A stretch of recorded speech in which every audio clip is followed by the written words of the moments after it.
Welcome to Night of the Many Puzzles. So, we're going to begin by taking a look at a two-screen puzzle that was previously suggested to me by our fellow Mario Maker streamer on Twitch, RealBeachin. I believe he has solved this previously and decided to pass it along. Now, I do not read Japanese, so we're going to attempt the usual hack solution that we have for situations like this and point a device using Google Translate at the text, which tells me that it reads two-screen puzzle, Solara mystery solving, or maybe Solara mystery solving key, I don't know. It is a mystery solving course using Solara or Surara, or something that still isn't obvious to me. Even if you don't go inside the clay pipe, you can rear. And the creator's name apparently is Rena. And Douglas of VIF, we're just doing puzzles today. I will be back with viewer levels hopefully tomorrow. But if you have puzzles, you're welcome to suggest codes. I'm just not running the Qbot tonight, but thank you for dropping by and checking in anyway. So let's take a look at this and see what it's all about. So yeah, we're still kind of settling into a new regular schedule with Mario Maker. Lately, we've been doing viewer levels on weekends, but I've had some requests to have an extra day for that during weekdays as well for people who can't make the weekend stream, so we'll evaluate that as we go. Anyway, let's see what we're looking at here. This is apparently a two-screen puzzle. Currently, we just see one screen. We see a clear condition, which is what? Defeating the Boo? I don't see the Boo. But in any case, we see that the way to get there will be to drop through the key door in the center. We don't know what that's matched up with just yet. Key door in the center drops you, and it needs to drop you while you are in an on state. Actually, no, it'll trigger the icicle to the left. Icicle will hit the block and toggle that into the on state from an off state, I believe. Yeah, because when you drop through the key door, that will activate the icicle. And so you need to enter the key door when the switch is already off. Switch toggles on, you get past the conveyor belt, and with the clear condition already active, you get to the axe and hit that. Okay, so how do we progress right now? That's key. And that's the only thing we can interact with right now, so we'll see where this door is matched. Notice that there are 3 key doors here currently. This is certainly not matched to the exit, so this will be matched to something else. It may be the thing on the top right, it may be a different screen entirely that we haven't seen yet. Let's take a look. Oh, okay, never mind. It's actually this door over here, which I did not think to look at previously. Interestingly enough, if we are somehow able to take a point of damage, for instance, if we have access to the spiny shell, we're able to get up through the icicle in the top left. If we get through the icicle in the top left, we have access to the red coin, which is going to be our clue to another key. Maybe. I'm looking at the 3rd red coin in the bottom right, and I'm not really sure. Merlin, we just started this. This came highly recommended by RealBeachin, whose stream you might also know about. So thank you for dropping by. We're just doing the initial look at this. This is literally the first attempt. So I don't know how hard it is or isn't just yet. Now, if we go to the right, we're able to grab the POW block, but the only thing we can do is take it forward until the icicle hits the on switch. From that point on, we're able to take the POW upwards. Taking the POW upwards gives us access to the P. Also, having the POW make contact with anything will kill the Koopa on the top left, as well as the Muncher. Interestingly enough, I don't know if we need to carry a POW with us to the Muncher at the final axe, or if I make contact with the axe before hitting the Muncher. I believe I do make contact with the axe if I have clear condition active, but I'm not totally sure about that yet. So let's poke around with this, drop this. Come forward through here. Now, what do? We have The POW available for what purpose? We'll have to think about that. Koopa Shell is available for something. We know that we need to find some way to bust the icicle down on the left side. But in order to do that, we would need to loop all the way back to the starting door. Oh, I see. If you have a P-switch active, then it's okay to scroll to the left, because if you have a POW, you take out the small muncher. You take out the small muncher, you scroll to the left while the P-switch is active, and then you're able to loop around to the left side. The issue with that is that you would only be doing that if you already have a second key. So by that point, you're not really thinking about the pathway that gets you up to collecting the pink coins. So let's think about this. Okay. Once again, that's just going to break straight through. Interestingly enough, the bridge tile allows us to go through this way. I don't know why we would do that, but it permits us to do so, in case there's some interaction that we want to take advantage of. Like, for example, you know, you put an object on top of the icicle, you drop the icicle, the object should drop on that lower location, and maybe that does something interesting. But yeah, so we'll think about that bridge in case we have some kind of situation that requires me to drop something into the slot for a future icicle kill. For the time being, what can we interact with? We can interact with a shell. We can also move forward. Lots of information we still haven't seen yet. For one thing, we have yet to get up to this location. It's possible that it will be a vine coming out of the question block down below, or perhaps... Oh, you know what? We grabbed a shell, and that allows us to hit this question block from this side. So let's grab the shell. Interesting that this is a stage built using the implicit half-tile scroll stop. That might be important information to take advantage of later. Maybe. You never know if that camera tech is going to come in handy. So, let's bust this down. That is indeed going to be a vine. And vine is going to give me access to the second coin over here. The first coin, really, given our current collection order. Interestingly enough, okay, this is just going to be coins. If we have the on-off switch set to an on state, we are then able to drop through the left side without using a key. Yes, that's correct. We'll want to spend a POW in order to kill the muncher below us right now, as well as the muncher that's below the icicle. But first we want to do so using an off state.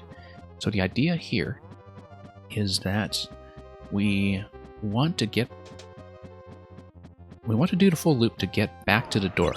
Once we get back to this door, then we appear on a door on the left side, and if we have some kind of protection, then we're able to bust through the icicle. Like, if we have something like the spiny hat, I think we need the spiny hat. Currently, though, not clear on how we're going to get that. Looks like, by the way, that the blaster drop is probably something that is blockable by a P-switch. If a P-switch is active, that activates the coins that are inaccessible to us here. If the coins are active, that means that when we spawn into a room with the P-switch active, blasters gets killed by that. Blaster on the right gets killed. Blaster on the left will then have room to spawn something. So, yeah, that's the idea. We do the loop around. We get back to this door below us with the P-switch active. Okay. In order to do that, I need to determine a timing for actually hitting the P, and so we'll figure that out.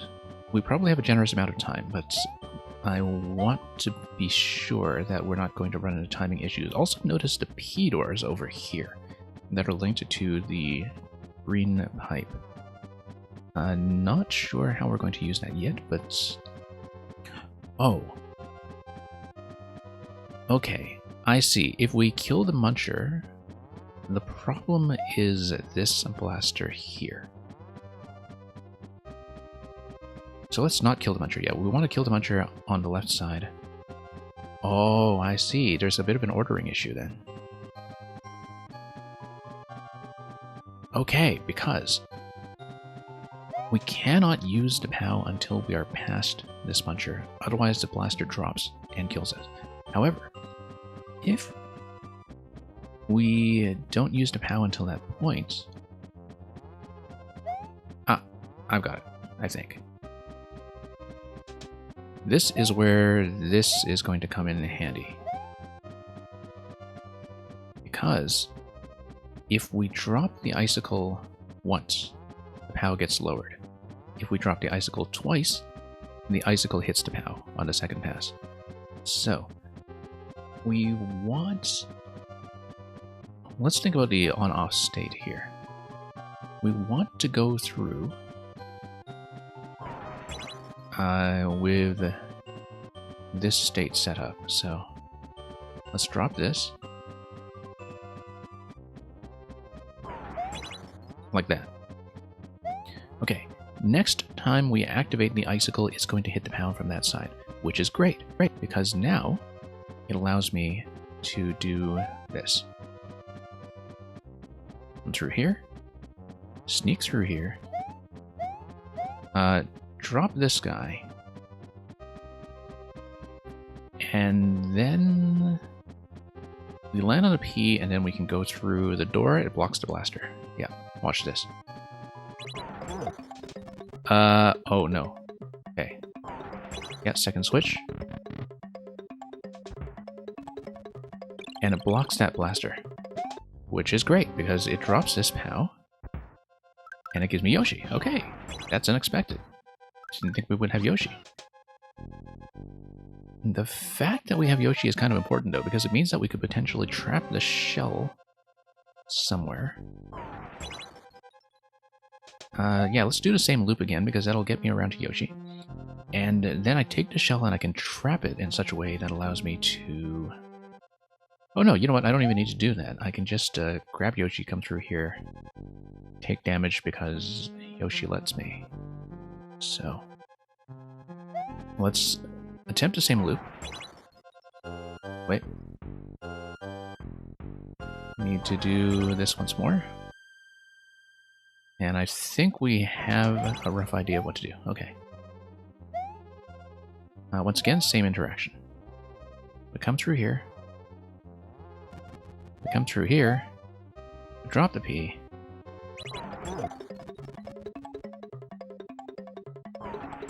And then we take Yoshi like that. Okay, blocks the blaster. And then we take damage and we lose Yoshi. Okay. But then we still have access to a new Yoshi. We now have 2 POWs. And I don't know why that's useful. But we do have 2 coins. And so we know how to get to 2 coins now. And the next thing we haven't tried is taking the green pipe to whatever it is in the subworld. So we have not yet seen the subworld, although the description says that is potentially optional.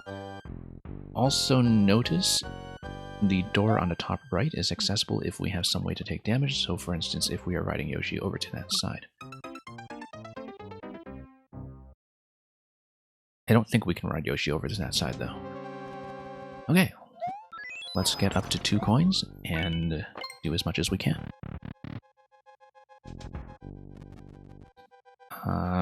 Okay. That, so far, is straightforward. Okay.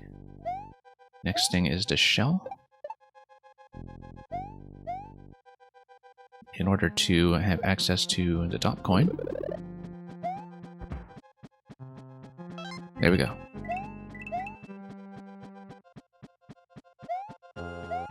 Now what? Now we do the loop. So yeah, still a lot of information we haven't seen yet. We still don't know what's through the green pipe. We don't know what's through the top right door. These are all things we can still explore. Top right door is probably linked to the bottom right door. That allows us access to the third coin. And that's going to be important to know later on. So, once again, let's do this loop so we can grab Yoshi. And yeah, we should think ahead to what happens if we do get up to the third coin. Notice the crush block on the bottom right. We should think about where that actually spawns so we don't get crushed. We will certainly have to come through there holding a POW in order to get through the big muncher. But even so, oh, interesting, okay. Yeah, we'll have to think about that. Because right now, when it comes to the door on the right side, the key door on the right side, there's nothing under it. And it's unclear how you can actually get into that, because you would need to drop 2 objects into that location. So that's something we don't know about yet. Anyway, let's go down here. Let's do the loop one more time. Spiny Hat is probably our way through some of the icicles, but we'll think about that when we find a way to grab the Spiny Hat, likely using Yoshi. So, second icicle comes down. About how late will I be going tomorrow? I'm not really sure. Probably... viewer levels, I've been kind of doing a standard 3 to 4 hours or so from this time, which is, you know, going to be before lunch for you, I guess. But I guess I'm not sure if the queue will be open at that point, so... Merlin, we'll have to figure that out, because I might have to just schedule in your dedicated level manually, for all I know. But thanks for letting me know that you can't necessarily make it on weekends. I may start thinking about doing a different viewer level day now that I am finished with some of our midweek content. What happens if I just take Yoshi and swallow something first? Maybe that's something useful. Let's keep it for now. Oh no, because he goes away anyway, okay. Except maybe does the facing direction matter for Yoshi when it comes to damage? Maybe it does. I feel like we used that in a different puzzle. So anyway, we're here, we're back with the POW interaction. Interestingly enough, there's one thing I kind of want to try when it comes to using the shell to potentially break the icicle on the right side. Oh no, I've got a better idea. Given the scrolling here, so you can see that the right side is open. The right side is open, and that's important information because we know that this is actually built as one screen, with the axe, of course, enforcing that this is the right side boundary. Which means, if we send a shell up the top of the POW, so for example, if we drop the POW over here, send a shell over a 1 tile gap, it breaks the icicle, the shell goes off screen. And that allows us to take the POW over to the bottom. In order to do that, we need to first of all switch back to the off state. Let's do that. And let's drop the POW. Problem is, we do want to take a POW through with us, but then we have a bit of an issue after that, because then how do I get out of that room once we grab the muncher? Also, we still haven't figured out how to kill the Boo. Also, that's kind of a weird positioning for the POW and not what I wanted. I wanted it on the left side tile. Okay, that's fine. We'll just try something quickly. I think this is kind of a blown attempt, but we'll do it anyway. And, okay, it does not interact with the icicle. Okay. I didn't think it did. I don't know why I thought it did. Probably some other interaction from a different style. So, let's redo the loop. I guess I almost certainly need a spiny hat for the right side then. So, let's do this once again. Just go through the motions for the first 2 coins. So yeah, still need to think about the Boo and think about the subworld. We see no Boo here, so I assume that it has something to do with the subworld through the green pipe, which will activate if we use the P-switch. Yeah, okay, I see how to do that. The way to do that is if you drop the P-switch in this location directly on top of the door, then you take the vine upwards, you drop down, and then you land on the P-switch way down. Otherwise, there's no way you can jump on it directly without running into collision problems with the P-blocks. So, let's get this out of the way for a moment. Spawn the vine.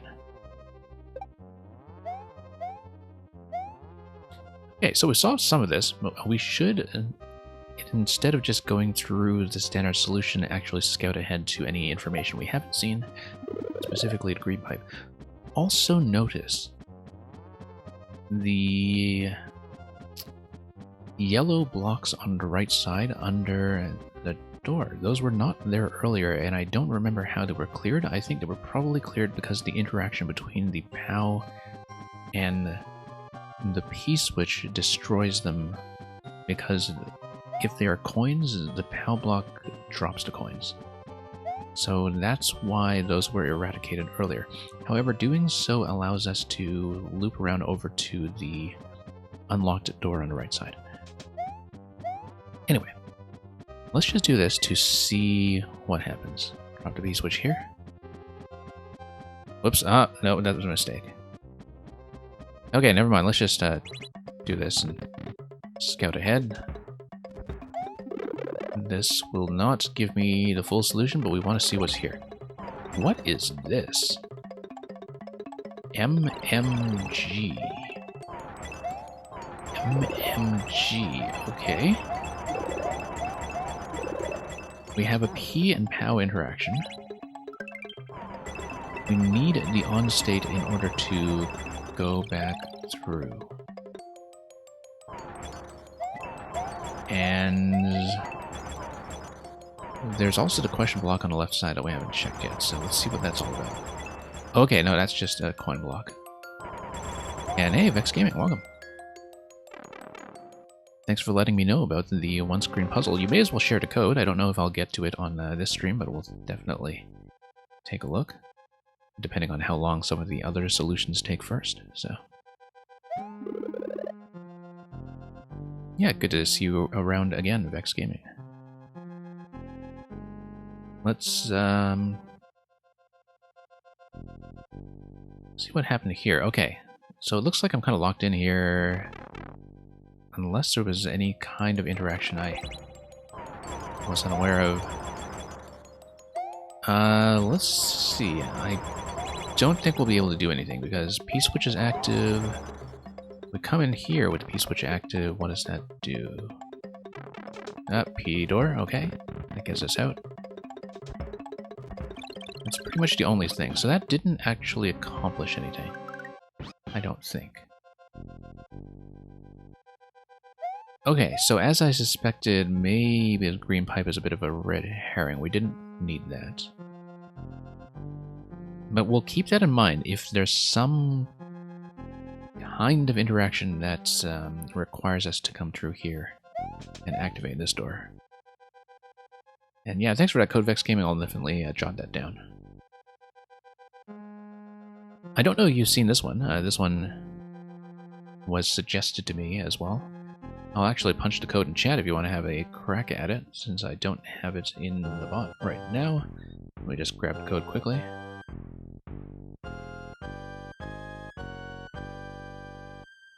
And yeah, we've made it partway so far. We figured out how to get 2 of the 3 coins. Was kind of on my way to figuring out what to do with the 3rd coin, but we still need to think about how the spiny shell is going to work. Interestingly enough, okay, so when we respawn through here, one thing that does change is that it kills our access to any POW block. We no longer have a POW block available.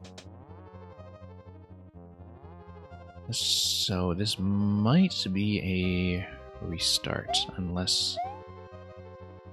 Well, let's think about it. Let's see if this is actually a salvageable attempt. I kind of suspect it is not. Yeah, we know how to do that loop. We know how to come through here if a POW block has already been set up in this location. However, the other thing you can do is set up a P-switch in this location. And do the same kind of double tap that we did earlier with the POW block. Let's drop this first. Because maybe that's the thing we need to do. Yes, because if we have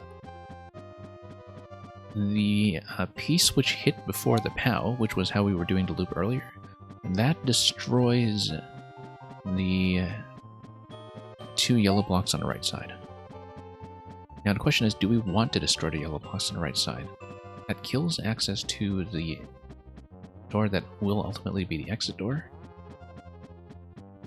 But it also gives us access to the bottom right for the key coin. So that's something we're going to have to think about, because... yeah. If I need to think about how to deal with the icicle, basically. It looks very certainly like it's going to be the spiny hat, but... the other thing that we should keep in mind is that if we go down the center column with the shell, and if the central muncher is dead, the shell is able to come through here and grab the coin for us. We don't come through the door on the right side.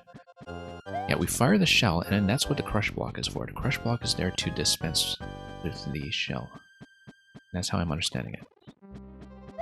So we would need to find some kind of order that allows us to take the shell through here and fire it to the right side, and then take the whole interaction off to the left, using the POW, of course. Using the P and the POW. So, yeah, the challenge here is to figure out then how to transport both the P and the POW. And I think I know what to do with that. It will actually require me to stack the P and the POW for successive hits. Let's see if I can explain how to do that. So yeah, this interaction we already know.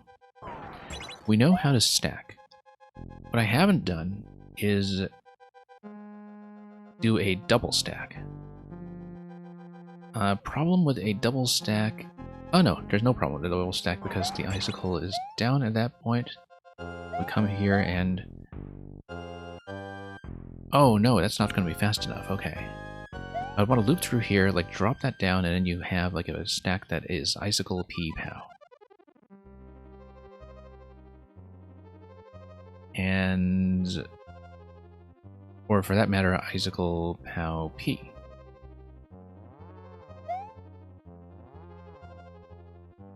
The issue with that stack is that oh, you know what? No, you're just fine. I don't want to activate the POW yet. That's the issue there. Is I want to do like some kind of P-POW stack. And then I come through this loop holding the shell. I hold the shell, I let the icicle do its thing, and then... yeah, because then I can fire the shell through the bottom right. That still leaves two things unexplained. First thing unexplained is, what do we do with the boo that's in the clear condition? Because I have no idea where the boo even spawns. And the second thing being, what do we do to get through the right side? Because that will likely involve the spiny hat, and we don't have a way to use that just yet. Let's restart this. Yeah, the thing, Merlin, is that I mean, you're fairly knowledgeable about Maker mechanics, right? If you know a lot of the mechanics in the engine, you're basically ready to solve puzzles, because the only sort of catch to puzzles is just having the game knowledge to know the moveset, right? And to know what the various item interactions are going to be. Sometimes including interactions that are very obscure. Well, let's do the standard method we had for the first 2 coins first, maybe. Unless we want to figure out this P-stack thing now. Maybe we should do that. Because, yeah. The issue is that I need to get... If I were to drop this, I would need to get through here quickly and drop the second object before the icicle respawns. I think we can do that. So the question is, do we want P, POW, or POW, P? Moreover, can I? One second, I'm a little bit rusty. We have to try this. Okay, that stacks. Okay, just checking. Yeah, if POW goes down first, I think POW has to go down first. So we're gonna go P-switch then. Drop that. We put the POW in this location here so we can grab it on the way in. Okay, got it. Next, shell.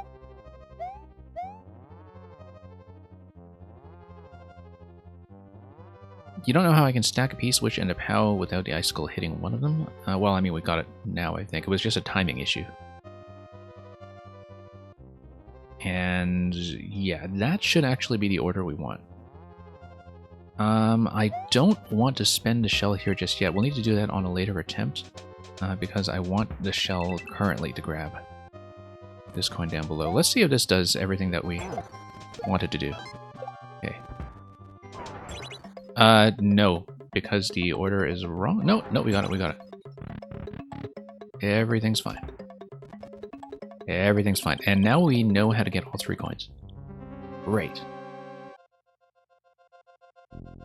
Great, we know how to get all 3 coins. That's important. Because now we understand a couple of new things. Still don't understand the spiny hats. But yeah, okay, we were late coming through. Oh no, here's the problem. We dropped these coins here, and unfortunately we need those coins in order to do the spawn block that kills the blaster and gives us Yoshi. So that was wrong. Like, we actually can't do that order. At least not yet. We might be able to do it on a future pass after we have already collected this coin.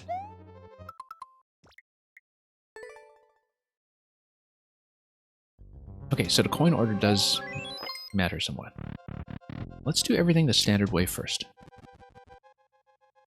The important thing is we now know how to get all 3 coins. We do, in fact, have a method. But do we have a method that leaves the top corner alive? Like, the problem is, I can't kill these coins yet, because I need them in order to get Yoshi and to get to left. However, if I do the POW before P interaction, the issue I run into is with this stack on the right side. So in the POW and P order kind of matters, and that's if I have the P-switch active. Yeah, I need the P-switch to be active first in order to come through the left side here because of the blaster block using these coins. But if the P-switch is active first, then I've definitely killed off these 2 coins that are under the key door. And I don't quite know what to do with that yet. And yeah, Merlin, the thing about the puzzles is just lots and lots of playtesting. in order to see what people actually managed to break. Okay, well, let's see if we can get all 3 coins in a standard order, and let's see what we can do with that, because the issue is that my current solution for getting all 3 coins leaves me with the problem that these 2 yellow blocks on the right side get destroyed. And I currently don't have an answer for that just yet. So we'll have to think about that.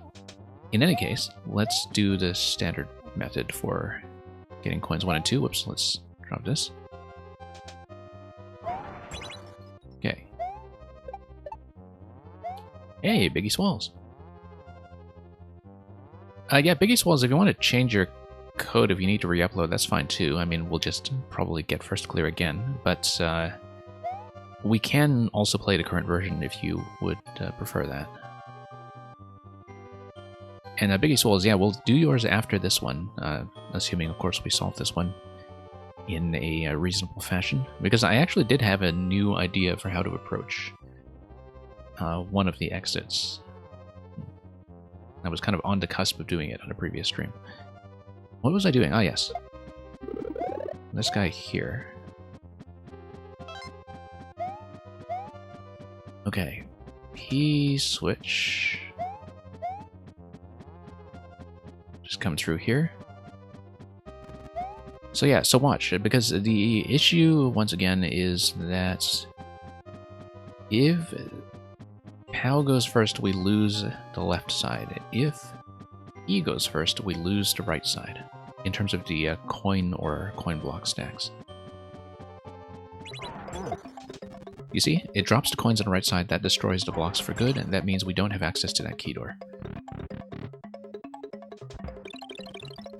But we need to do that in order to get Yoshi on this side, and we need to get Yoshi in order to get through the top left, unless there is another way we can get through the top left, perhaps using the Spiny Hat. It's kind of true that I haven't done anything with using the Spiny Hat yet. I haven't swallowed it with Yoshi or anything like that. Because, for example, let's say you get the Spiny Hat swallowed by Yoshi. Yoshi comes through the door. We'll need to think about that, because currently I'm losing Yoshi to the icicle here, possibly due to my facing direction. Let's just do the loop one more time to grab Yoshi and see what happens. Oh, except at this point, okay, we don't need Yoshi twice. So we can do the stacking method we showed off earlier. No, P first. Or rather, yeah. POW first. Because, yeah, now we can safely drop the coins on the left side because we kind of solved the ordering issue, I think. I don't know if we still want these available for the blaster block in case we need to reacquire Yoshi. But that's something we will need to think about, so. Okay, stack. Come through here. Grab the third coin.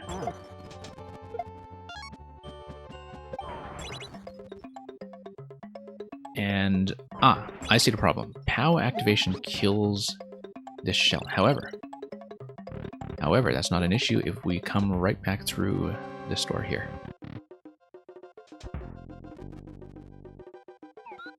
And yeah, we have access to that. Issue being,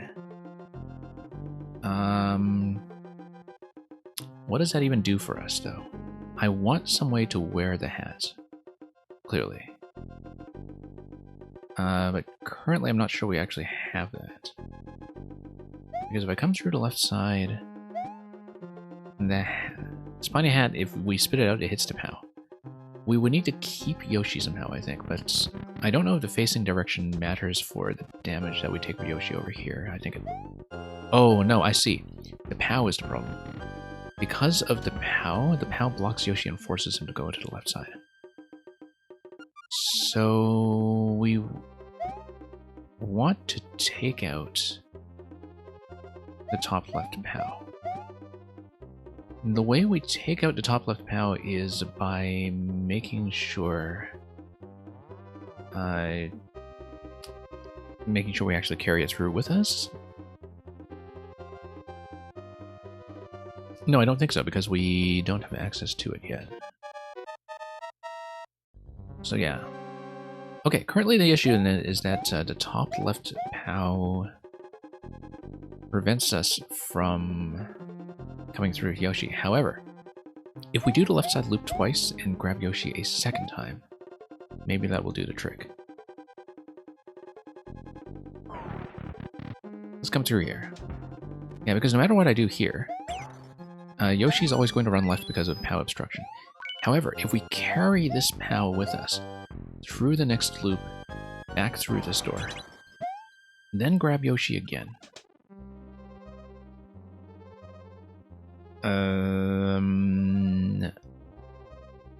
Okay. In order to do that, we need to rethink some of this sequence.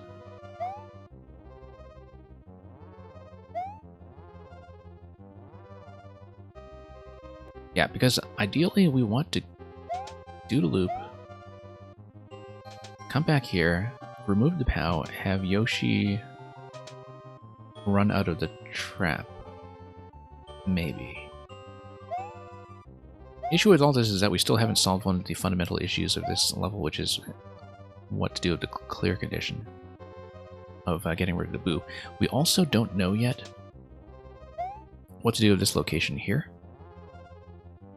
I suspect that this location on the right side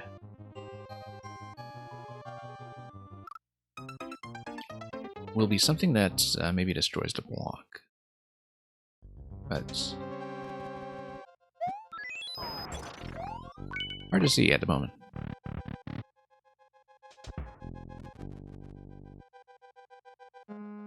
Okay, let's drop this. Come over here. And yeah, drop this. Let's get back to the position we were in before, just to make sure everything is done correctly. Let's not destroy the stack on the left just yet, in case we need a second loop for Yoshi. So that means that we will do the vine.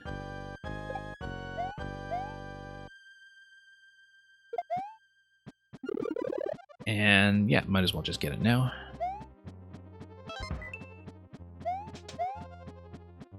Next we do the P-switch. I think the double stacking that we've been doing here is definitely going to be part of the solution by the time we actually resolve everything, but until that time, let's just see if we can do some kind of second loop with Yoshi using the fact that Yoshi gives me access to the spiny heads. Yeah, definitely want to come through here. Gives me 1 POW.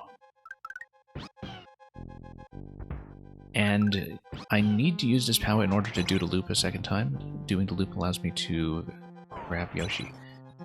Grabbing Yoshi, one thing I haven't considered, oh no, one-way panel up over here. So Yoshi can't get out of that room except through the door. Yeah, Vex Gaming, it is a bit of an issue that the Boo is kind of a total mystery. I have been through the green pipe, by the way. The level description, which was in Japanese, I think, according to my translation engine, said something about the puzzle being solvable without the pipe. And the pipe actually leads to what looks like a dead end, but which might have something to do with the clear condition if... Oh, one thing I totally hadn't considered, by the way. I only just noticed the one-way panel that is under the door to the right. So yeah, what you cannot do is somehow sneak through this icicle in this column and come up to this door. Which is interesting because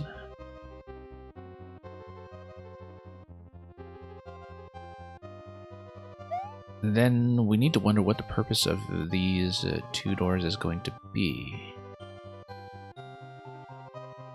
If, for example, I have some kind of like big triple stack or something under this central door. Yeah, so one of the initial assumptions I made was that the exit was ultimately going to be through the central door and you drop and then you go to the axe on the right. It's not going to be that. I think you actually have to go through the central door, hop out on this side, pop out on this side with the yellow block still alive, come through this door, pop out the bottom right door with the POW in hand, activate the POW, destroy the muncher, get to the axe. So yeah, you actually, once you get the coin key, go through the central door if we can find some way to stack 3 objects, which I think we can. Particularly once we have access to more shells, I guess. Because what happens if I... Let me try this for a second. Let's drop this. And what happens if I... No, the POW kills the shell, right? Yeah, it totally kills the shell. Okay, I thought so. P doesn't kill the shell, though, does it? Or... am I just mistaken here? Let me think about this. And yeah, Vex Gaming, if you want me to try something odd, we'll definitely do it. I'm just kind of playing around right now to review some mechanics more than anything. Just to make sure we know precisely what it is we're dealing with, because if we can have some kind of triple stack, where, for example, let's say if we get P-switch, drop P-switch on top of this guy, yeah, look at that. So, here's how it's going to go. While this state is set to off, if this block has somehow been destroyed, then we can come through the center column with a couple of items and we can do a stack. Yeah, actually. If we figure out how to destroy this block, which will be with the Spiny Hat, in fact. Spiny Hat is the only thing I see right now that can destroy this. We blow this up, we come through here, we drop 3 objects in this column. We drop a shell, and this is all in the on state because then the conveyor holds the shell in place. It goes shell, it goes P, and it goes POW. You have a 3 high stack, which allows you to go through the central door. So that's how the door is going to work. However, the only way you can do that is in the on state. When you come through here and approach the door, that's going to activate the icicle. And the icicle is going to slide the shell out of the way. So there's going to be a very precise timing window where as soon as the icicle hits the switch, you go through the door. The reason you need to do that is because you need the state to be off in order to go through the bottom right. Also, the other thing is, even if we have the 3 stack in the central column, we need to hold the second POW. If we hold the second POW, either by myself or with Yoshi or something else, that's what allows me to go through the muncher once I pop through the bottom right door. Anyway, Vex Gaming, you were asking what happens if I throw the POW while the screen is scrolled up on the top right.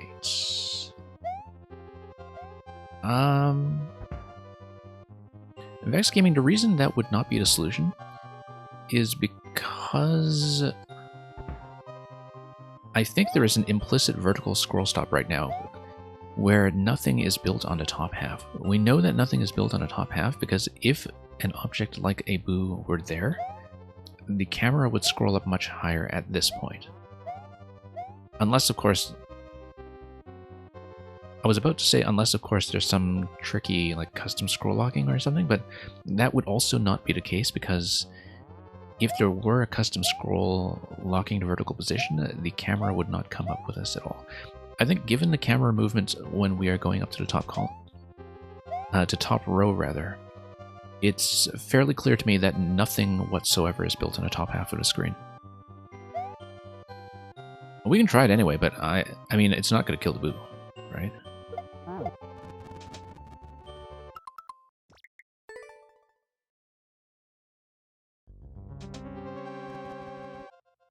Yeah, currently I don't even know what is going to kill a Boo.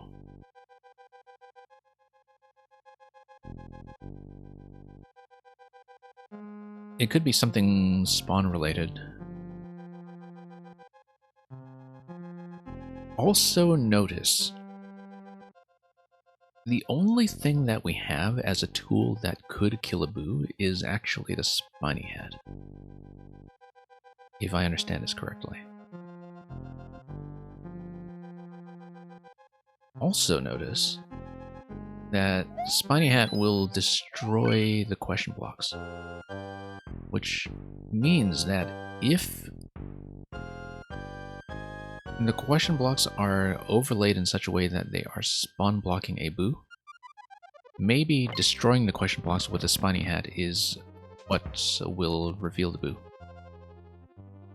Have I reset the room while in an off state? I believe I... oh, good question, good question.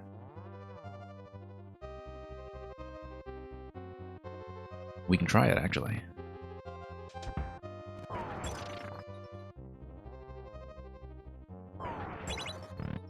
Okay, reset the room in an off state.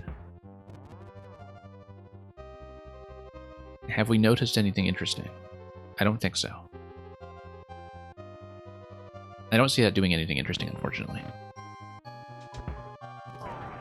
So that doesn't appear to be it.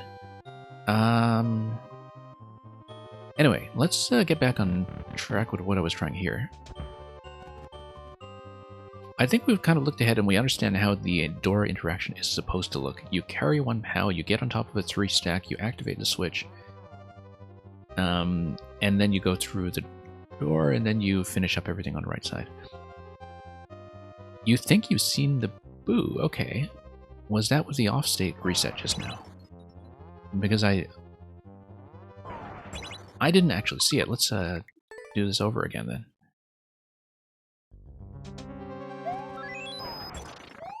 Okay, so maybe it is a spawn block using the state blocks then. Let's just do the loop and see... Oh wait, what did I just say about doing the loop? Let's go back. Yeah, because a Spiny Helmet will kill the Boo. We know that. Hang on, let's... Yeah, we popped the lock. We came back here. And, yeah, I see. So it is going to be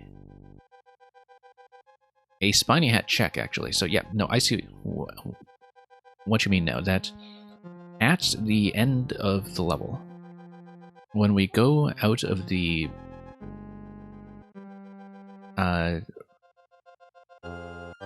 key door on the right side, let's point that out. When we come out of the key door on the right side, we enter this door. We know that we have to enter this door with the state set to off, and we know that already anyway, because that's what allows us to get through the gate that is right over the fortress door in the bottom right. And then that's basically a Spiny Hat check. So if we're wearing a Spiny Hat at that point, we get the clear condition instantly, we go through here, we win. Okay. Things look great with one exception, which is, how do I do this sequence without destroying these 2 yellow blocks on the right side column? That's the main issue we need to fix right now. And I think it's going to require like some kind of POW-P activation on a delay, right? Like the issue is that we were activating a P and a POW too close to each other. Maybe.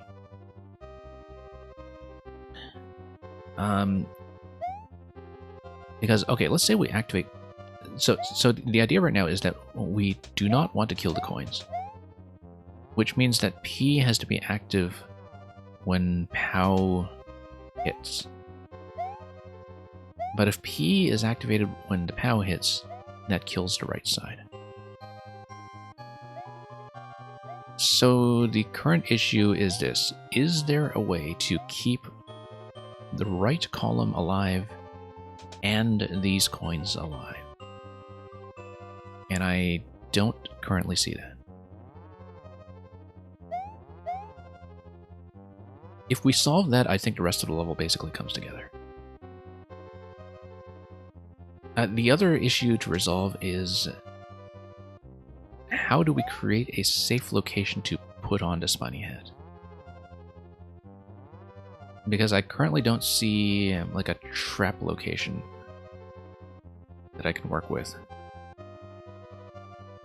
Like I need something to trap the Spiny Hat such that I can safely approach it from below. It's going to be through acquiring it through Yoshi and spitting it out, but I don't yet see how that's going to happen.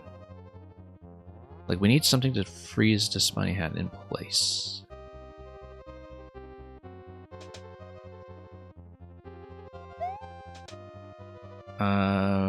Yeah, we'll have to think about that.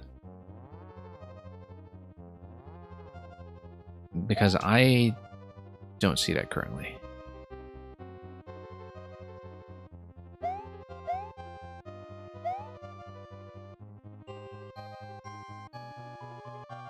Let me think about that, because where is a potential Spiny Hat like spit location, for instance?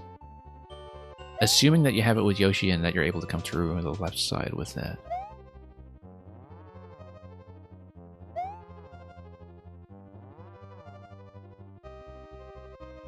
Yeah, but we know that the key door on the right side is going to be the final interaction, right? Like, I don't know if there is a way that we can do it first, because we need... Like, no matter what, if you choose to do one of these first, the other one goes down. And the issue is that if those blocks have been killed off, then you just can't beat the level, because you're not able to progress from the key door. Oh, wait a minute. Okay, the importance of the coins on the left is this. The reason that you need to keep the coins on the left alive is that when the P-switch is active, you come through this door, and then that blocks the blaster on the right side from spawning. When you block the blaster on the right from spawning, the blaster on the left gives you Yoshi. And that's the only way so far that I can see for getting Yoshi. So that's why these have to remain alive. If we find some way to beat the level that does not require Yoshi, then sure, we don't need to worry about this. But currently, I'm working on the assumption that we do need him for something. But then I'm also working on the assumption that we need this door for something. Now, without this door, we just don't beat the level. So the question is there a way we can get by without doing the spawn block to destroy Yoshi? Yeah, either way we need to get through using a P-switch. Oh, maybe. Let's see, we're burning so much time. Let's just redo this attempt and walk through what we've discovered so far.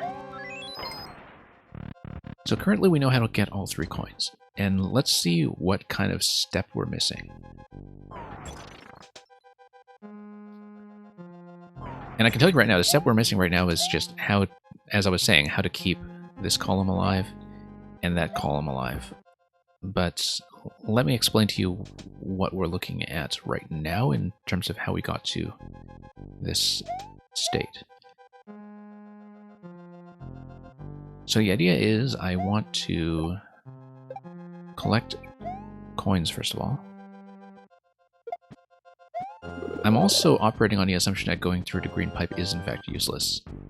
And it seemed pretty useless when I did that earlier, and the level description in Japanese seemed to indicate that it was useless, but, you know, I don't know how I could have figured that out fairly. The other thing I don't know is what on earth this Icicle and One Way Panel are doing here.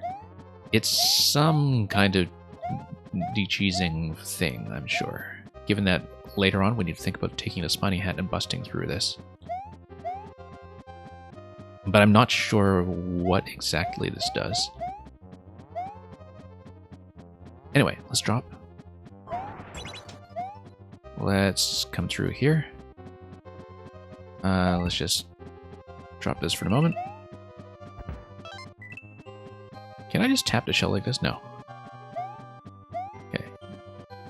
You come through here. Oh, drop the P. So yeah, you see? The right side is destroyed.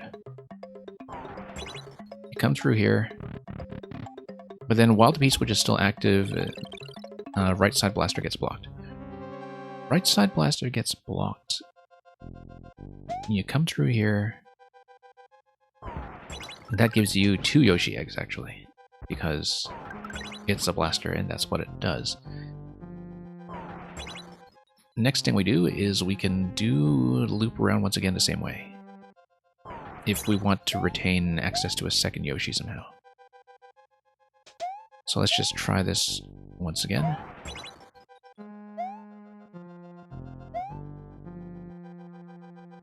And getting Yoshi allows us to get the second coin.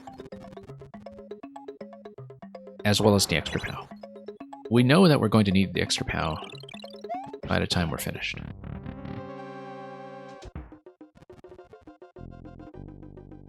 And... okay.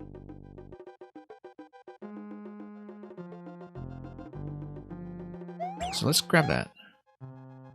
We actually know that if I take the POW through with me, maybe I'm in decent shape because... oh, okay. No. If... okay, the POW spawns on top of the cloud, doesn't it? Because if these blocks are active, the POW begins in this location.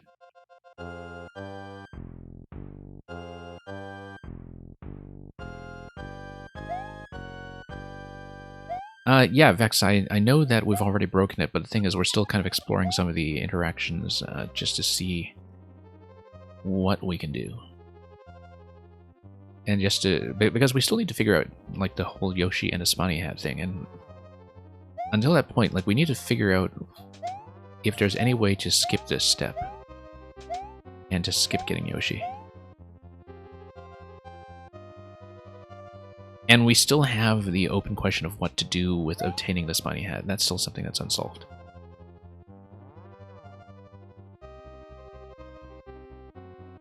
So, let's see here. We come back. I mean, we can do the same P-switch loop in order to get Yoshi a second time. Actually, no. If we have this POW block with us,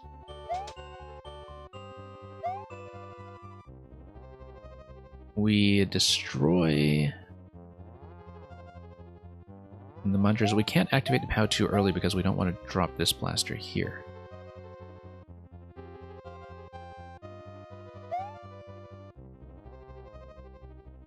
Because I was thinking, like, how do we keep this POW and use that POW? That's something that's sort of important here. Like, is there a way for me to do both?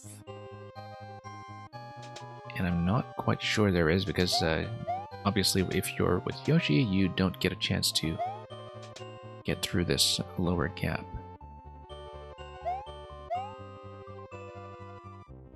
So, let's go this way. We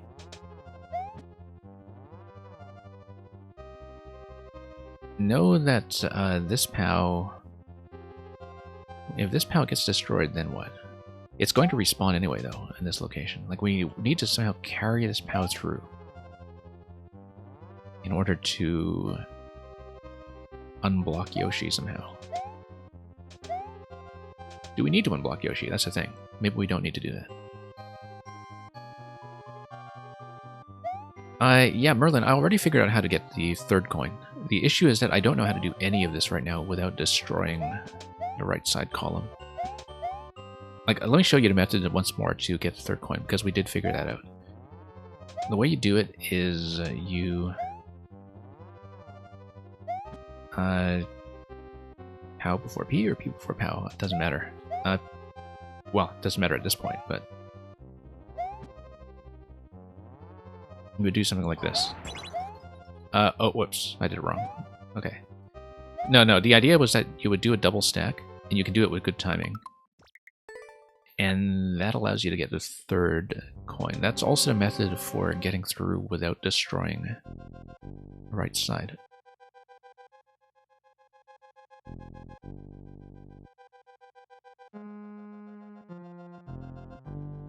So let's think about this, because if we...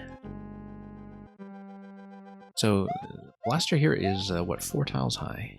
It's going to drop in... Now it drops on top of it.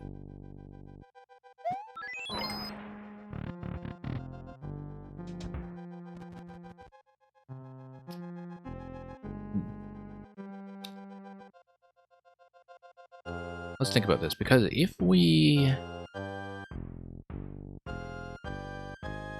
I wonder if we're missing something that we can do using Yoshi, other than, of course, grabbing the shell. Maybe there's some kind of interaction that allows me to, like, wear the shell by taking damage. Like, if I have Yoshi and the shell here, and I do, like, a spit, shell bounces back, shell hits me, it dismounts Yoshi, but then do I get to wear the shell? Let's try that. Yeah, let's try doing a shell spit with Yoshi to see if I can somehow wear the thing. There are a couple locations we can try that in fact. But we'll need to do this loop regardless. And that's still on the assumption that we grab Yoshi, which is not necessarily a safe idea, as we know. Wait, 1 second. Drop this.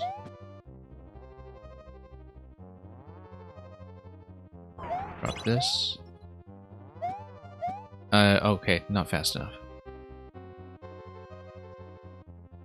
No, that's fine, that's fine. Got to keep track of what we're actually doing. Grab the shell. Come over here. We pop this on the right. Grab this. Whoops.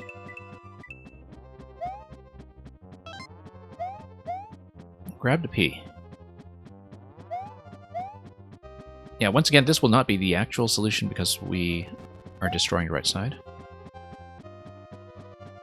I wonder if maybe there's anything in terms of timing that could happen in order to keep both sets alive. But the thing is, if POW gets hit first, like, we lose the spawn block straight up on the left side. And because as soon as the POW hits, the coins count as destroyed for the sake of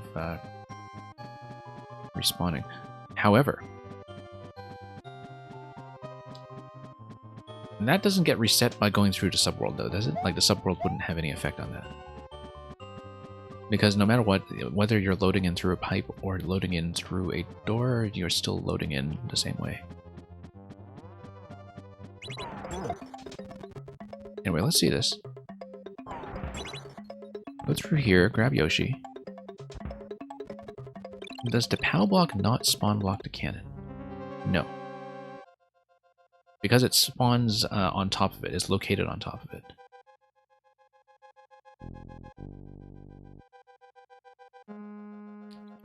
If there's some way for me to grab this POW block, that would be great, but I think I need a Spiny Hat in order to do that. So once again, let's try to do this in a decent order. We want P first and then POW. So the idea is that I'll drop this guy.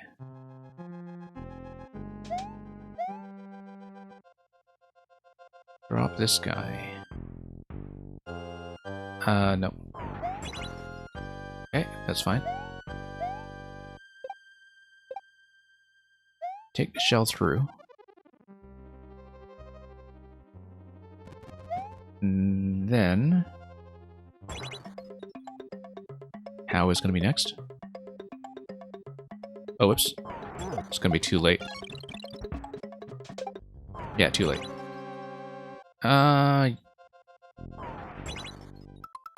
Okay, no, it was too late because I wasn't standing in a correct position, though. I was standing too far away from the icicle. So yeah, Pow drops in on top of the blaster. And they wouldn't be able to be spawn blocked regardless, because you couldn't just place them on top of each other, I don't think. Oh, yes you can. Maybe. Yeah, actually, I've seen something like that done. Maybe. My editor knowledge is not what it used to be. So... We'll see. I think we understand a lot of pieces of this. We understand what to do with the triple stack for the door. Like, there are exactly two things that we don't understand right now. What to do with the coin block columns, and how to wear the spiny hat. When we understand those two things, everything else falls into place. I'm pretty sure. I think we've studied everything else that goes on. So, let's see. Hey, Theuremon, welcome. So yeah, Theuremon, the blaster gets spawn blocked if you come in here with the P-switch active.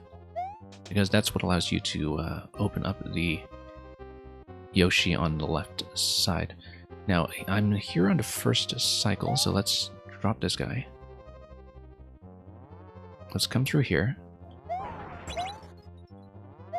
Again, this is the sort of non-solution. I'm still kind of redoing this a few times to map this out properly. What's hard about getting the spiny hat on? I currently don't see a location to do that safely. It may be something to do with a Yoshi spit. Like, oh yes, that's the next thing I wanted to try. So let's try it now. So this is how you do this interaction here. You drop the P-switch. You come in.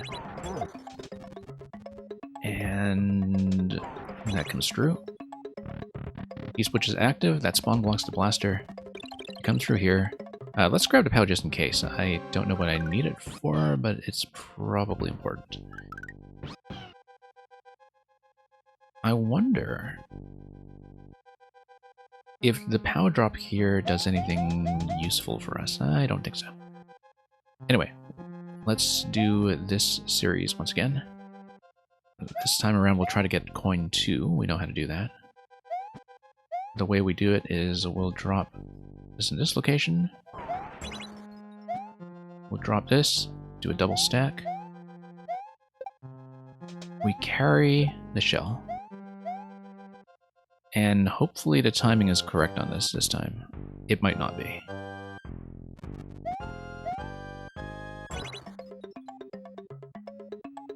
I don't know if the P-switch will remain alive long enough. But here we are. We pop through here. That's in the off state when you can see the boo. That allows us to grab the spiny hat. Now, if I spit with Yoshi in a central column, I'm trying to find a way to wear the spiny hat, and I think I need to take damage, and I need the hat to fall on me somehow when I take damage. So I don't know if it's going to be something like you use Yoshi to deflect the shell upon yourself or something like this. Nope.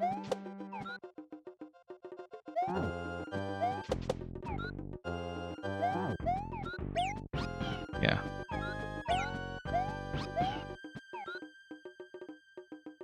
Probably not something like that, but... So how do we get the hat on our head? Because the issue right now is that if we take Yoshi up to the icicle to grab that remaining coin on the top left, the POW blocks Yoshi, Yoshi runs to the left.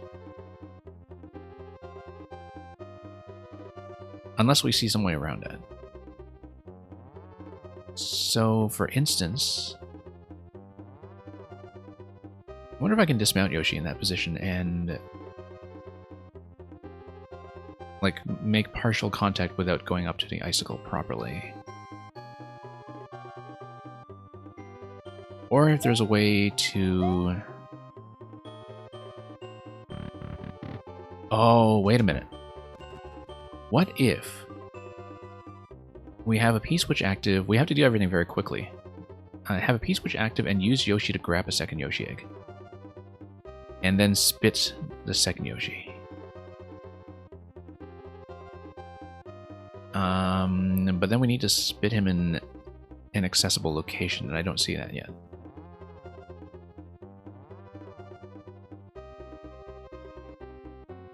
Can't I put down the shell with Yoshi? Can I actually do a soft drop Yoshi? Oh, yes, I can. Okay, okay. No, that solves everything. Okay. I actually just totally forgot that mechanic, to be honest. I totally forgot I could do that. This is now safe. Right? Yeah. Which is great, because that means we can keep Yoshi and this power. Okay, we got it. We got it. Everything's fine. Can I soft drop the power with Yoshi then? You can soft drop the shell, can you? Yes, you can. Okay. That solves everything. Okay. Because now we keep the POW. We first of all do... Okay, no, that's pretty much the key to the whole thing then. Because... Yeah, no, that was just one very important interaction I was missing. I think we basically have it from this point. So this is the POW that I took up from me previously. We want to have access to both POWs, and we do that using Yoshi once again. So, top POW right now is the top position. The only thing that we still don't understand is this column over here. But maybe there's a way to do it if we, for example... So let's say... What happens if we ditch Yoshi and drop the POW on top of him? So let's say we do this, and then do this. Does that create a platform? Over a single column, I think it actually does. So maybe... no, because we are coming through the key door, so that's not going to be the answer.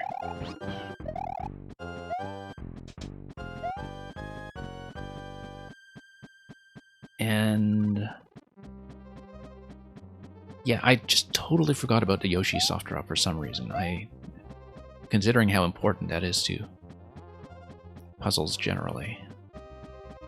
That was an odd thing to neglect. But anyway, we have the key.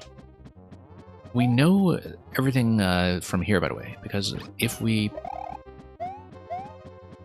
bust through this guy with a spiny hat, then we can do the triple stack that allows us to go through the door. So currently just one missing piece of the puzzle, which is there a way to preserve the right side column? Bring Yoshi through the key door and jump off Yoshi. Yes, of course. Of course, of course, of course. Yes, because you have enough time to do that before you fall through the one-way panel.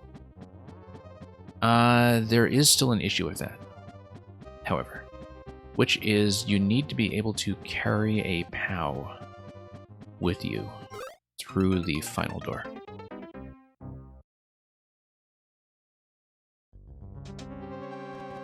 And so I think as soon as you come through the key door, you would need like soft drop with Yoshi and jump off of him.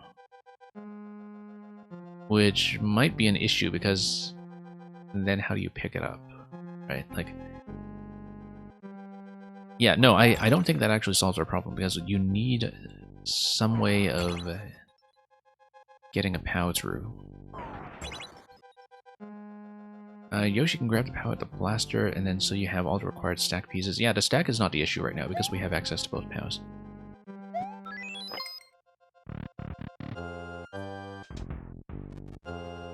I'm no longer worried about the stack. I'm still worried about the right side column.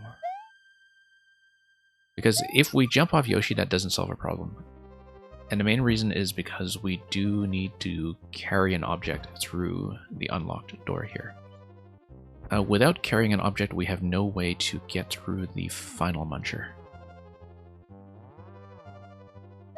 You see what I'm saying? So, unfortunately, that's not going to work, I don't think. Like,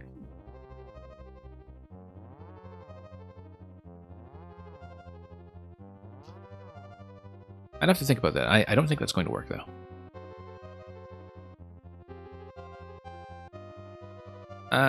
Hidden block above the key door? I don't know about that. Let's do everything we know so far, so I can see what the Spiny Hat does for us, because the Spiny Hat so far is a major piece of the puzzle that we haven't really used very much.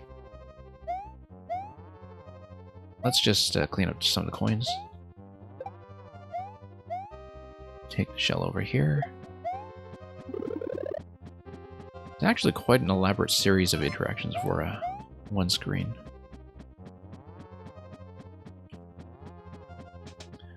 Okay. So we've dealt with that. We need to deal with this guy here. Yeah, let's just do the sequence and think about it, because we want to see what the Spiny Hat's going to do for us first in terms of everything else. And we just want to make sure that everything is working as intended up to that point. And just solve this piece by piece. Okay.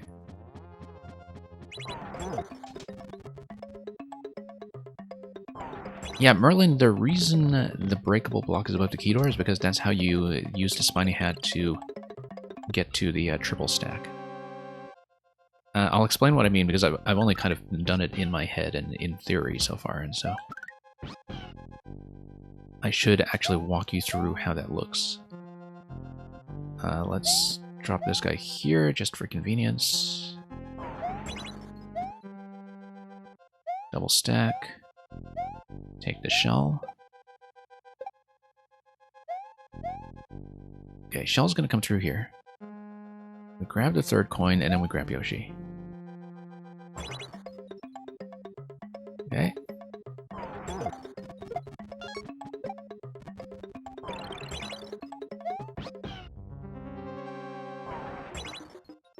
Okay, now we grab the Spiny Hat.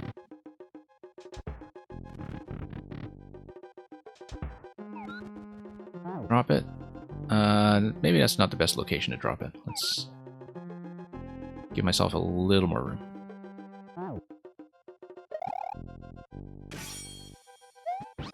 Come through here.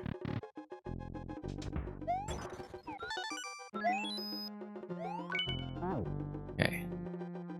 Drop that POW. We can probably drop this POW as well.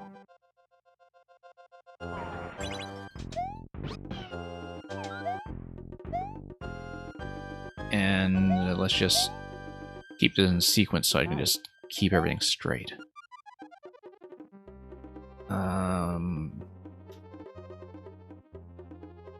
Yeah. And then we hit the switch, because that allows me to bust through the central section. Oh, whoops. Let's do this again.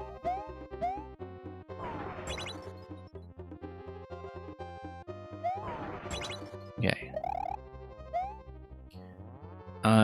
Do I want to take Yoshi through? No, I don't, because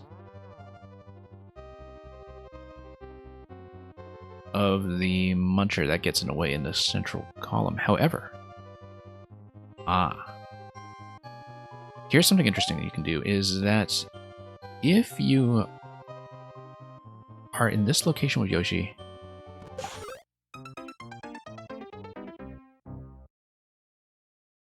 and then you use the POW. No, that's not going to help, because Blaster will take priority over the Spiny Hat. Blaster will crush you.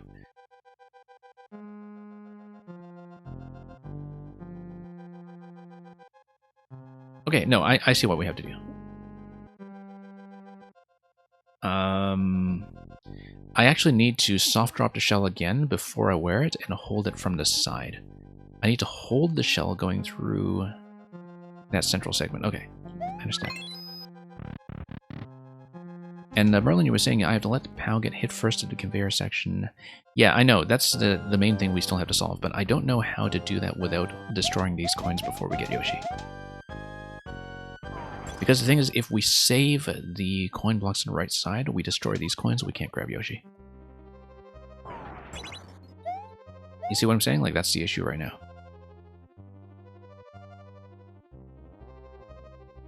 So, yeah, currently I don't really have a solution to that particular problem, because, like,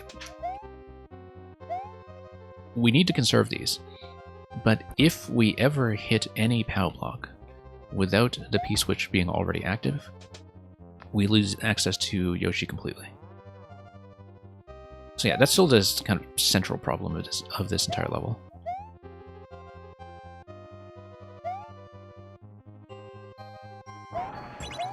That's by far the biggest obstacle right now, so... Pop this guy. Come over here. And yeah, let's pop that. Grab this.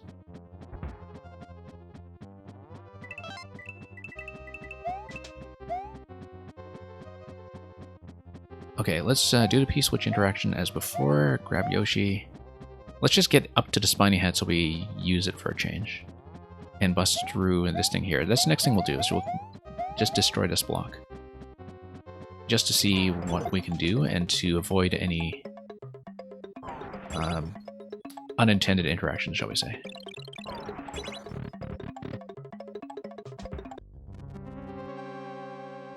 Okay, so that gives me Yoshi. Let's do the loop once again.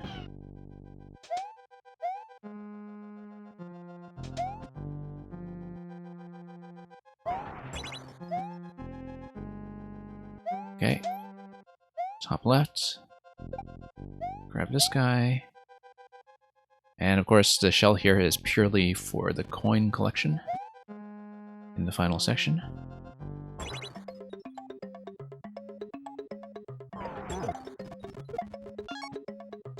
And okay, there we go. Yeah, this is definitely one of the more complex one-screens I've seen in terms of just the sheer number of interactions we have to deal with. I'm actually quite impressed that this much managed to get condensed into this layout. We don't want to wear the shell yet. But if we don't want to wear the shell yet, then what do we do with that POW up top?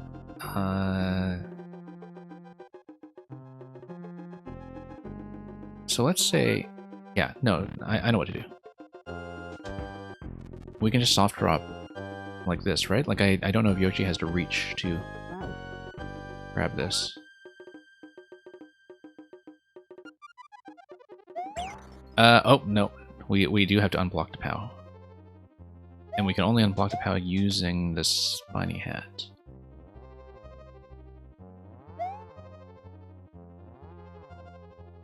This is a little bit of an issue right now. Oh, okay. No, I know. We actually have to lose the spiny hat somehow. If we lose the spiny hat, so for example, by taking damage over this, then we can respawn the spiny hat and grab it a second time. Yeah. That's actually an added wrinkle to the puzzle I had not previously considered.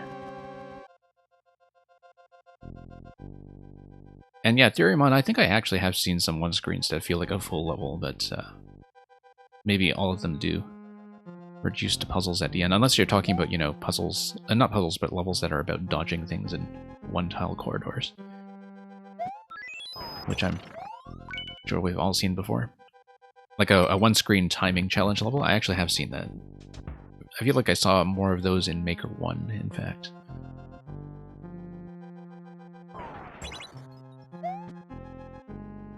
Yeah, there was actually a guy on the board who made something like that, but I don't really remember who it was.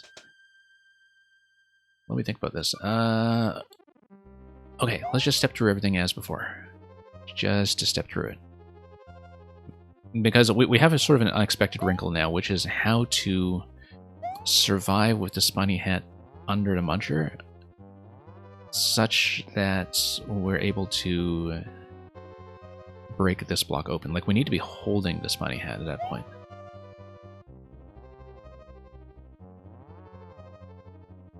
And yeah, no, I do see how to do it, I think.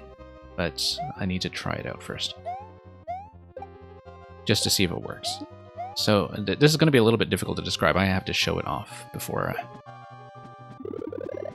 I run out of time, so we don't spend so many timeouts just talking. Okay, we got the P-switch. We come through here. Again, this is not going to be the final solution because we still haven't figured out the coin problem. And yeah, Ethereumon, looking forward to the detector level. I don't know if you're still working on that thing that required interaction with Maker 1, but it seems like you're on a bit of a tight deadline for that, if so. Given that Maker 1 uploads are done by the end of this month, as people who follow Chain Chomp Braden are no doubt aware. Okay, so yeah, let's do the full loop. Oh wait, no. Drop this first. Great Guy Skull, drop this. Yeah.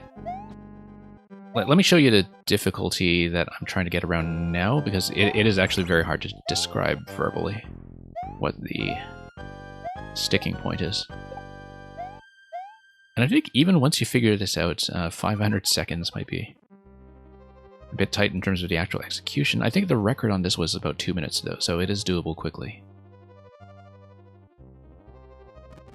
Okay. Let's do this whole sequence here.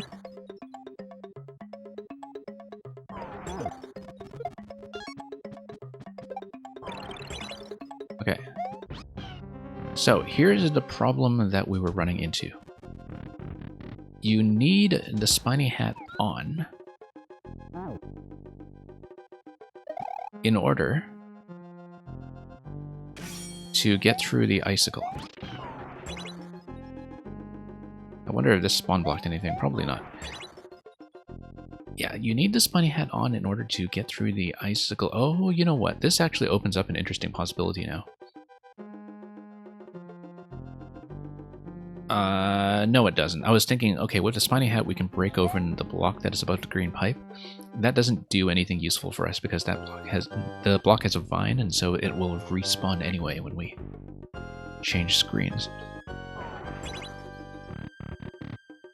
So you need the spiny hat, but we have a secondary problem now, which is how to get the spiny hat under the muncher that's under the blaster in the central column. Like, I feel like I have to grab a second hat.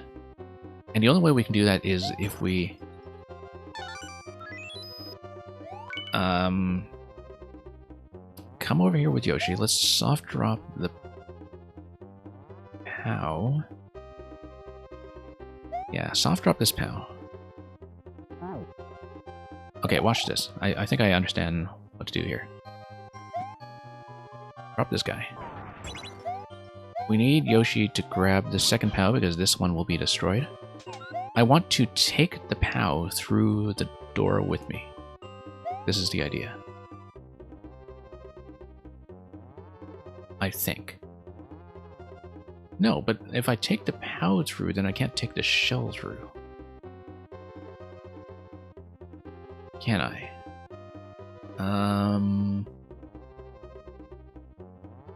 This takes something. What am I even carrying right now? I'm carrying a POW. Okay. Let's drop this guy too. Okay. Next. Come up here. Drop this. Come up here. Oh, no, I did this. No, that's fine. I just step on the P-switch. No, actually, I needed to have the icicle hit the stack again. So the idea is that I want to take Yoshi through the loop once again to grab a second spiny head. But if I do that, I need a way to reacquire that afterwards. I can't go through again.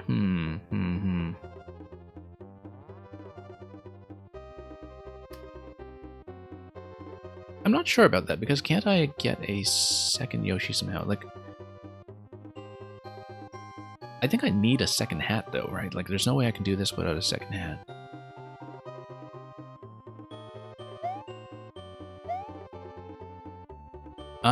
Yeah, I would need to peel the current spiny hat off before I go through the central section. But the spiny hat has already served its immediate purpose here, which is to get through this guy. Right, so I just need to take damage by, for example, hitting the icicle, which is now something that has a very clear purpose. Like, take damage here. Now you can go through. You do the loop, and then what? Because then I'm kind of back to the state I was in before, aren't I? Because I was hoping that if I take this POW through, then I can actually run Yoshi, like, through this side here. I'll show you what I mean if I have the time to do it. I don't think I have the time to do it, unfortunately.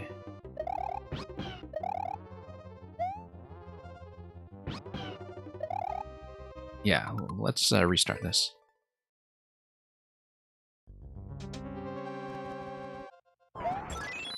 We may have to break this down into a second session, by the way, because I did have some other puzzle levels in queue that I wanted to play tonight, and I am going to be doing more of these puzzle streams as we go, so... Exactly, Vex. That's the problem I'm thinking of, is I want to get rid of this POW so Yoshi can run from damage. I can't do that and take a second spiny hat. Because the only way to get through this icicle without a spiny hat is through Yoshi damage. And I don't want to lose Yoshi. I don't know if Yoshi can actually reach this tile here with his tongue. I know he's obviously able to grab this. Don't know if he can reach all the way here, because that might resolve some issues. Anyway. Let's try to map this out. This is kind of tricky.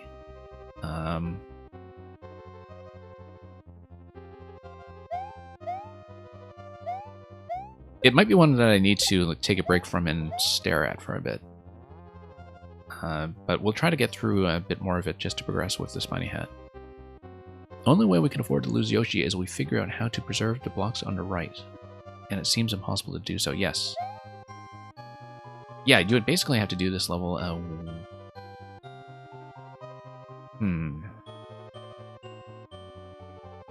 don't know.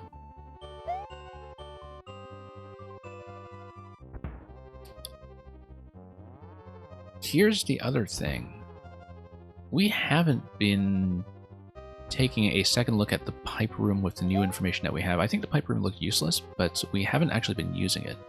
And maybe there is something that is available to us there that we didn't think of before, now that we have a bunch of other tools to work with. What am I doing with this? Oh yes, I need to... Okay, I've been taking too long on this attempt. Let's just restart this. And let's just walk through the sequence once more. In terms of what we know now, just to have a bit of a review. Drop this.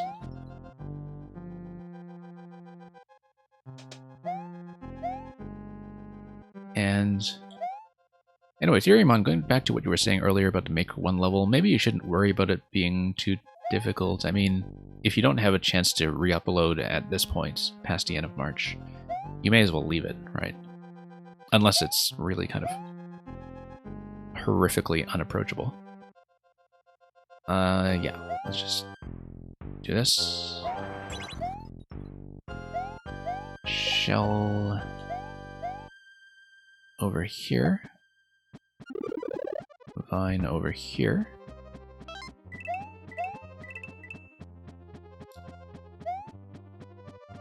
Okay. Let's think about this.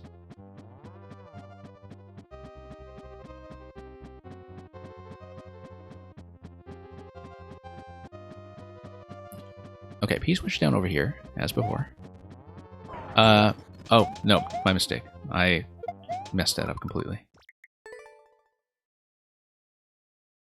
Biggie Swolls, thank you for the updated code. I will make sure I jot that down. We might actually switch over to yours in a moment, Biggie Swolls, just because you've been sitting here very patiently and I told you you would get played. So we might switch over to yours quickly. And I will consider what you just said about the checkpoints. I can't really make sense of that right now while I'm also playing this level, so I'll think about what you just said in a moment. Yeah.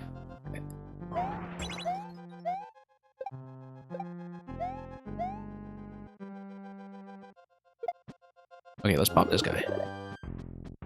I'm going to come up through here. Grab this coin. And yeah, let's just get back to the spiny shell problem, because that is still kind of an unsolved problem. Yeah, because as I was saying, I want to hold the spiny shell in my hand coming up to this location, then I want to put it on, after I've already passed a muncher.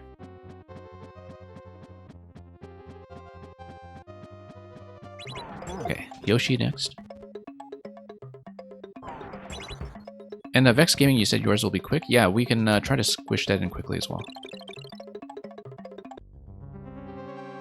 But I'll determine order after we're finished, because Biggie Swolls has a long one. So yeah, we'll try to at least get as far as the Spiny Hat on this attempt, and we may need to put this down for a later stream. Oh shoot, I messed that up. That's fine. Let's not worry about the third coin right now, because that's the only thing we need the double tap for. Let's just grab Yoshi first.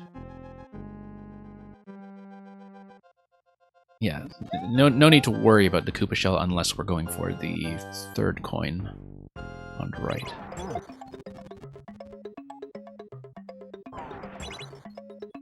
Because we already know how to deal with that, we don't actually need to deal with it on this attempt. And yeah, Merlin, thank you for dropping by. I'm hoping we will finally play your dedicated levels soon. Oh, you know what? If we come through here with the P-switch still active, I feel like we could totally have the timing to have the first Yoshi grab a second Yoshi. That doesn't actually help us at all. But let's see here. Yeah, we need to put the shell on first.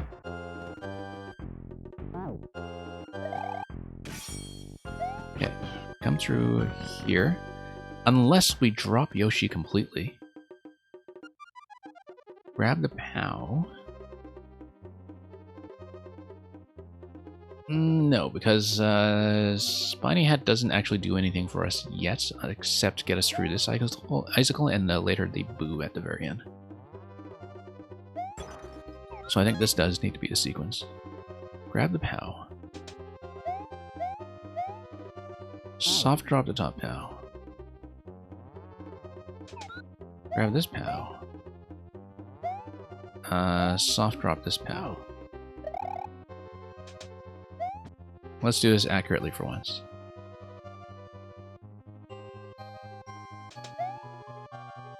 Do this, grab the P, put this in position,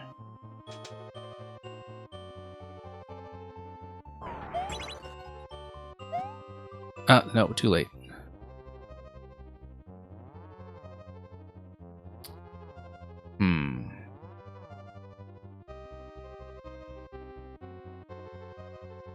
Maybe that's okay. Because do we actually need to P-switch actually? Yeah, we kind of do.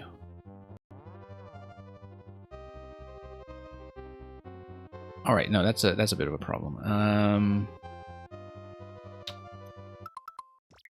Okay, one more attempt just so I can execute the plan accurately, which is not what we've been doing, and then we'll switch to something else. We will definitely solve this at some point. I'm not going to leave it unfinished as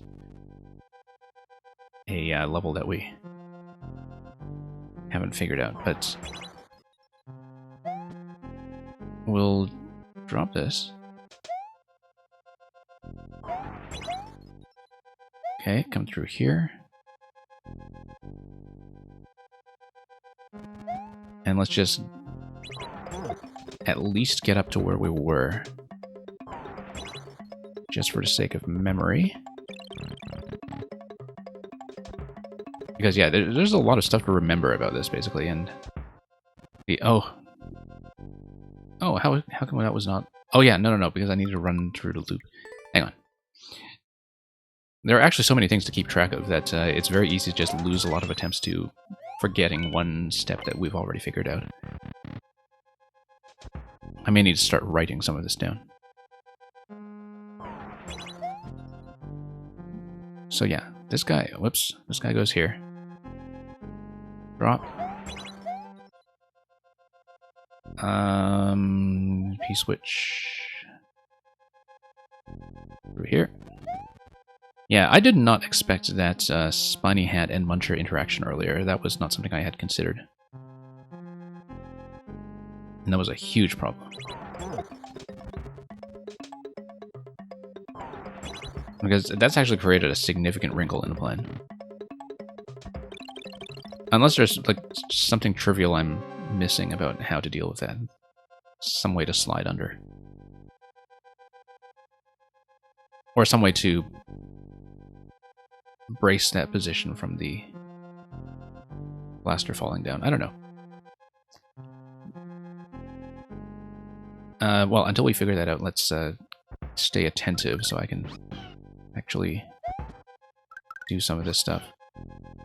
Right, same interaction to loop around and grab Yoshi. Except, oh, I forgot to do the on-off switch.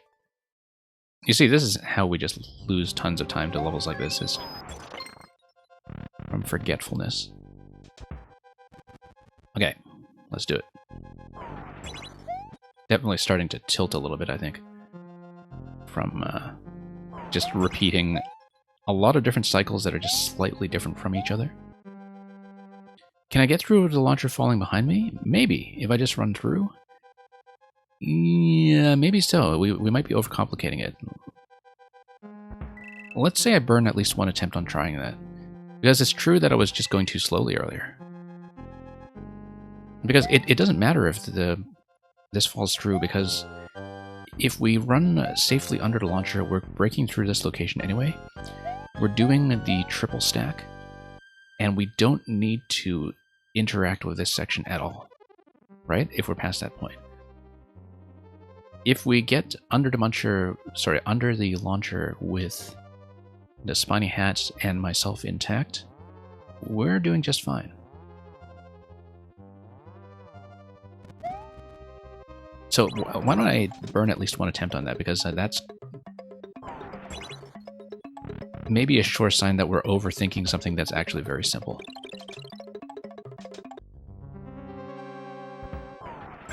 Okay, let's get this in the correct state. Yeah, I think you're right in that I am totally overcomplicating it the same way I was overcomplicating the Yoshi drop earlier. Run around. Obviously, if we're doing the triple stack, we would need to use the key, but we're not doing that yet, so let's figure out how this is going to work. Yes, P-switch once again. And we grab Yoshi. And then we grab the hat.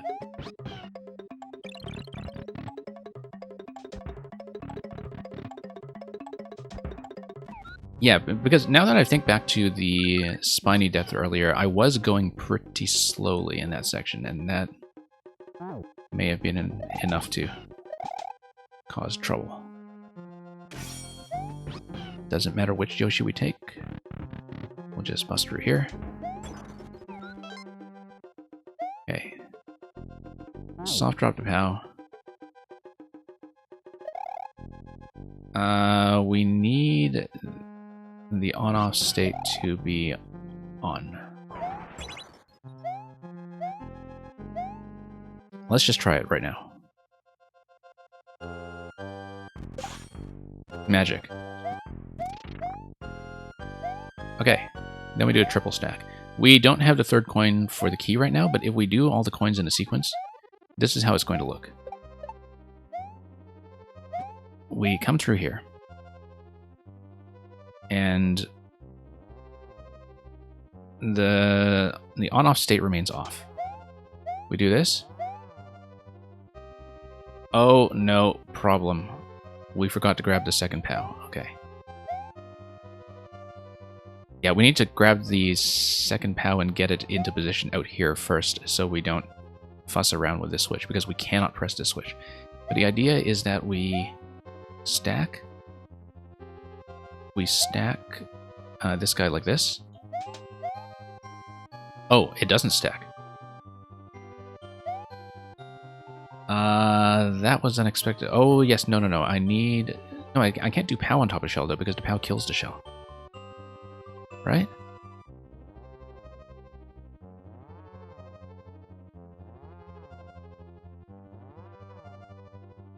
And yeah, if POW is first, then POW would land on the bottom, and then you go shell and then P. It's okay to land on top of the P and activate it. No, the problem though is that you do need... no, it's not going to be P, POW, POW. The reason it's not P, POW, POW is because you need the POW when you come out the final door. If you do not have the POW when you come out the final door, you can't get rid of the Big Muncher. That's also why I don't think you can just jump off of Yoshi at the key door. If you jump off of Yoshi at the key door, we have no solution for the central Muncher here. Right? Am I reading that correctly? That's, However, dropping Yoshi might actually do something. And the way we drop Yoshi is just by taking damage here. No. Not with a spiny hat, we don't. But we use Yoshi as part of the stack, then maybe we're in good shape. Problem is, Yoshi cannot be at the bottom of the stack, because if Yoshi is at the bottom of the stack... okay, this is a problem, because Yoshi can't be on top of the P, because he'll hit the P.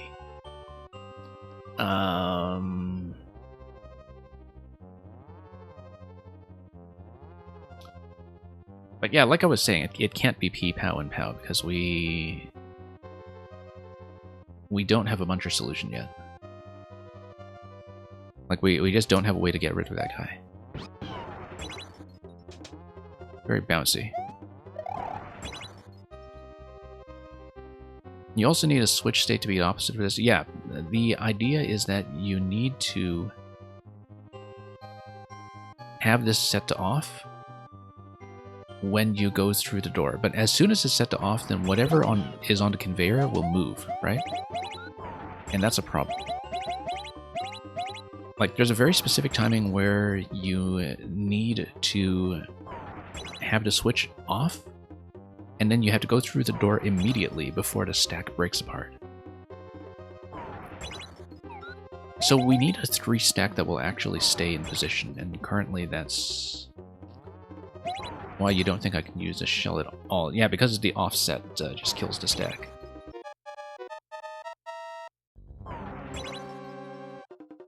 Yeah, because I'm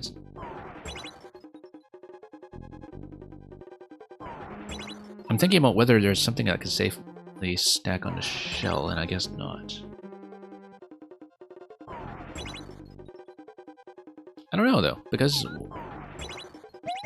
if we only have access to one of the 2 POWs, then the shell will need to be part of the triple stack, right? Yeah, I was so confident in the shell being part of that I didn't think that the conveyor would blow that up.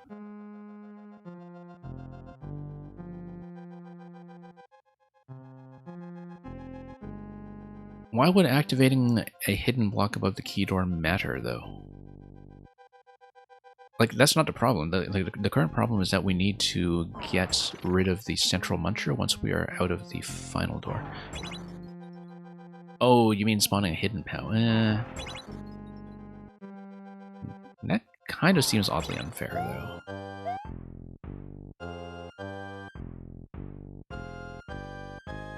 But it's true that we haven't even tried jumping off the Yoshi, and currently we have no other plan for how to get off that position once we go through the key door. So maybe you're right about that. We should try that at least once. So let's try the Yoshi jump at least once. And if we're trying the Yoshi jump, we still have a problem, though, because we don't know how to get the POWs through. But let's just do this and not spend as much time talking and see if we can just walk through the interaction. So let's actually grab all 3 coins this time so I can see what happens when we go through the key door. Okay. So we got that. We have yeah, access to the P. Yes. Down. Next thing is loop around for Yoshi. And then next thing after that is shell.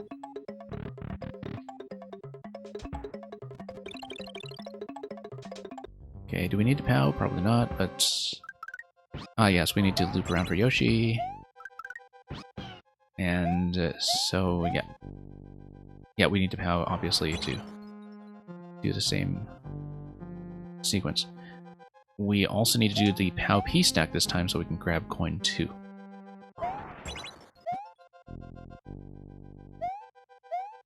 Okay, take the shell. Come here. Yeah, these one-tile offsets always throw me off a bit when it comes to planning out the solution in advance. Okay. So far, so good. We come here, we go back through the door, grab the shell. Spiny hat, rather. Spiny hat on.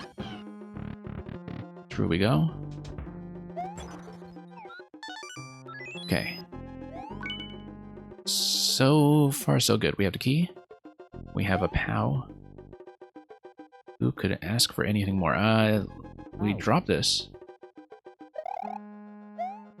I run through here to break open the central block.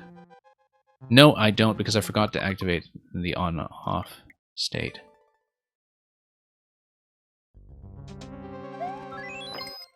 Okay. So much for that attempt. Yeah. Let's actually watch the on-off gates this time so I don't burn a couple minutes needlessly. Okay. Eventually we'll get this, just from an execution perspective.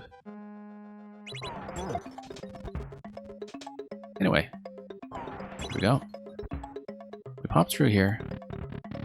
E-switch gives us Yoshi. We do need to POW. We're going to do double stack.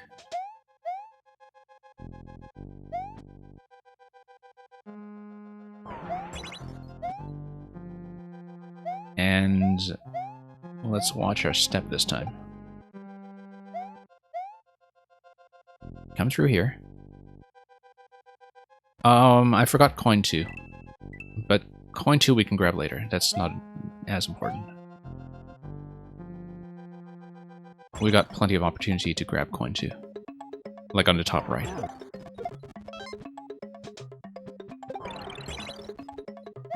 Okay. It makes sense because you can stack P, Pow, Pow, and then take damage on Yoshi with a spike and then land on a 3 stack. Can you do that though? Like if you're offset... I mean, I know you can get through the stack with Yoshi, but the thing is, we still don't have a solution for keeping a POW with us for the final Muncher, right? Except for what you're suggesting about the hidden block. Like right now, if we don't need one of our current POW blocks, well, there's no problem. Anyway, we need a Spiny Hat. Drop. Pick up. Go through here.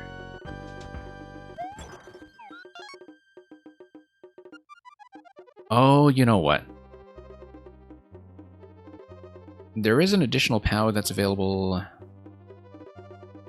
on the final screen. No, except we can't get out of the one-way panels if we do that.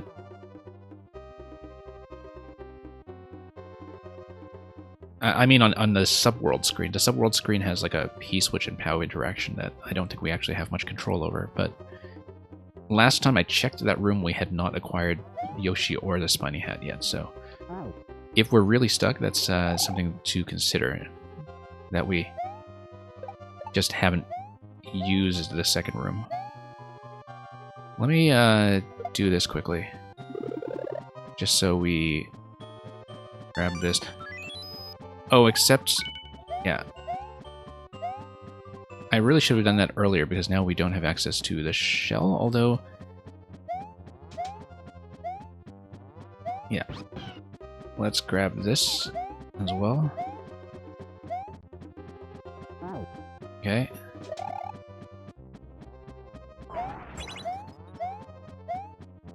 Alright. Yeah. Right side POW is the bottom POW. Let's remember that in case that becomes important.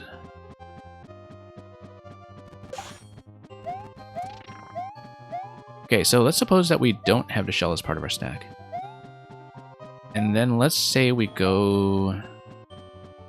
like either P Pow Pow or Pow P Pow. And down here. So we go P. Pow.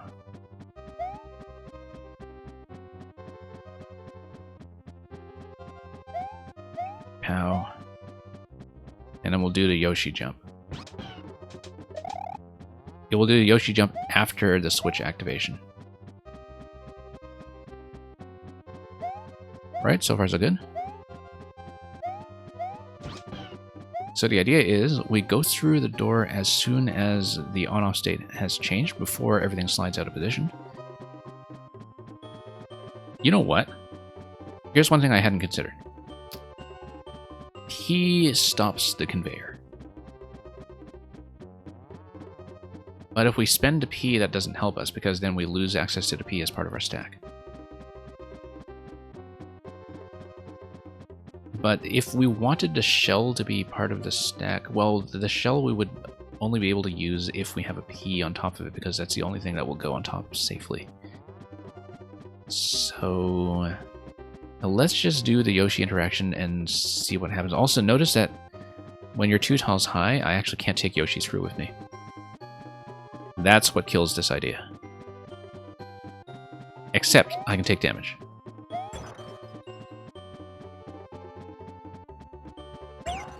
Yeah, there we go. There we go.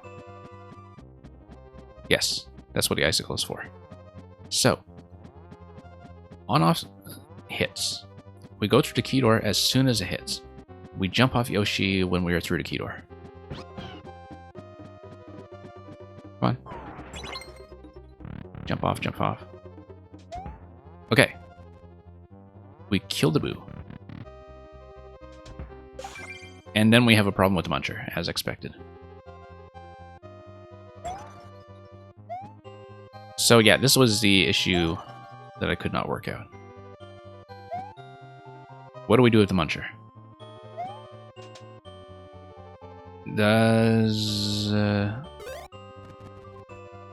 the block's not going to do anything for me. We need a POW, basically. Which was why I was hoping the shell stack would work, because the shell stack is the only way to conserve a POW. Like, if we don't use the shell as part of the stack, what can we use? Right? I don't see how we can do it without the shell stack, basically. Unless we grab a second spiny hat. No, we don't have a way to grab a second spiny hat. The reason I was thinking that was because if we grab a second spiny hat, then we do like a shell stack. No, that wouldn't work, because the way I'm thinking about this is that the P switch freezes the conveyor belt, and freezing the conveyor belt means that the stack doesn't fall apart. But we need the P to be part of the stack, or the shell cannot be part of the stack, right? Actually, Bolt Spans, this has been a pretty great experience so far. We've been playing like a mess. The level has itself been very, very interesting. And so yeah, Vex Gaming, I think the idea of the POW sorting itself out is not working. Let's go back to this. We are very, very close to the end. I think I have to save this for a second session.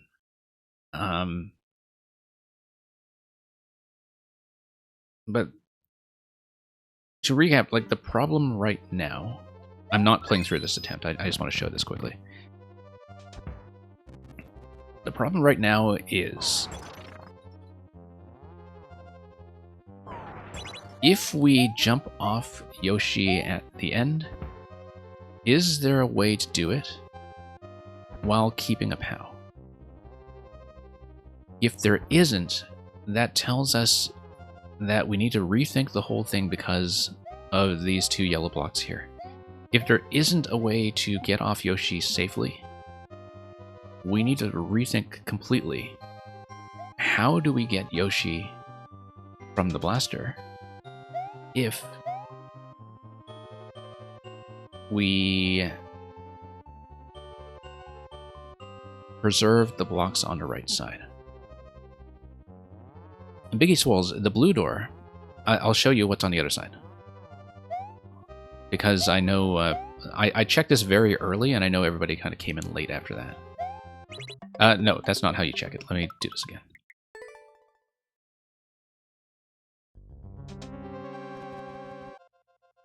Vex Gaming, I don't think the purpose of the one-way is, on the right side is actually to prevent Yoshi from going through, or to force a jump.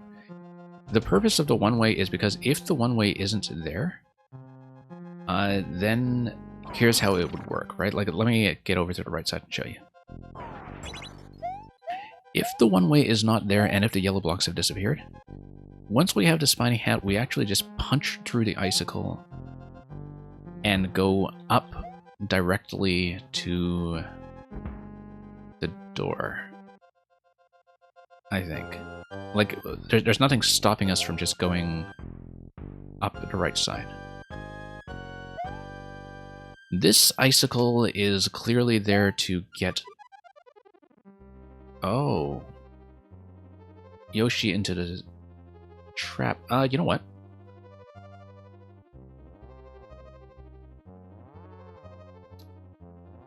I would have thought, though, that the purpose of Yoshi is... Ooh, that's interesting. Yeah, because the icicle clearly is to make Yoshi run into Central Trap, but then how do we keep an item coming out of Yoshi, right? Like, that's still unresolved.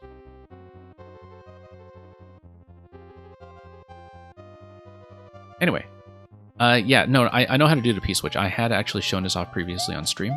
The way that you do it is you activate the vine with the shell,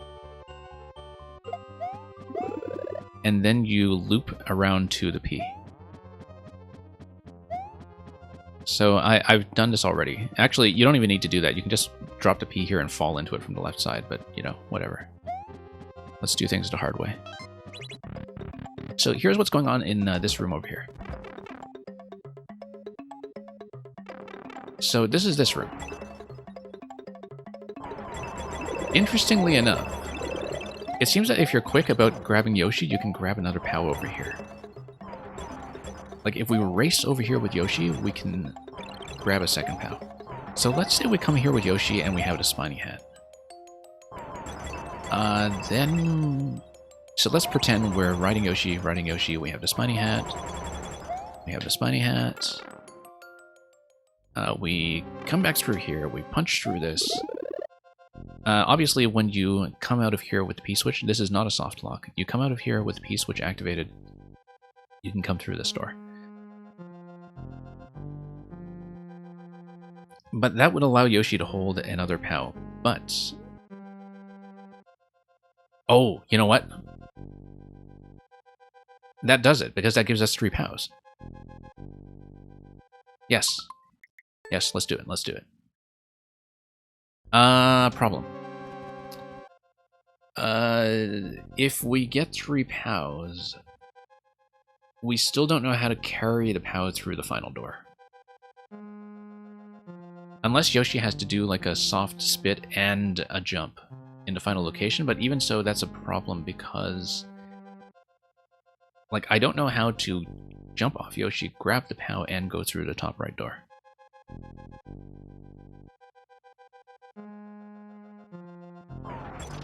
Anyway, Vex, you were saying, if you can stack stuff on top of Yoshi, maybe he goes in the bottom and can carry a POW through.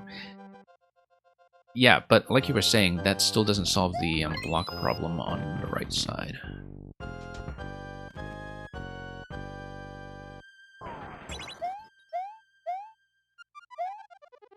Yeah, that still doesn't resolve this issue here. Like, if you're thinking that we have to jump off Yoshi, I don't know how we can do that. Like, if we jump off Yoshi, that sort of instantly destroys any notion of escorting an item safely through the final door, you know? I don't see how we can jump off Yoshi and carry an item. Unless there's some kind of weird sequence where Yoshi does a spit and you jump. Like a soft drop and you jump. That seems a little bit tricky. Like, so for example, you carry Yoshi through with a POW in his mouth. You spit out the POW. And you jump off of him.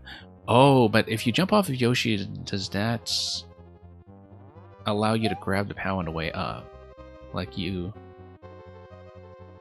would need a soft drop and jump. Maybe that is it, in fact. Okay, let's do this. Let's do it. We have to try it.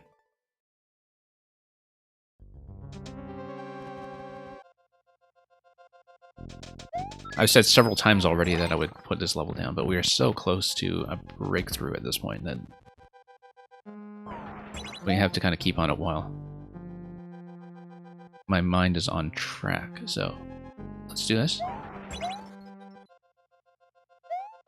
Let's do the Yoshi loop. I still haven't sorted out the order in which I decide to finally go through the P door on the right side, but it will be, I think, before I break this block. No, it can be after. It can be after. It doesn't actually matter so much. Let's figure this out. Yeah, P.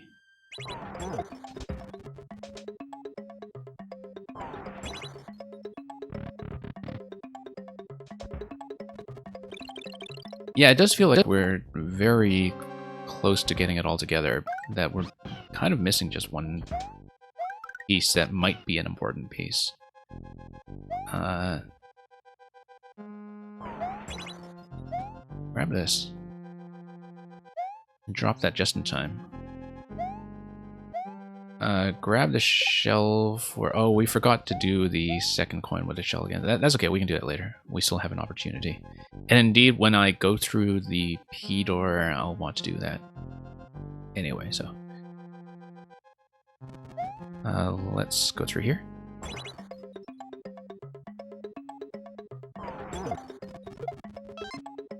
Okay. Go through here. Tap both doors for the Spiny Hat.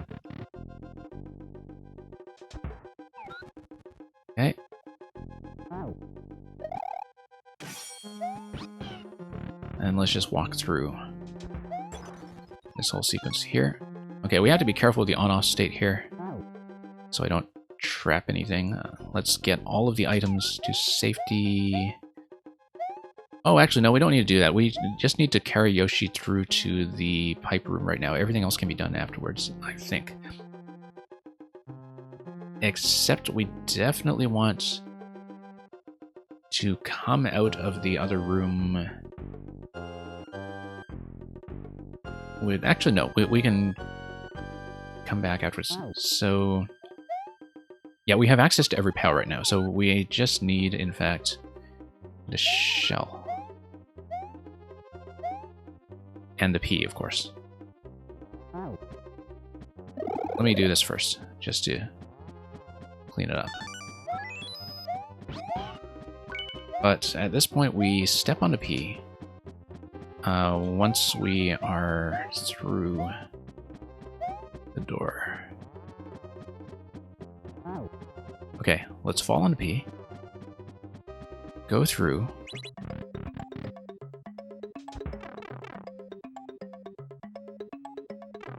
And let's try to grab... Oh, no, no. That's okay, we can redo this room. We can redo it. Not a big deal. Can we hit the bottom turn block with a shell? Let's see. Yeah, Boltzmann, you mentioned the castle music. There's actually something really irritating with the castle music, which is that sometimes it triggers copyright detection for some nonsensical reason, because somebody... Oh, shoot. No, we can do it. Okay. Like, there's some kind of copyright troll that was squatting on the music to Super Mario World for some reason, and so, like, every now and then when I stare at a level too long in the castle music in Super Mario World, I run into issues. Okay, how do I get out of this? I think I might have busted my chance of getting out of this. No, that's okay. We'll walk Yoshi through. And just bop him from the bottom. Okay.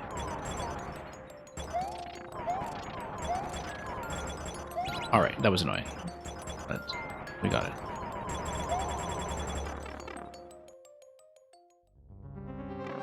Okay, we still have a POW in our mouths. We have POW number 5, in fact. So now we're basically in business, right? Like, I get rid of this guy, come back through here. I soft drop POW number 5. I do the POW number 3, rather, object number 5. I do this run through here. Punch this. Okay, so now we have enough objects to do a 3-stack and carry a POW with us. Great. Let's hit this so we can grab that POW from the bottom. Whoops, ate the coin. That's probably not what we want at the moment. Alright. Okay. We're in business, maybe. Let's think about the icicle state, because we don't want to be... Yeah, we need this to be on, so the conveyor doesn't push everything around. We then need a P-Pow-Pow.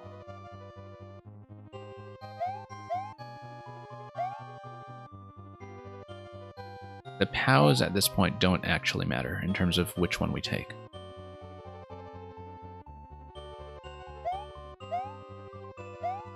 And...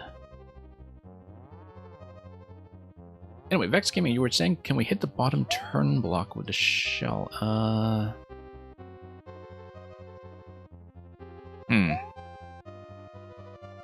No, I don't know about that, because no matter which order you choose, either POW first or P first, Like, one of those 2 columns is going to go down. Right? Oh, shoot. Oh, no, that was a mistake. I didn't mean to drop through to the left side like that. Okay. But anyway, since we blew this attempt already, let me show you the thing that I was thinking of doing. I was thinking of doing soft drop, like when we're falling with Yoshi. Soft drop, and then jump, and then pick up the POW, and then land on a door. I don't know if we can execute that, but it seems like a really fussy sort of execution solution, if you know what I mean. It does seem way too hard. It doesn't seem like the right idea. Because you would have to soft drop while you're falling. And I think the soft drop at that point would just hit the wall, right? Maybe. Like the POW would just collide. Like it doesn't feel like the right solution.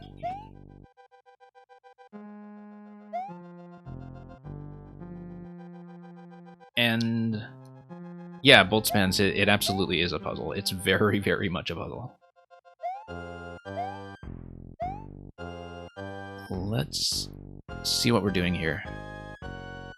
Yeah, we were kind of tight on time the whole time too, so we have to drop the POW.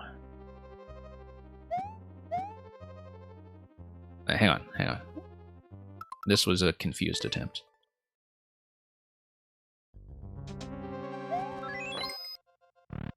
It's surprisingly difficult to just keep track of everything you're doing when you have to juggle so many variables in your head, but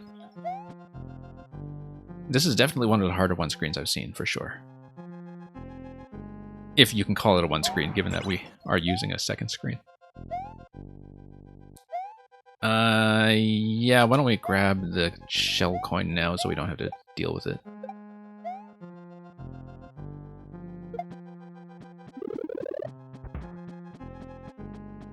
Yeah, thanks for dropping by, Boltzmans. Good to have you here. To briefly satisfy your curiosity with one level that we've been playing for the last 2 hours.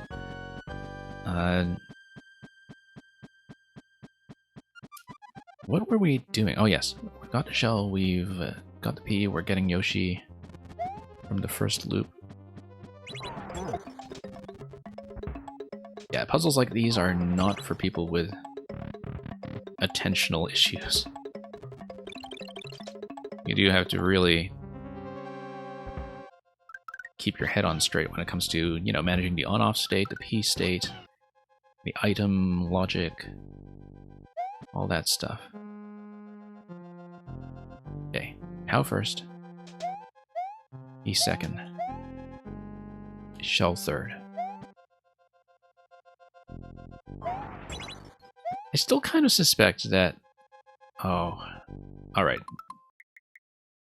I think we have too many execution problems with this right now, but, like, we've gotten reasonably far, right? I think I need a second session with this, for sure, just to shake out some of the execution errors and,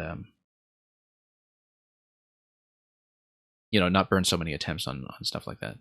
I don't know, do people want to see me try to continue with this, or should we just have a change? We are only a step away. Like, it's very difficult to put this down when it feels like we are so close to figuring something out with the people who have stayed and become invested in this, right?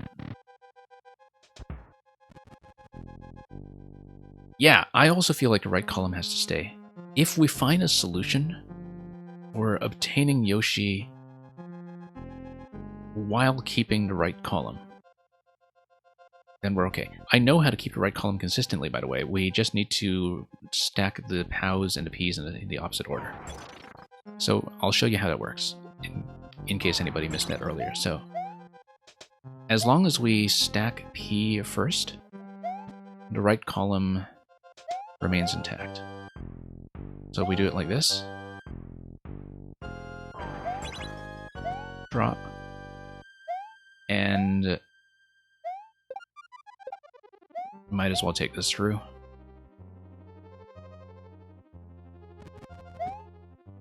And then that's how that goes. And you can see the POW precludes us from taking Yoshi. So how do we get Yoshi, right? Do we have any idea how to get Yoshi if that happens? Because that's the issue. We've got the right column now, but don't we just never get Yoshi? And if we never get Yoshi, a lot of stuff does not happen. So Big East Walls, like, that's the reason that we've been blowing up the right column the whole time. I feel like we have to blow up the right column. Or you never get Yoshi. And I don't see a way around that. Which is why I don't feel like we're as close as we think, because like there's this very central thing to understand that we have not understood, which is, what do we do about the fact that we're blowing up the right side column? Is it an execution thing where you need to soft drop your Yoshi and then do a pickup? Like, come out of the key door, spit, pickup. That seems almost needlessly fuzzy. But that's why I don't see that happening. Vex Gaming, you can stack on Yoshi, I think. I don't think you can do it with the offset, but...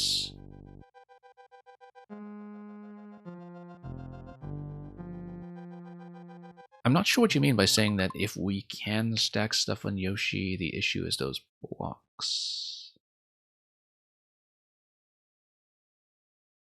Because do you mean that if we have Yoshi drop on the right side, that we can do something about that? Because the problem that I see right now is that we still have the one-way panel to deal with. No, Vex Gaming, there's a reason that doesn't work. You're saying stack a P and POW and Yoshi and walk with a second POW. Oh, you mean in the central column. No, there's a reason that doesn't work, because if you exit the door, the right side column is already down by that point, right? Like, we've already blown it up. Unless you can think of a solution that preserves the right column. If we blow up the right column, we need to jump off Yoshi. We probably need to keep the right side column. But if we keep the right side column, no Yoshi for us. However, I actually have no idea what the right side blaster spawns. It occurs to me, because we've never seen it drop in a position that allows it to spawn anything. If we know that it's possible to come through there with a POW, we know that the blocks are the issue.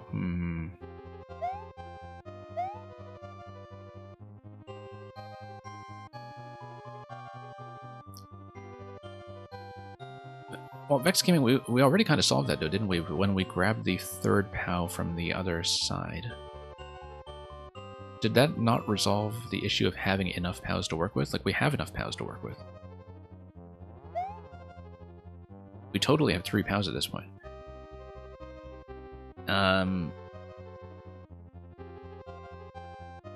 We aren't really using the shell as part of the stacking problem still. And I wonder if we should be. But... what do you think? I think we're not actually as close as we think we are. Like, we need one major rethink to solve the core problem of this level right now. And I may have to just kind of put this down, review the video a little bit, and actually look at this and bring it back on another puzzle night. I'm planning to make puzzle night a regular thing, so we can be back to this soon enough. I feel like we maybe need a bit of a mental break from this, so I can look at some of the other stuff that was suggested. So yeah, Vex, you said you had a short one, right? Like, if yours is short, we'll do that one first, and then we'll do Big East Walls. Because that one is a much longer one. And I know, having seen one of the solutions to it already. So let me just scroll up and grab your code.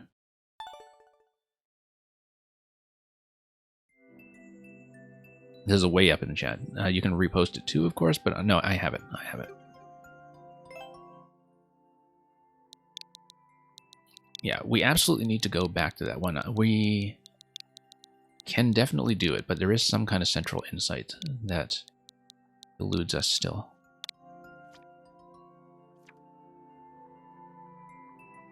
Okay, thank you for offering me first to clear. It looks like this just came up. New one-screen puzzle using SMB2. Yeah, let's do it. Not so fast, Spike.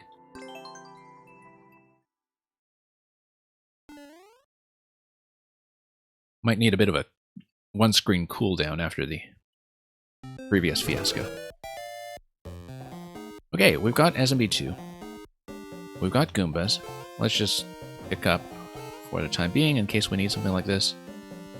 Goomba can knock out a Spike. But we can also just create like a Thwomp elevator, can't we? Maybe. Let me do a quick height check here, okay. Whoops. Okay, no, I can't throw it through the wall. There are some throwing mechanics that are weird like that occasionally do work, which is why I was thinking about trying it.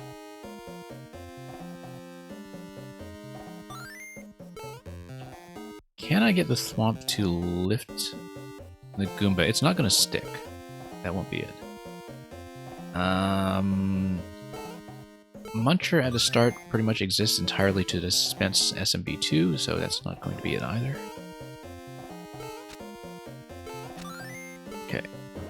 Key collection like that isn't going to work. Ultimately, what do I want to do? I want... If the bomb blows up, it's going to... get rid of the block. Let's see. Thinking about the on-off switch up top right now, and what we can do with that. I mean, Thwomp is going to deal damage. It's not going to be that.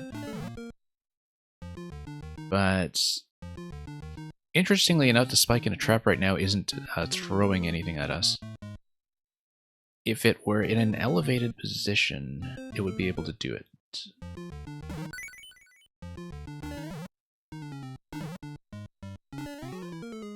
Obviously, we've lost SMB2 at this point. We need to keep it at least a little bit longer.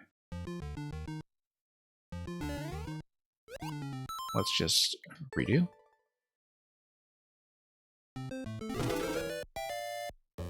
I think the previous puzzle just completely fried us. But let's see what we can do.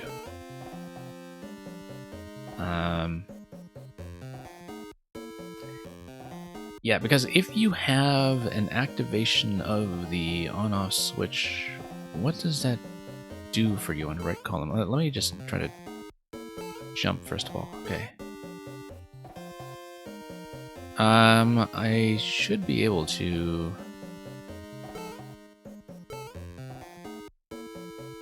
get on top of a stack, jump like this. No, not quite high enough. Like if I had a 2-stack somehow.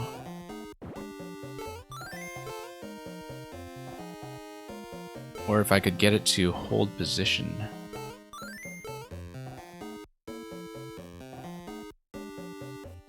Let's think about that. Probably missing something really obvious.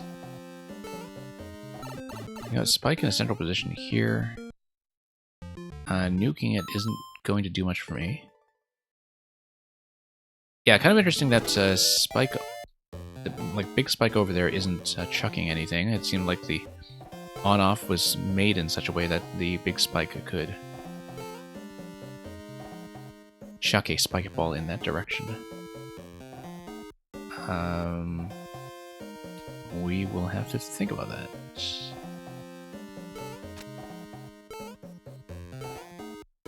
Let's see.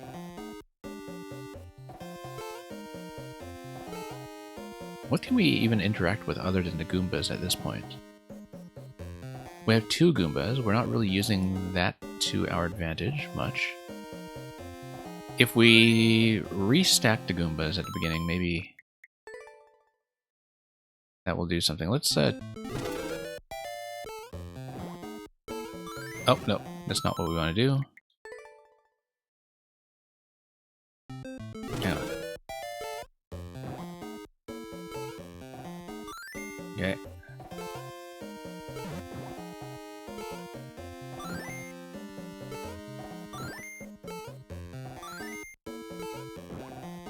I wonder... Okay, no. If we drop to the left, we can get the Goombas to face the other way, maybe? Here we go. And let's drop... that was not what I wanted to do. Hang on. I can't actually restack them, though. I don't think. Like, a throw is always going to be a kill, isn't it? But let's... try to do this. I think I can do it without a hint just yet. I'm just... it's probably something really obvious. The other thing I could do here, throwing the key isn't going to do anything for me until we figure out what to do with those locations.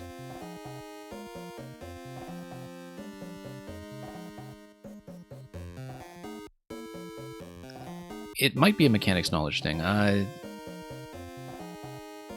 but let me think about that, because like the spike's holding position is interesting. In that, I think ultimately we actually do want to reposition spikes, don't we? Like, repositioning the spikes will be the thing that I need. I know that there's like some kind of throw chaining mechanic that allows you to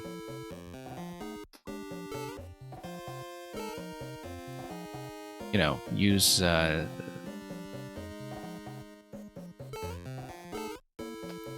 thrown objects to actually penetrate walls, but don't quite remember. It may be a mechanics thing that I just don't remember. I only recently came back to this game after a few months off, so there's a lot of stuff I'm relearning as I go. So, alright.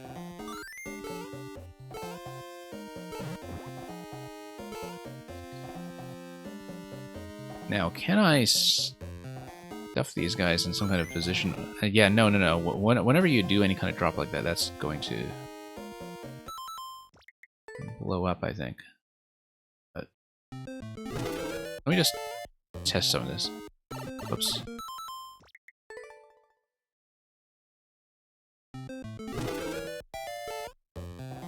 Whoops. Really beginning to slip up all over the place.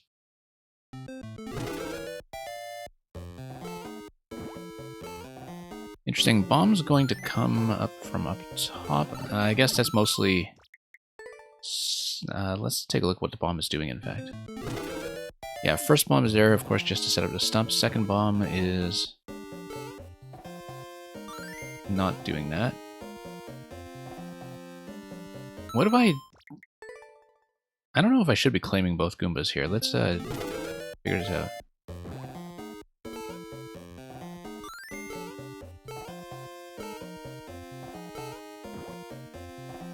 Like, chain these guys.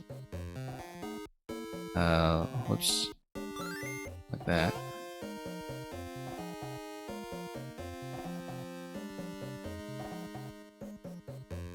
Kind of thinking, like, if I can get one Goomba to drop any other one. I don't think they actually restack, though. I would not expect them to. Because the thing is, if you had a 2 Goomba stack, you would actually be able to get through to an off up top.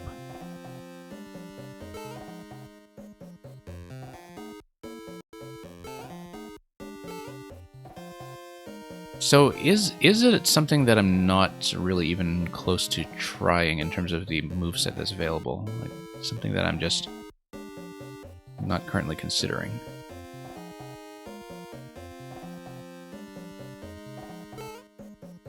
Because I'm currently thinking that...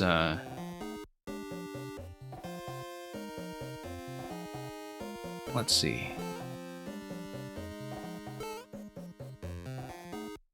I said something earlier that tells you if I know it. Okay.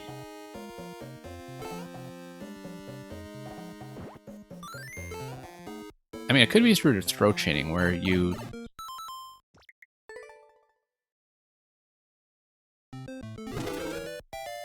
like, if you do something like that, doesn't it kind of continue to knock things out? You know what? There's got to be an entity block right now, right? Or... no, because we've killed 2 Goombas. Yeah, so, okay, Spike up here is not spawning anything right now. The reason it would not be spawning anything is because we are, I think, overloaded by a certain amount, but I can't... Let me watch the pipe, actually, because the pipe spawning anything will tell me if that's the case. No, so the bombs are placed. There's currently nothing coming out of the pipe. There might actually be fire coming out of the pipe once we unblock the entity limit. So the idea is that if we do some kind of throw chain that, for instance,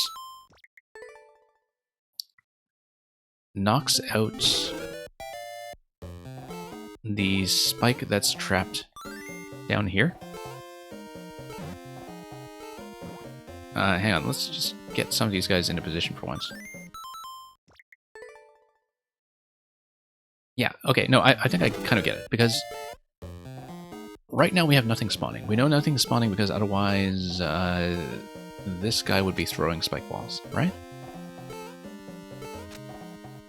And potentially we also have the pipe spawning something like a Podoboo that would drop on a bomb and ignite it, and therefore blow up the block. Which would also potentially give us an escape? No, it would give us the stump. Giving us the stump, once the on-off switch has been toggled, allows us to get through the key door. The on-off switch cannot be toggled until we have grabbed the key.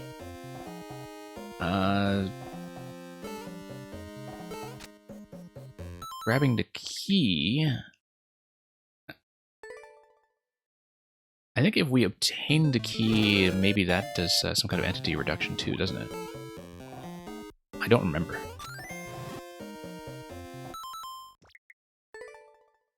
But I think I'm kind of generally on the right track, that I should be thinking about entity limit blocking, controlling both this location and the spike ball spawn that is going to knock out the on-off switch on the top right.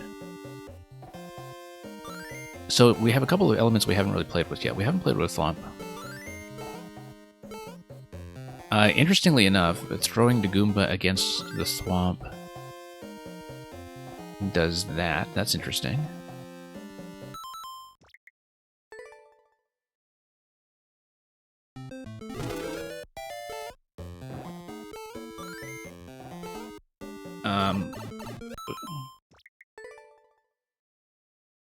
Okay, so if we have some kind of throw chain that takes out the spike...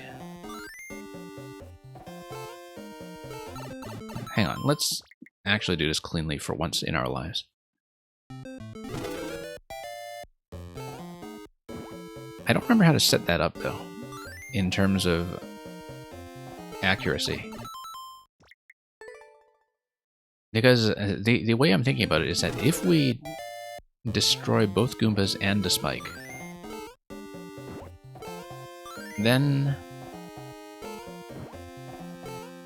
we may be in business in terms of allowing one of two things to happen: the stump release and the spike ball release. So am I still missing something knowledge-wise? You don't need to tell me what it is, but I'm wondering if I am missing something just from the perspective of knowledge. Okay.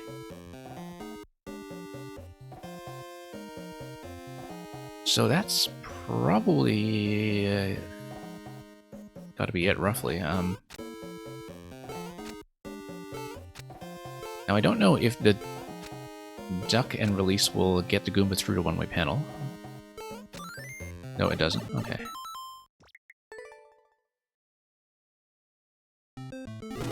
So we kind of understand some of this mechanically then.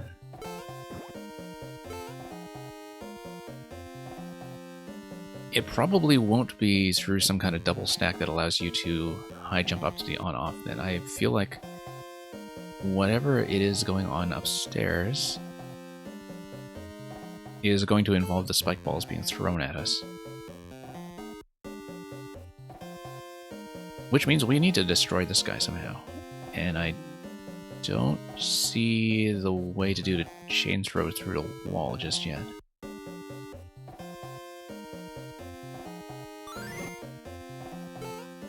It should be like a bounce off the first Goomba and then a bounce into the spike, right through the wall.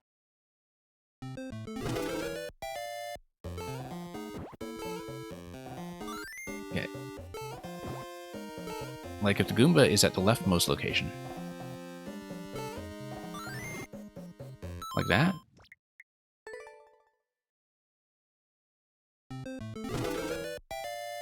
I think it is supposed to chain if we do it accurately. Like, I don't know if it's an accuracy issue here.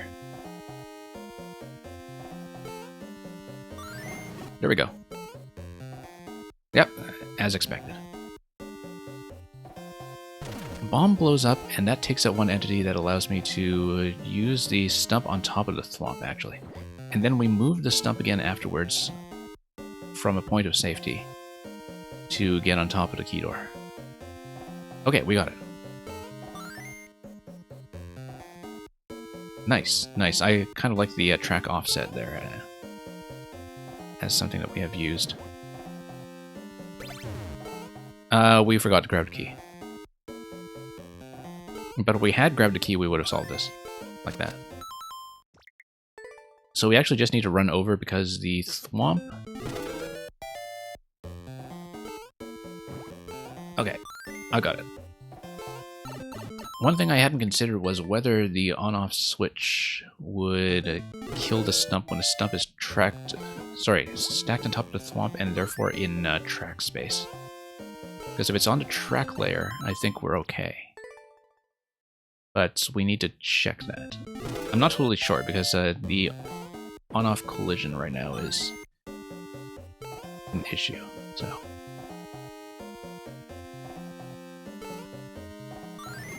Okay, there we go.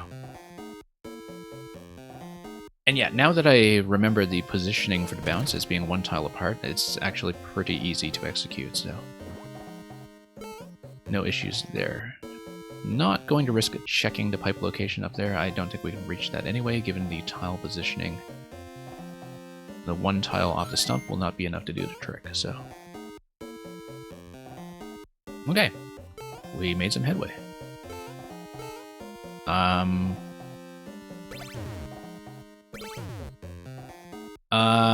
Yeah, we needed to take the stump with us and hide in this location. Yep.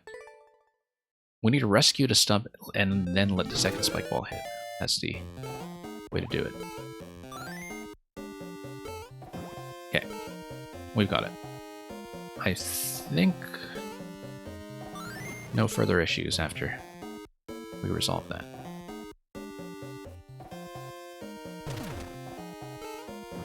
Nice. It's definitely using some edge case mechanics, but, you know, that's what puzzles do, right? Very often. And yeah, you're right that a lot of people, I think, from a mechanics perspective, would not necessarily know to chain throw. I know it mainly because I have seen some really quite excellent levels that do use it. Oh. Yeah. About that. Okay, that's not how you get the key then. Okay. Let's rethink this. Maybe I needed to do a single tap on the stump first. Let me try this. Let me try this. I thought it was so clever to get the second hit on the spike ball, and whoops, no.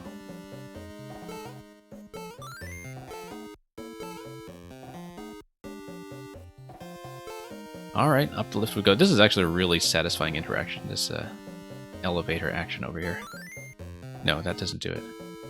We need to rethink this. I specifically need to rethink the key.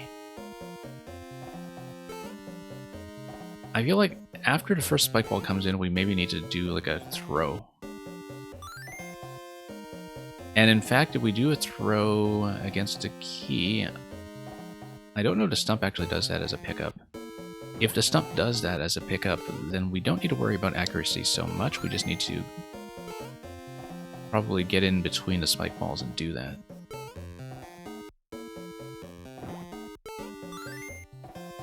Not like that. Like, let's find a position. Like the central block here, maybe. No, not far enough. I don't know if we're able to do that between the spike balls, you know, like if we have the positioning to do it, because the first spike ball is going to come hit, and the second one... We actually can't have a second switch activation, that's the thing. We would need to block that somehow.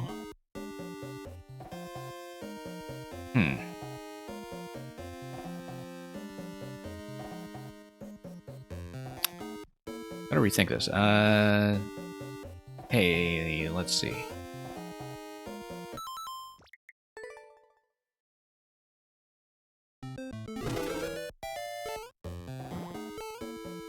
Okay.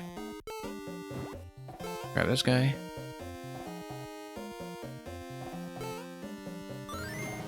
Chain throw that.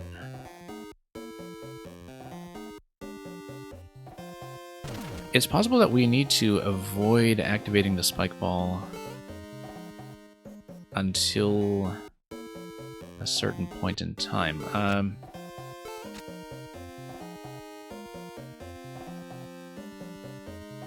Or do something positionally to ensure that we only have one spike ball hit. Yeah, there are a couple of issues with the sequence here, I think. But let's take the elevator up. Yeah, as soon as you come up here. No, that's going to be an issue. So how do we obtain this guy? This is, well, let's see first of all if the stump throw actually collects it. It does. That's probably going to be part of the ultimate solution then. But we need to...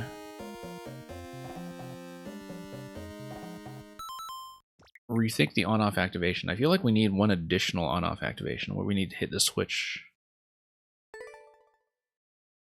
once with something.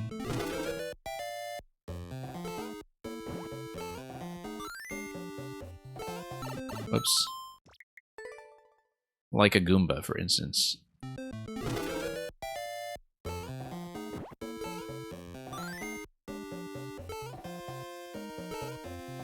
Oh. The ceiling there is definitely causing me all kinds of grief. Yeah, I feel like I need to prepare the on-off switch by having one initial hit first. But if we have one initial hit first, we can't take the lift up this long. Throwing the stump through the spike ball, kill the spike ball. Yes, it should, actually. And in fact, if I just drop the stump, the spike ball hitting the stump, we don't even need to throw it. You can just drop the stump to prevent it from moving. And then we can loop around, we can grab the key first, and then... Yeah, actually, no, this is easy. This is easy. Like, I can just stop the spike ball. It's not a big deal. It's usually these, you know, trivial little adjustments like that that catch me off the last, approach to the solution, which kind of makes me think that maybe we're missing something similar in that other giant puzzle as well. Alright. So yeah, let's actually use the stump as defense this time. Because the stump will just straight up block the spike ball.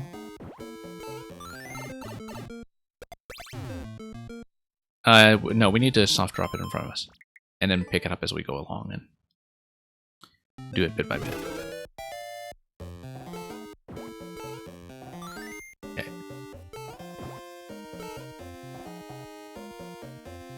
Almost there. Almost there.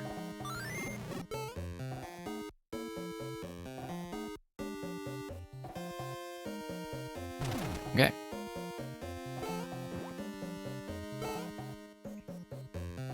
So yeah, we'll soft drop the stump right away just to get it in a nice defensive position in front of us before the first ball hits.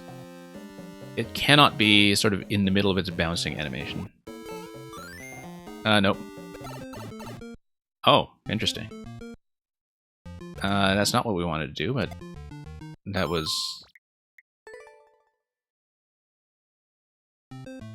kind of interesting in that the stump actually did register as ground that the spike ball was rolling over. So it was no longer using its aerial movement. Okay.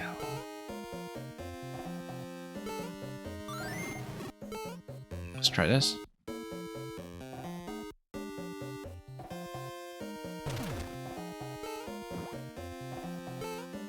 And yeah. I probably just need to pick up the stump earlier off the thwomp. I think maybe this is an execution thing, where as soon as I'm above the semi-solid, I need to go. Land safely. Nope. Oh, okay, that works. We'll do it. We'll do it that way. And then we will just throw the stump when I'm able to. Okay. There we go. Nope, there we don't. Yeah, maybe I should have rethought that.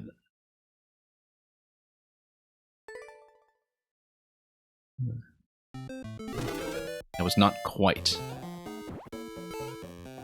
it. Let's redo this.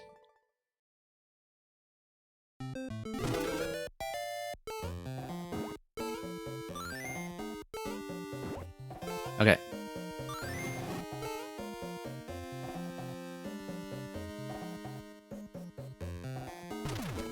I mean,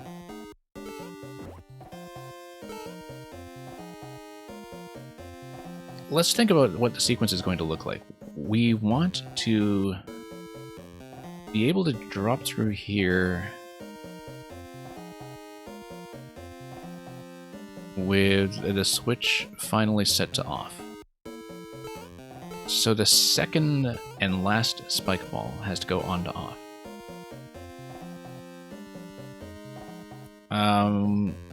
Yeah, which means that out of the two spike balls... No, but unfortunately, Spike doesn't get killed until one ball has already been activated, right? So it's a bit of an issue there. Yeah, because the first switch activation kills Spike. And the first switch activation has to come before that. Let's think about this. Yeah, because Spike Ball hits on-off switch. On-off switch kills Spike after a second Spike Ball has already been launched. At that point, we need to have already collected the key.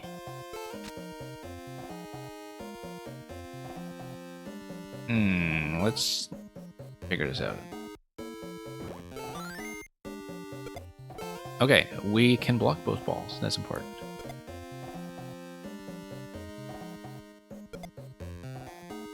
We can actually beat the timing. Maybe.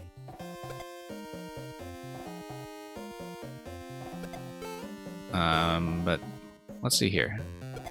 We can get on top of this position safely.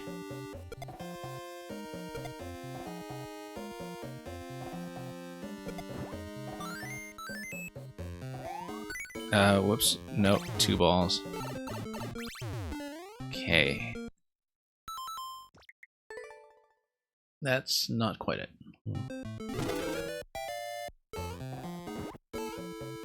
Yeah.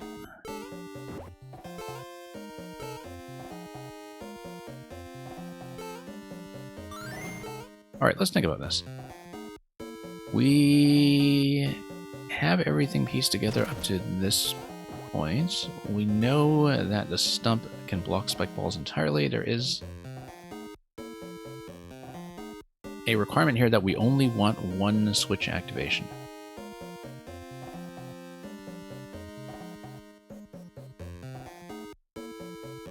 But by that point, a stump is already... you know what? We don't necessarily need to collect this with a stump. We can collect this using ourselves. And have the stump continue to block. Except then we can't get back up there, though. Oh, interesting. Okay. That was not what I intended, but...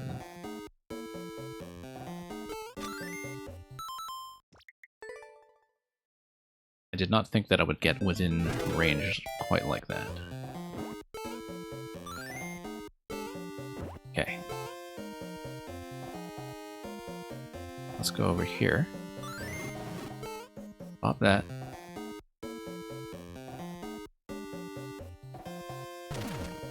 It's gonna drop. We come over here. We use the lift. Now... yeah, first spike ball is going to hit the on-off switch, and then there's always a second ball that's live.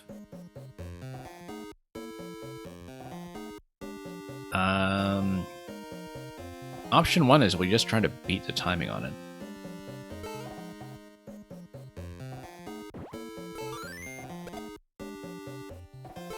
Like here, we can just run with the stump, actually. We don't need to throw the stump, we can just run it, carry it, drop it immediately afterwards, and just get on.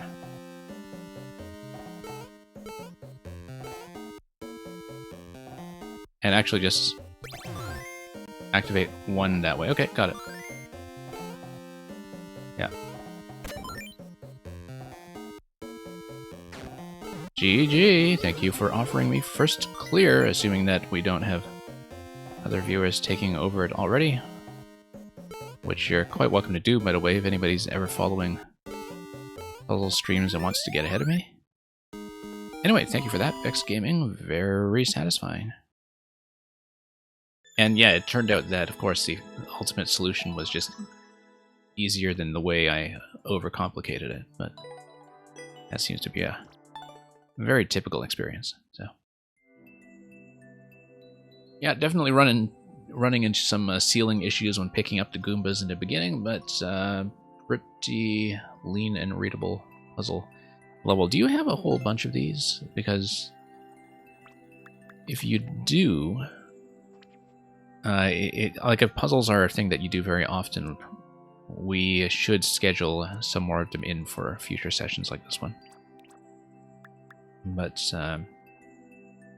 yeah, we'll definitely save some of these codes perhaps, as we do kind of keep a bit of an informal backlog in the Discord channel that I have, the server rather.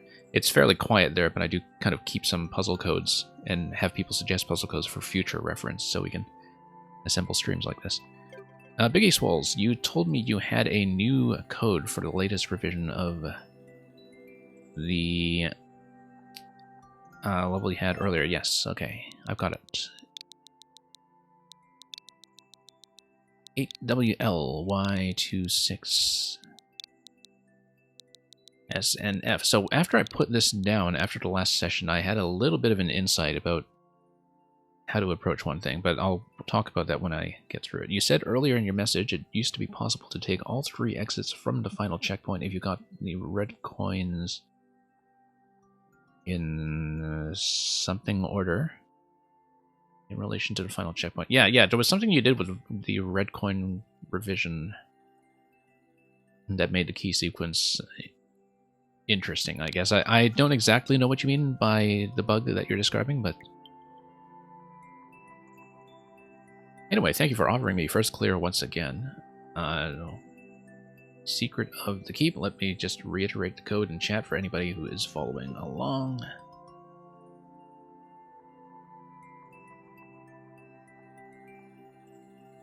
And let's just see it.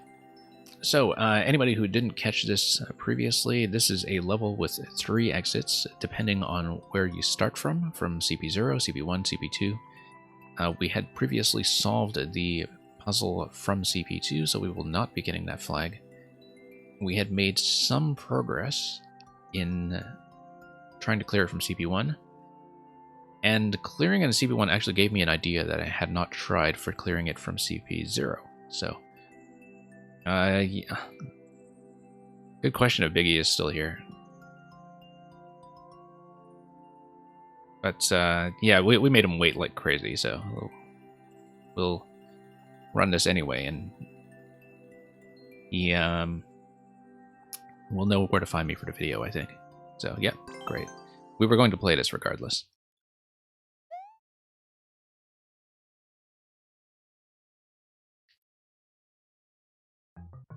Okay, so if this is your first time seeing this, some of this sequence is going to seem totally nonsensical because we had already done a lot of the early exploration to figure it out.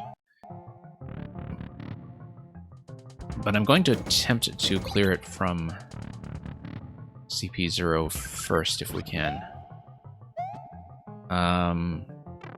Yeah, we go through here. And a mushroom should be the first thing. There we go. We go back through here.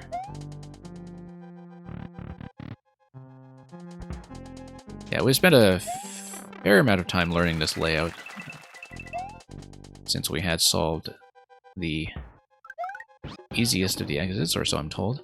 You know what? I hadn't really thought about that buzzy shell on the right side previously. Not that we can reach it with anything. I hadn't even looked at this side, unless this is new stuff that I don't remember from a previous version because it wasn't there. But let's drop this. Come through, push Yoshi, and okay, everything fine so far. That's newish for decoration, yeah. Kind of a neat touch if you have the entities to spare. I'm kind of surprised, given the complexity of this puzzle, that you do, in fact, have the entity space to spare.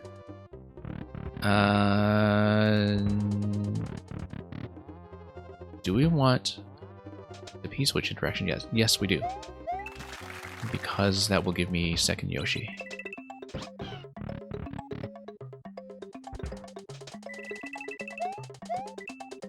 Okay.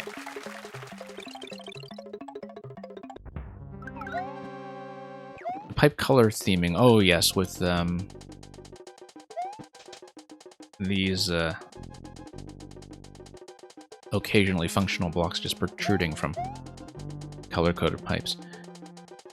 What was I doing? Yes, I grabbed the second Yoshi. I need to come through the door. I'm already losing quite a bit of time on this attempt. I think this is just a bit of a review at this point. Yeah. Yes, grab this, and that allows me to blow up the bomb. You know, apart from any unexpected changes. And yeah, as I noted last time, we only began to notice when we started doing the clear from CP1 that the ice blocks do mark the firing locations. The recommended firing locations, I should say. Anyway, let's do the Cape Flight, which is, or was, the most difficult thing about this level execution-wise. See if this is as tight as before. Oh, we actually made it first try. Let's not squander this. Yeah. One key so far. Are we only supposed to have one? Maybe. We had kind of walked out here with 2 keys previously, but I know that you probably made some revisions.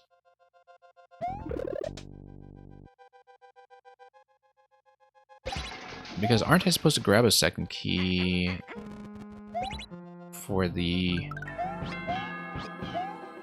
Yoshi segment later? Well, we'll see. I'm thinking too far ahead right now. And having played several versions of this, you know, it's not always easy to tell what it is I'm doing. Oh, yeah, hit the on-off. There we go. First time I played, I had 2 keys here. Right.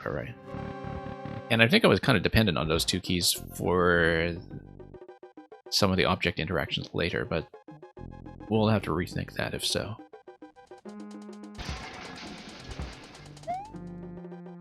Yeah, I know you've been revising a lot of the gating mechanisms. I wonder then if the approach I was thinking of is one of the cheeses that you patched out. But I'll describe it when I get to that. I don't quite remember all of this, just from having played multiple versions. Okay, P-switch drops. Let's come around here.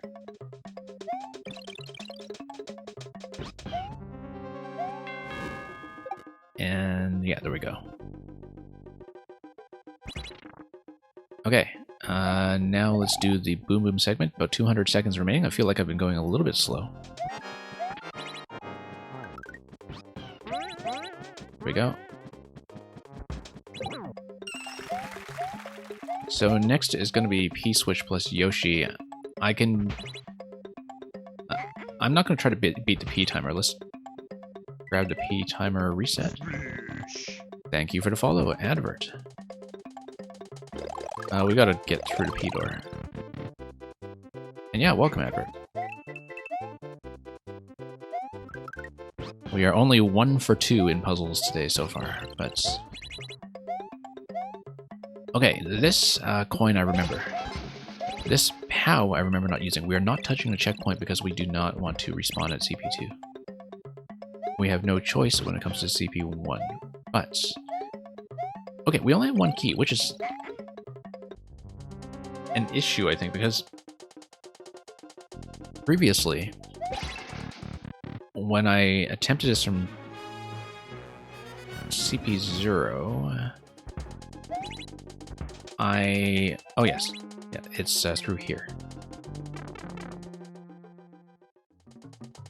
So with the room on the other side, right? Like, you can grab a second Yoshi from this location, and you can grab a Podoboo from the middle location, and I was hoping to spend both keys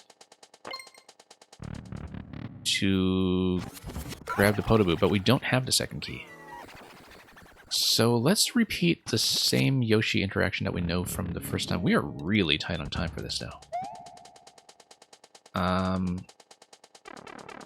And yeah, Advert, we do lots of puzzles around here. I only recently started doing dedicated puzzle streams, but it has become necessary, so I can actually spend the amount of time with these that they deserve.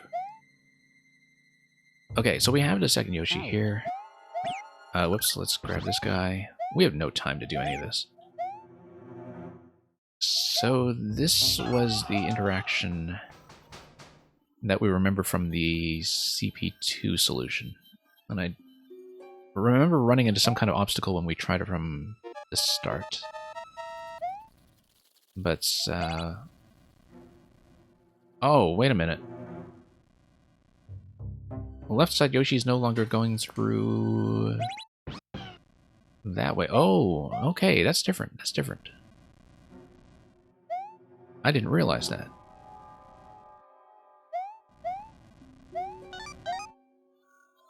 But this might give us a key, right?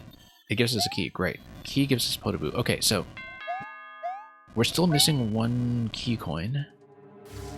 And this Yoshi thing has changed in that we don't have Yoshi access up here, but I wonder if that's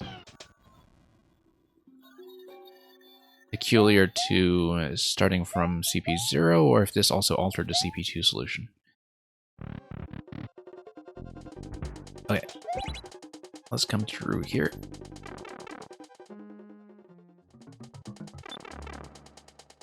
And yeah, so this was the thing I had considered previously. We don't have enough time to actually do it. But I was hoping originally that I would be able to speed to this location with 2 keys, grab fire right away. And last time, that's as far as I got because I didn't know how to use fire. But last time when we were doing the CP1 solution, I finally figured out what the fire is for. Okay, peculiar to CP0, so you can't take both Yoshis through. So, I didn't realize that I could shoot this bomb until we started doing the CP1 sequence last time. So, I need to buy significantly more time in order to do this. Let's, like, we don't have enough time remaining to actually see where this goes, but... And yeah, Vex Gaming, feel free to drop in and out at any time. So we have the on-off sequence here. That allows me to drop the bomb and blow up the column to the left side, and then that takes us back to start. We have 10 seconds, we're not going to get it done. But I would like to see what happens with that, because we have not tried this location from CP0 before. So let's see if I can actually do the first half a little more efficiently, save some time. And considering that what was it? Considering that this time around we spent a bit of extra time grabbing the second Yoshi, which we don't need. That is something that can be shaved. However, this time I did actually do the cape flight on the first try, so I was already a little bit tight on the clock given how efficiently I was doing some stuff like that. And, you know, so yeah, advert, our Discord server is kind of fairly quiet. It's a small community, but I do post the scheduling information there as well as some of the agenda in advance for puzzle streams like this. And so when we're not running viewer levels, that's a good place to be suggesting codes in the long term, because I do pull codes from there every now and then. Okay, let's just try to do this as quickly as possible, save time.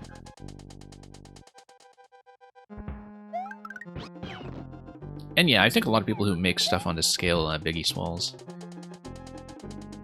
particularly people who make things like Metroid-style levels as well, really do wish that you had some kind of timer extension. If not infinite time, then certainly something like a timer item. Obviously, that would be abused like crazy by troll creators, but being abusable by troll creators is not a reason not to have something, right? Like, we should still have those tools, I think. Oh, no. P-switch is what allows me to get the second Yoshi. Okay, lost a bit of time here. Let's go back. Grab second Yoshi.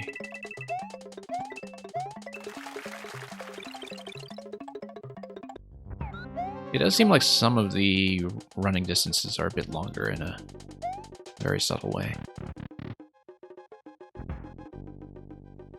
And yeah, Nintendo does care entirely too much about Endless and Versus. It's really incredible what kind of compromises we have to make to accommodate stuff like that. You know, like the whole dead zone in the starting area. Like, the dead zone in the starting area has really kind of limited a lot of one-screen concepts in particular.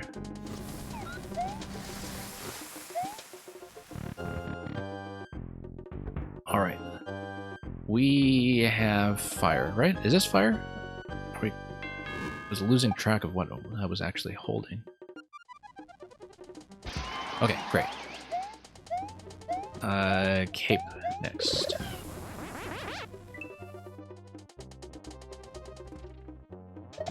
And let's pray that I can do this on the first try. I don't always. I remember burning about 100 seconds there last time. Not last time today, but, last time I was playing this. Here's the save room, also while we're here. So, I didn't pay that much attention to the save room layout in the previous version I played. I did notice that there was the final pink coin that was on the left side here, or that final key. I did notice the P and POW indicator in the top left, but I have no idea what that's for, apart from not knowing yet what to do with our access to the POW block immediately after Yoshi. The last thing I didn't pay attention to was the fact that it is a bridge on the bottom row, which seems to hint at the fact that I can jump through that from the bottom. But given the kind of scroll locking and layout on the goal screen, maybe that's not actually useful, and I don't know what the bridge is for then. But I'm just taking a moment to pause so I can look at some of these things. Blue pipe up top is CP2 exit, I believe. Kill location on the spike there, I guess, is for people who want to specifically reset from CP1 and do so efficiently. Okay, 300 seconds. Let's not burn too much time with this. P-switch, please. There we go.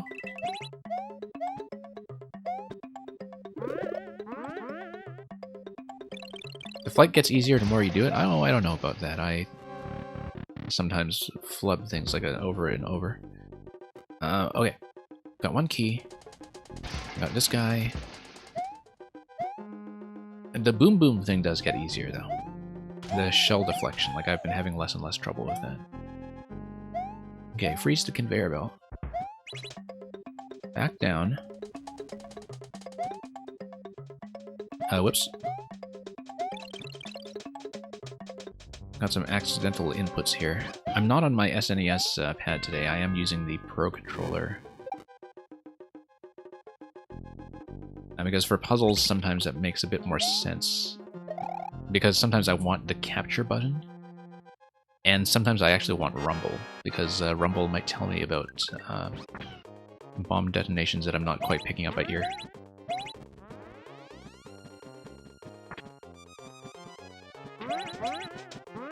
Okay.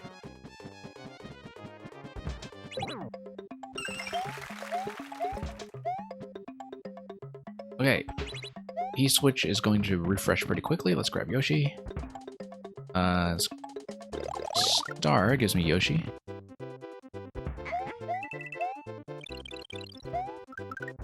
Yeah, Edward, I really enjoy big puzzle mazes. I feel like people don't do them enough, that, a lot of the puzzle community is mostly focused on one screens. But, I've been very privileged to have encountered a number of different makers who make stuff that's kind of this level of complexity, and the thing is, not a lot of people really play this either, simply because, it doesn't fit what a lot of people often try to do with a streaming format, right? And I find it to be very unfortunate. Do we actually need to carry a second Yoshi through? I don't think we do. Because both Yoshis end up in the same place now, so... Let's just do the damage over here. Yeah, and skipping one of the Yoshi sequences does save me a fair bit of time.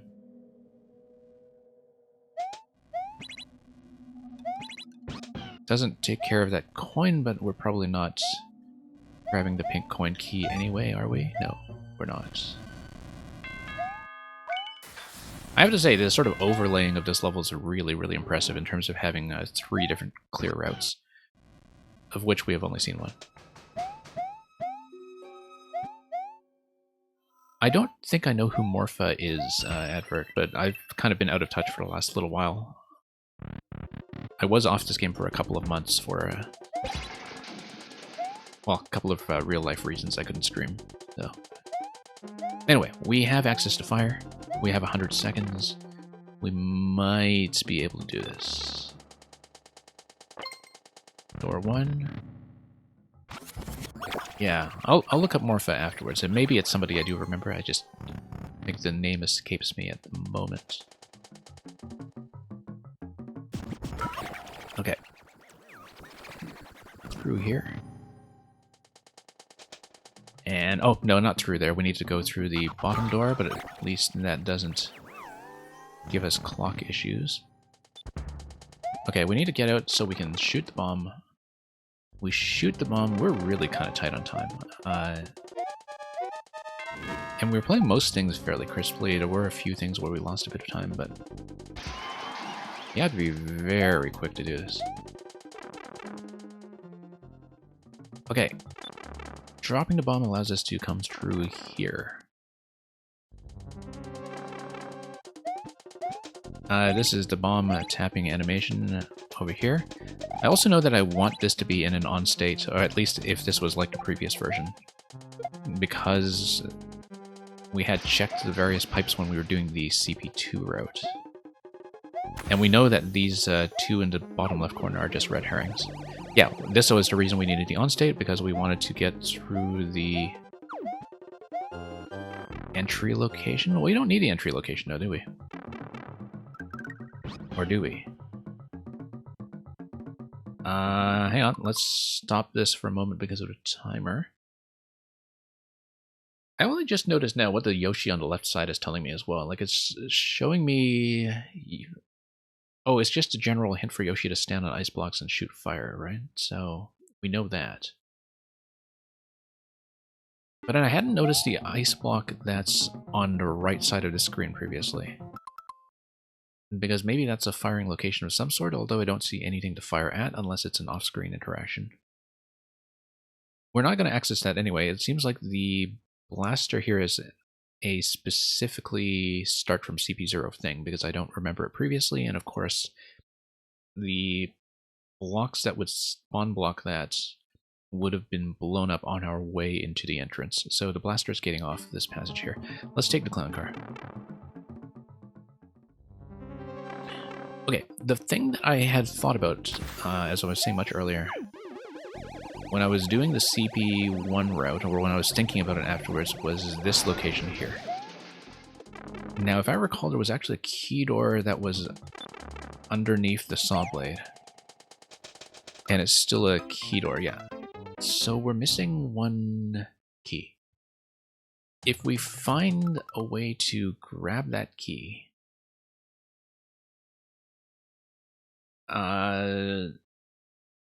it's not going to be from the pink coins, because the pink coins require us to come through this room here, as well as grab the extra one that Yoshi ran through in the Yoshi section earlier. But I feel like we're actually really close to the CP0 solution if we know either A, where that final key is coming from, or B, how to spend one less key. Oh, you know, I got it. We don't actually need to spend a second key in order to grab fire, do we? Because... oh no, yes we do, I'm thinking about like whether Yoshi has a different access point to get fire.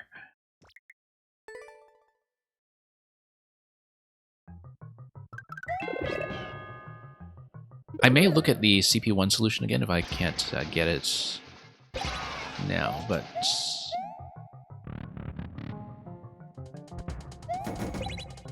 Okay, that's going to toggle. And, you know, of course, from previous experience, like, doing it from CP1 revealed useful information about how to proceed from CP0, so...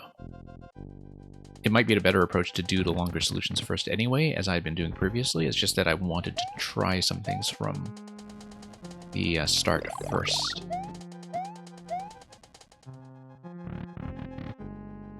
Anyway, we should be able to do this while burning less time now that I know one of the dead ends that wasn't there previously. And so that was, you know, about 10 to 20 seconds that we didn't need to spend.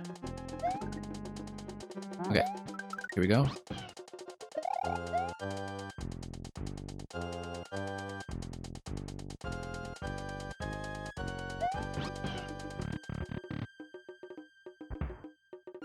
Okay. And yeah, Edward, if you have a code for that mega puzzle that you were describing, you know, at some point maybe we'll take a look at it. We already kind of got defeated by one earlier in this stream. That was a one-screen puzzle of staggering complexity. We got most of the way through it, but there was one central element to it that we didn't manage to understand by the end. And I will be returning to that one. Like, we should not be leaving that kind of stuff uncleared.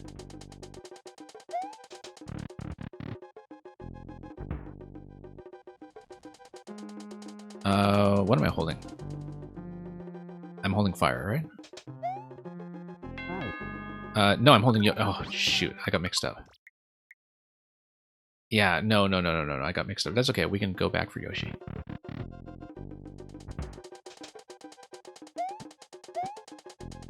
And so, yeah, Edward, we actually spent the first 2 hours of the stream on that other one-screen puzzle. It could have gone better, but we got reasonably close. It's just that there was a very important constraint on it that I just didn't know how to play around.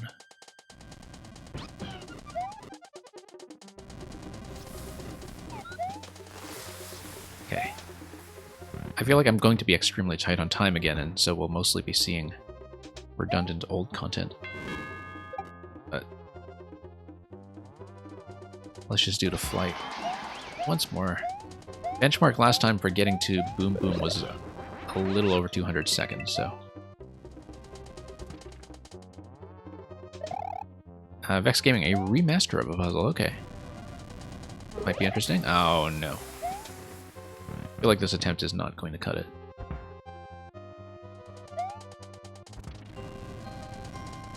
Really want to see how to progress from the CP0 start, though, because we're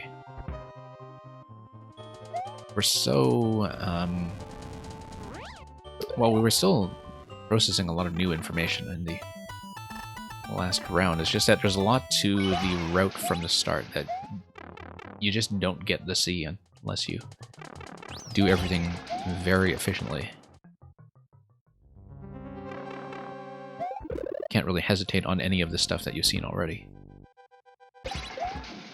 Now, the reason I'm kind of doing this as well is because Biggie Swells had assured me that puzzle-wise CP0 is actually less complex than CP1. I don't know if that is still the case after the latest revisions. But we'll see. And Advert, you have a concept series of 3 puzzles? Okay, that might be interesting. Okay, bomb's gonna come through here. Let's... Oops. Yeah, we're probably gonna run out of time before we see anything interesting. But let's just get up here. Pop that. And wrap around once more. Oops.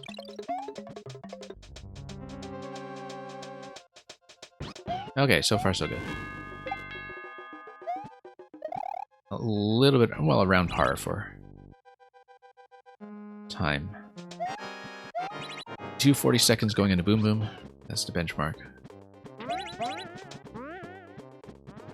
Have to be fairly efficient about getting Yoshi next. And so the question is, do I bother going for pink coins, given that one of them is in the final save room area and doesn't seem to be accessible to us yet? And I think the answer might actually be no. That's going to affect one thing, which is whether we go for this thing on the right side. This doesn't take long, let's just do it. POW block from the right. We don't know how to use the POW yet. Okay, let's not burn the key yet, in case we actually have a separate source of fire. If we have another source of fire, then... Oh, look at this spot, by the way. Look at this bomb over here. Okay, no, that's activated by on-off. That's not relevant, I don't think. We can grab coins manually. But that's still missing 1 coin if we do that.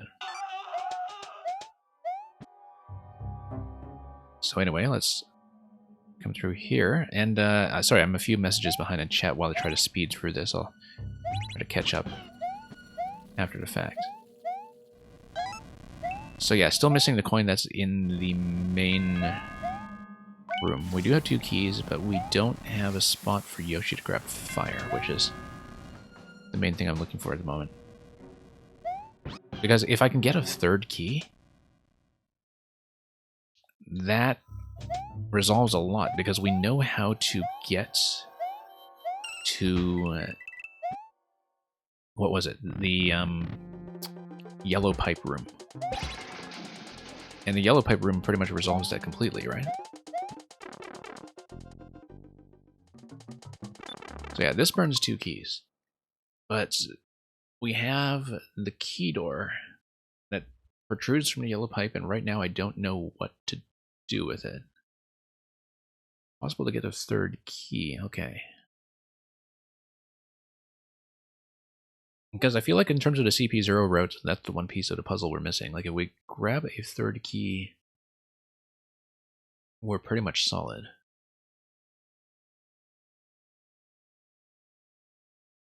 I wonder if it's something from a blue pipe, because the main screen, or rather the goal screen, had a key that was by the blue pipes. And I thought that was just a visual indication because we never interacted with it. But if we are looking for a key, maybe that's the spot. If my visual memory is correct about this. But we would need to connect it through a blue pipe for that, I think. Yeah.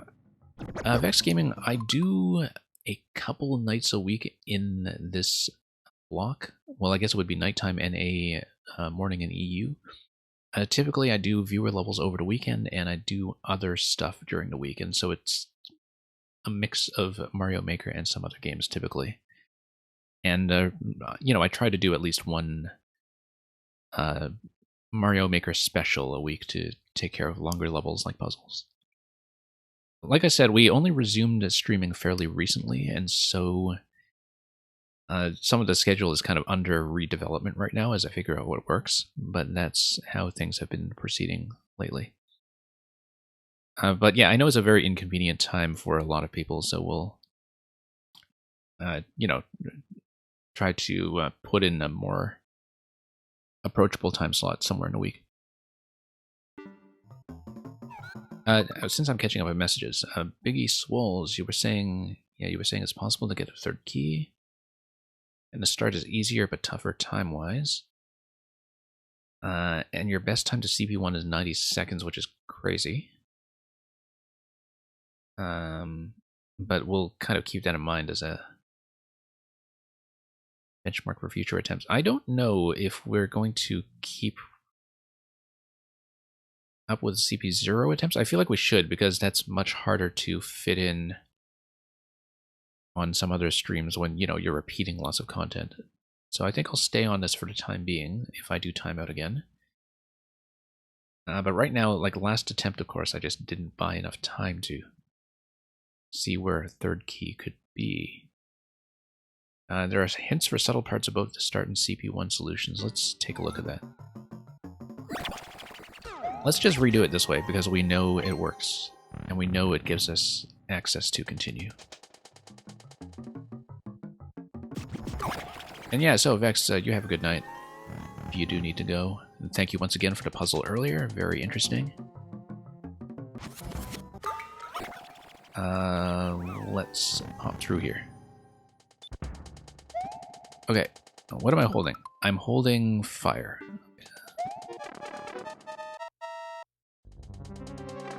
Holding fire means I should pop through here. Oh no, I missed. Okay. Yeah, I was off by a block. Okay. Unfortunately, that might do a number on this attempt. We did lose time previously checking the start screen, though, so that's... We're going to be about even on time. Whoops. compared to how we were doing on the last series of attempts.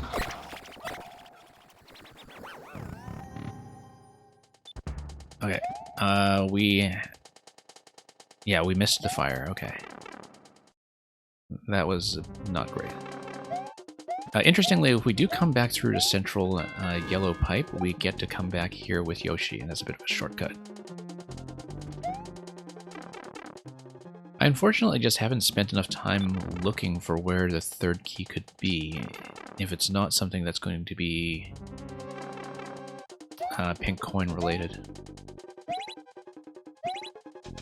Unless you change how the pipes that look like dead ends work. Oh, no, I messed this up again. Hang on, let's respawn the bomb.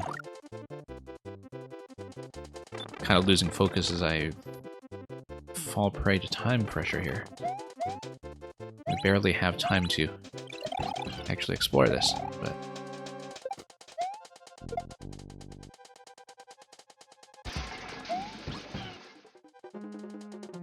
Okay, why don't I actually check those pipes again? Because I mean, you've been making revisions. If we have a P-switch active... I remember, though, having the P-switch active previously still blocked me off from this pipe. But now that yellow pipe controls the coin route, maybe that's not how I should be thinking about it. And maybe I should be coming through here with a P-switch active. Because, like, I am maybe thinking too hard in terms of what the previous version was doing. And you've clearly moved some stuff around, so... Yeah, so you see this. We know that yellow pipe with a P-switch activated, and with the state set to off, allows me to go through the left side segment and grab the final coin. And I am able to travel in both directions. If I'm coming through the yellow pipe, I'm able to go back through it as well. This could just as easily be a green pipe thing, because the bombs are going to blow up the block obstructing the green pipe on the left side as well. But regardless, if I'm looking to grab the final coin for the third key, that's how I would do it, is I would have to go through one of the pipes. Oh, we didn't really check the green pipe, actually, when it comes to the location above the blue pipe. Okay, again, I was a little bit conditioned by how things work. How things were working in the previous version. So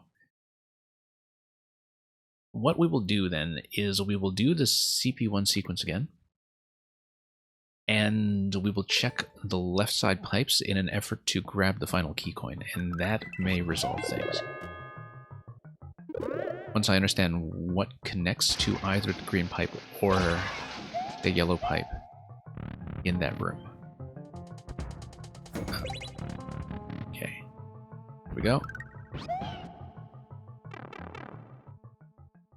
I mean, we do have to burn a significant amount of time just to try out that one thing, but that's just the nature of trying to do a fast clear from start. Mushroom, please. Okay. Also keep an eye on the walls. Yeah, I know I have been kind of underusing the visual clues in the walls. Sometimes, you know, when I see non-interactive elements like that, it's very easy to just not see them in some ways, or just to mentally filter them out. Which may be a strange thing to say, given that I do play some things like escape room levels where you are constantly paying attention to those kinds of cues that just exist to be non-interactive cues. Okay, I lost a little bit of time on the Yoshi there, but we'll go directly back through. And you said about 90 seconds to get to CP1, right? We're doing a little bit better this time.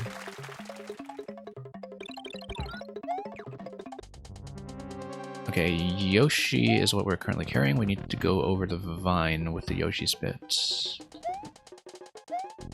This location here. That grabs fire. Okay.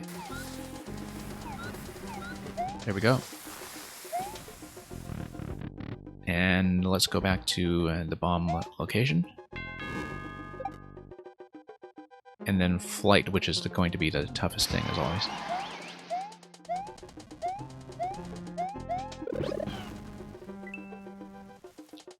Going to be fairly efficient about grabbing the leaf, at least. Alright, let's try this. Hey, we got it. Okay, it's through the mysterious Murasame Castle.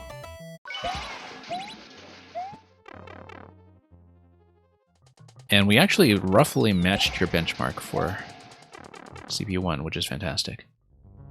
The thing is, I'm moving so quickly that it's true that when I'm clearing from CP0, I'm just kind of blazing through the stuff I've seen, and, you know, just to get to the part where I can begin to look at new visual evidence.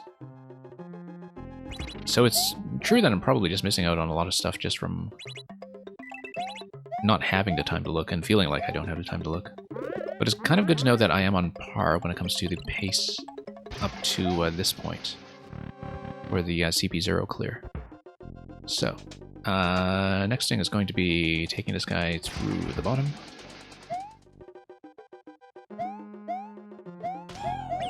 Okay. We switch.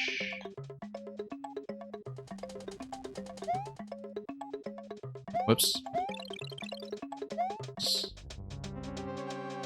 A lot of those erroneous inputs all over the place. But yeah, that's going to get me through here. Let's get prepared. Pretty significant gain in time, about 300 seconds getting to Boom Boom. That's about a minute better than how I was doing previously. Okay, next priority is going to be Yoshi.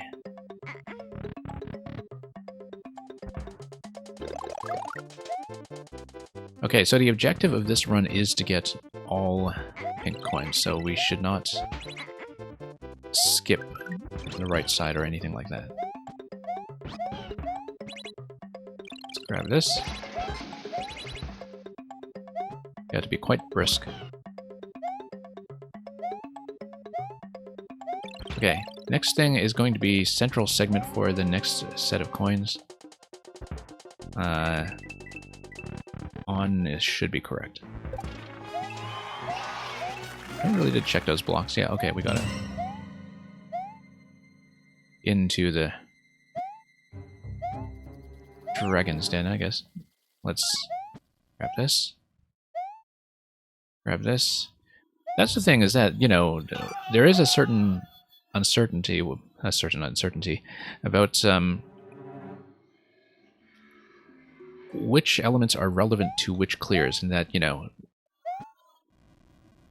I knew that I needed pink coins for the CP2 clear, at least when I did it. But with the new key structure that you have here, I don't know if that's the case for anything else. Like, I don't know if the coins are accessible to me in this run. And, okay, we got 2 keys with 200 seconds. Doing comparatively well.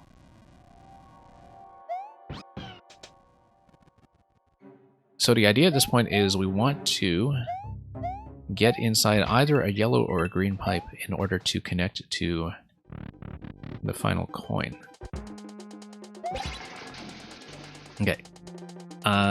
Fire.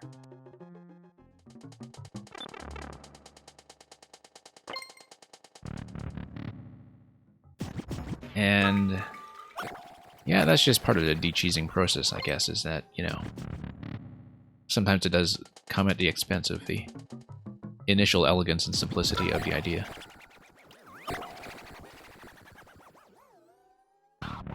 Okay, through here we got fire, let's not miss. About 170 seconds coming into this, that's going to be somewhat optimistic. Bomb's gonna blow up. And now we go left.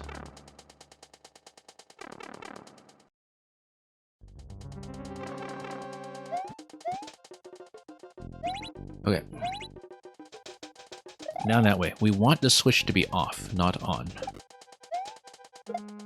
On gets us through the blue pipe to the entrance. We know we don't want that. We know we need off because of the gates that's in the goal screen, like the goal and CP1 screen. Oh, we needed the P-switch. But let's check the green pipe first. This guy. I believe this was previously nothing, but I might be wrong. Yeah, that's nothing.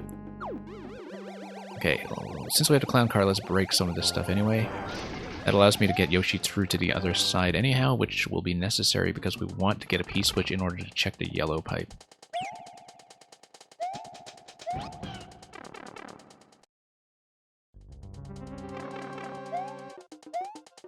Imagine if we still had like the Maker 1 pipe stacking for puzzle levels like this in terms of having to figure out pipe reversals that, you know, are not simple two-way gates the way they always are in Maker 2. We need the P-switch, okay. And then P-switch will take me through to the other side, which will remain active. We slip under that one location where the chomp gate was previously, and then check the yellow pipe. Yellow pipe? No. Okay. That's not it then.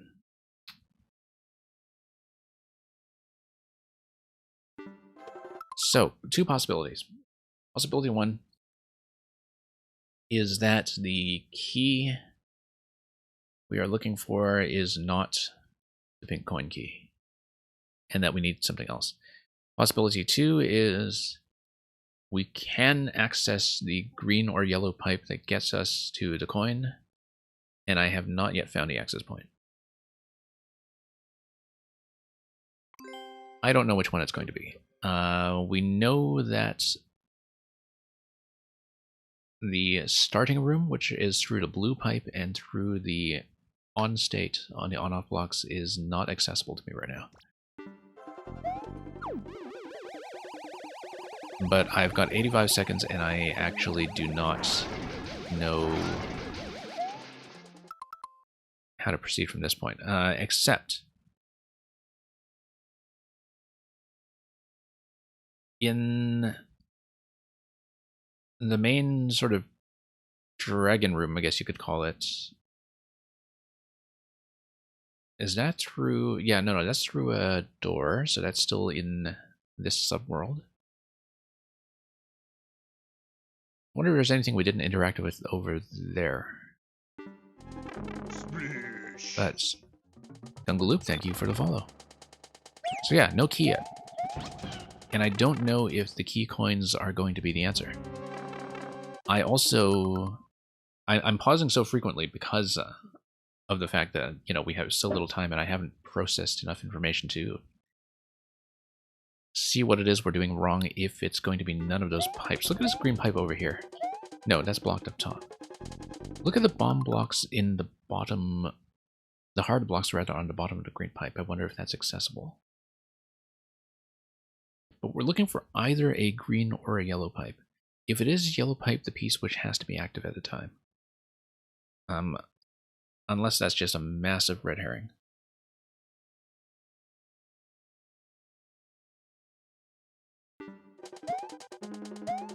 Let's check this room once again. Okay, on-off block. Yeah, okay, you need to be in the on state in order to get through this room. Key coins come into play for at least one exit. Well, they did formerly at least come into play for CPs 2, right? But I think that was actually multiple versions ago. And I think you might have changed the key layout for that. I almost think we should just quickly snipe that first clear again on CP2 just so I can see this version to see if there's anything else that I've just failed to account for. But entirely possible that I am just missing the information I want for one particular key. Entirely possible too, since we have access to the POW, we don't know what the POW is used for yet. And one thing it can be used for is a POW kill. Oh, look at that blue pipe. Dispensing the POW. Oh, so you can only get the POW now if you go through the flag. I don't think that used to be the case, right? It used to be that if you're committing to the POW, you didn't necessarily need to commit to flagging CP2. Ooh. That's different.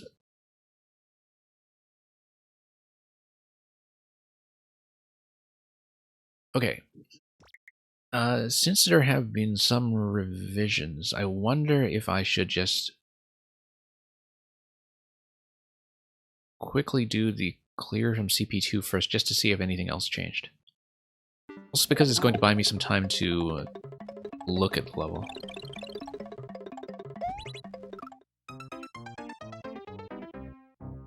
And yeah, you had to make POW gated by hitting checkpoint. You see, the thing is, I don't know if that actually tells me that POW must be used from CP2 or without it. But let's do the CP2 clear the old way. And see what's relevant, because that will allow us to at least eliminate some things that are not relevant to this solution. Except now I don't have the key at all for the Yoshi access here. No, I don't have any key for it. Yeah. Some of this is going to be gated a little bit differently. Yeah, because it used to be that you would come through here, and unfortunately I've already collected all the coins in that position, right? It used to be that you would come through here, you would have 2 Yoshis, but on the first pass you would have 1 Yoshi. And if you have 1 Yoshi... Let's see here. Oh, look at that key. Yes, because that key is accessible and it was the second key we grabbed previously. Okay, yeah. I got it then. So this solution is still pretty much the same as before then. But let's just grab the clear on it so we can pretend we accomplished something. Yeah, because we can go through here.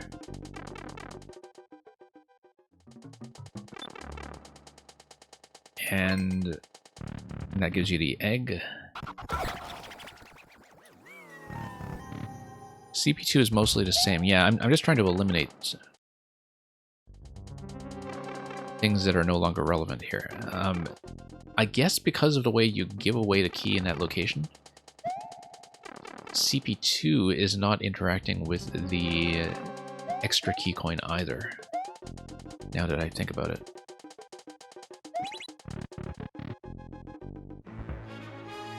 Yeah, Durflo, this level has 3 separate exits, and we've only solved one of them, right? So that's why we have come back. Also because it's a new version.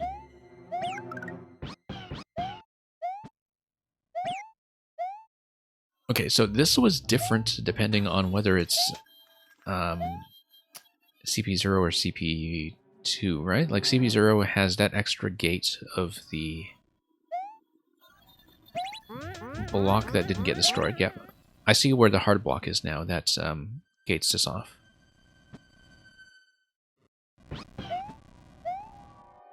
Okay. So we want fire. Hey, let's grab. Yeah, CP0. Yeah, I saw that earlier. That you can't send Yoshi through with you. Okay, so this stuff is more or less the same, and so there's no key coin interaction. Bomb needs to go. Bomb needs to go so we can toggle the on-off state.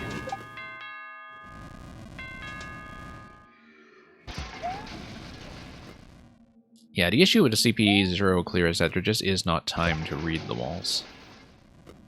But Anyway. What's this pipe? Nothing. Okay. I was curious.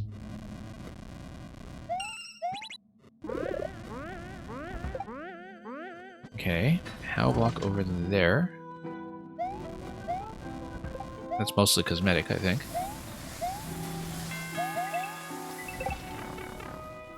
And wasn't this the solution? Okay, so look at the key that's on the top right corner. Look at that key. We don't know how to get that key.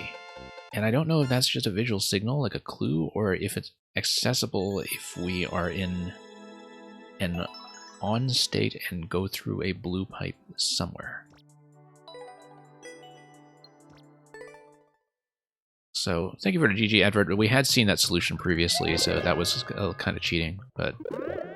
Well, not cheating, but, you know, we solved it fair and square the first time. But it was kind of working from memory. So what are we missing?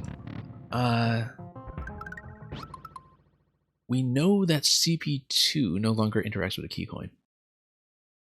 We see 2 question blocks on the top with an arrow that points to the bomb location. I actually have no idea what that's about. I don't think I understand the visual indications on the top section at all, in fact.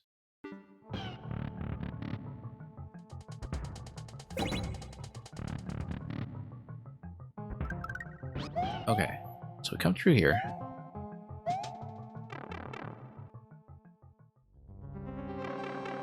Yeah, this was the initial entry pipe. We know that these 2 pipes are both nothing. And we know that if we blow up the chop gate, we can no longer come through here. I'm just trying to inspect this carefully again to see if we missed like a yellow pipe entrance somewhere. Oh, wait a minute. Look at this yellow pipe up there. Wasn't that blocked? Maybe that was blocked.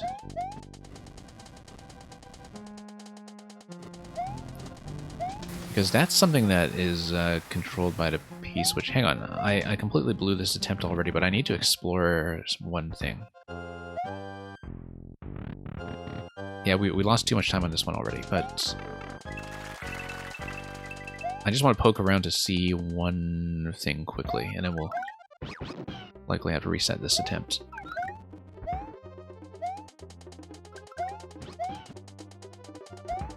Playing from CP1 gives access to faster fire. Yeah, I remember, because of the Piranha plant, right? If that setup still works the same way.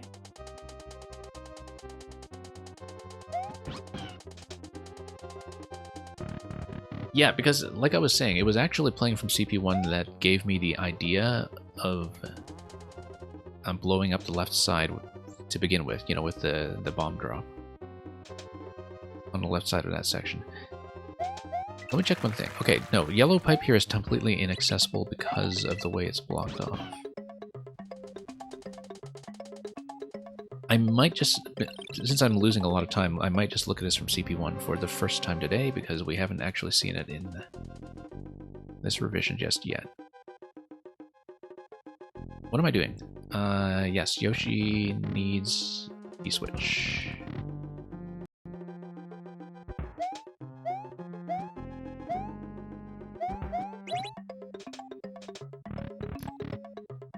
Now, I don't know how much longer I'll be running. Since Durflo showed up, I did say that I would play at least some of Durflo's one screens, so I want to look at least one of those. Even if we are way delayed on our intended agenda. But we'll see if we can make some meaningful progress on the CP1 exit. Otherwise, we'll be stuck playing this level and that one screen from earlier today on the next puzzle stream as well. Not that I have a problem with that, but... Oh wait, no, we already did this, didn't we? We had the P-switch. Alright, fine, we can just grab this Yoshi when we're back. No, sorry, I'm just confused. Let's just restart. Too much talking, not enough solving. Yeah, still inspecting each of these pipes, seeing what it is. We never did go down to the red pipe on the bottom right. I sort of had a feeling that it was blocked off by something.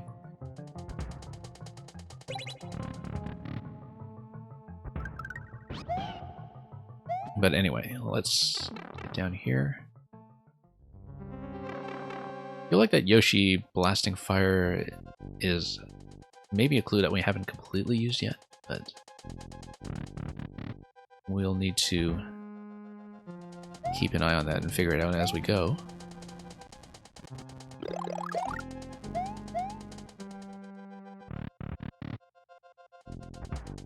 Okay, through here.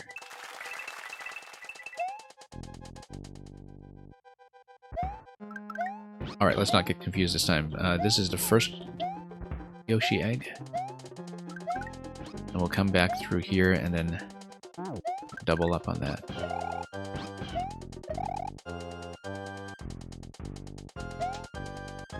So yeah, next time we time out, we will continue from CP1, but I may not stay on that for very long. I feel like we made a little bit of progress, but that we spent a lot of time just kind of getting to the progression point in CP0. That's the thing, is that, you know, to me it's always a little bit ambiguous how much of what we see, we gotta redo the P-switch.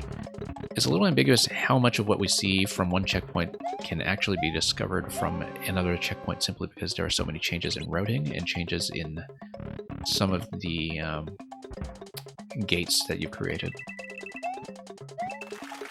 So sometimes playing from the other checkpoints is informative, and sometimes it actually doesn't tell you anything at all, apart from, of course, just giving you more exposure to the layout of the level itself.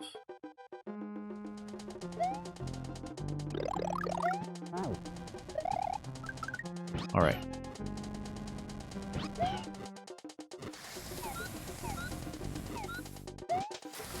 So, let's see how we're doing here. We have fire now, right? Yeah. I have to keep track of some of this stuff. Hey, Grim Tombobulus. Not running the queue currently, but welcome. We're just doing super long puzzles all day today, and we are probably not going to be running long enough to be taking more codes at this point, but yeah, actually, Grim Tombobulus, we are specifically running things like puzzles and trolls. And I have a separate stream for them precisely because some of them just take so long. But if you... like, we also do viewer levels, and you're welcome to submit those on viewer levels, but if you want to dump the code into Discord as well, sometimes I do some advanced scheduling for long levels there as well, so...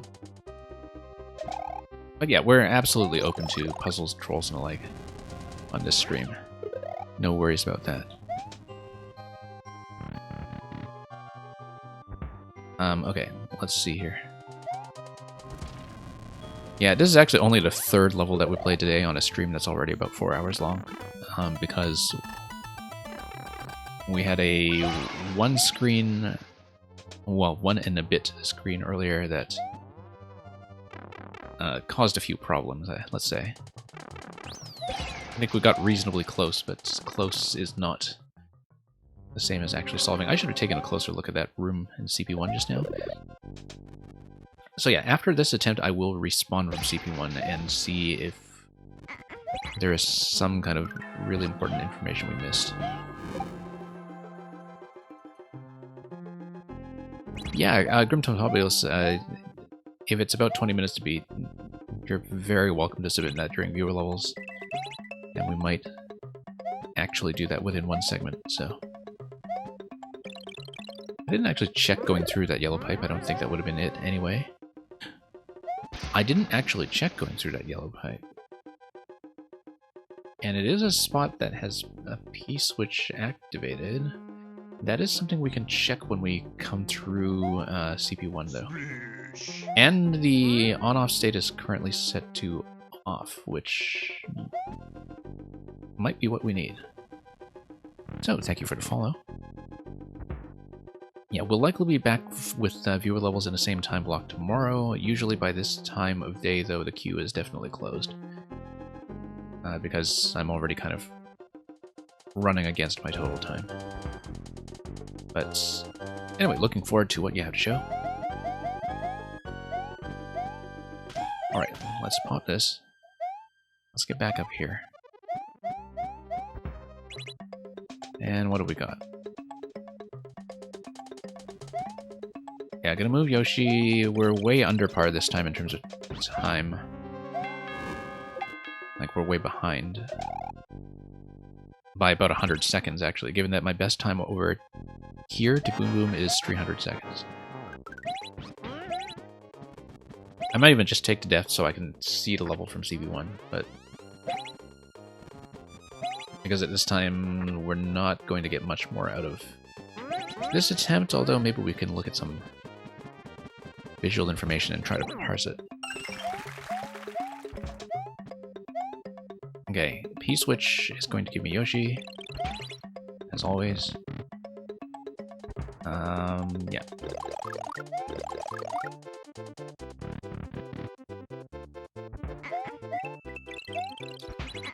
And, yeah, going a bit slow for Yoshi, actually. Nothing in this pipe. And... okay. We know not to go forward from here because of the fact that the POW is now gated, although that leads to an interesting question, which is...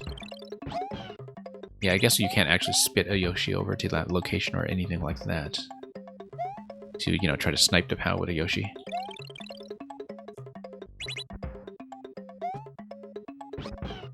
Okay, this is almost certainly going to be a timeout, but let's make sure we've seen what goes on. You know what? Nope.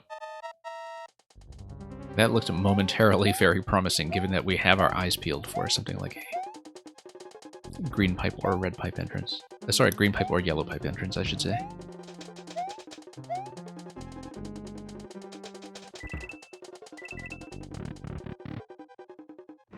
Okay.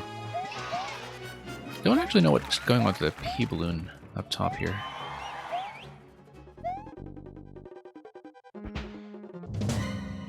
Okay.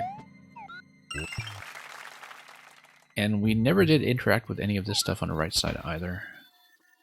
Right, because you run through the bottom passageway and the Thwomp Wiggler interaction is part of that gate control. I don't know what's killing the Wiggler, actually, but I think maybe that's not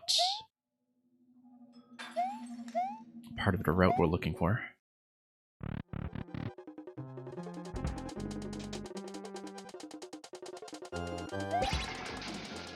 Okay. So yeah, going to do a quick attempt from CP1. I don't know if I'll stay on that for very long. I mean, this is very much a multi-segment project. I think this is at least a third stream on which we've featured this level at this point. Definitely the third version, I believe. And that's just the nature of stuff like this. You know what? We can totally grab those guys. That doesn't do anything, though. That's purely cosmetic. Okay, CP1 respawn. So, we know that hitting the on-off switch is going to open up that central gate for the pink coin segment. I still have no idea whether we approach the pink coin segment from green pipe or yellow pipe, but it's going to be one of the two. The P and POW indicator on the top left. Still don't know what that means, although we still don't know how to use the POW either. I would read that as saying that we need to carry the POW through, perhaps with the P switch already active. Other than that, I don't know what else we can do that's useful here. There is that key that's over the blue pipe on the top right, and we still don't know if that's actually obtainable or if that's just decorative. Keep eyes peeled as I go through, yeah. So that's the Wiggler segment up above that we had seen previously. left side here is just the entry gate. So yeah, let's just try to do a bit of a careful comb here. So this is telling me something. POW green pipe.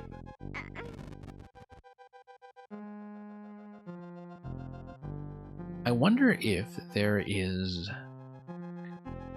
something like a green pipe that was displaced by one tile that we can only enter using the POW.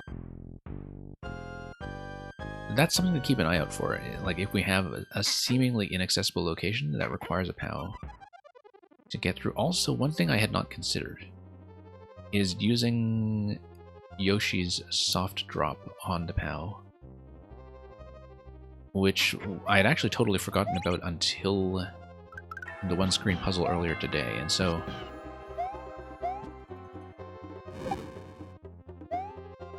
we have not been thinking about locations for Yoshi to soft drop the POW, and that's actually really important.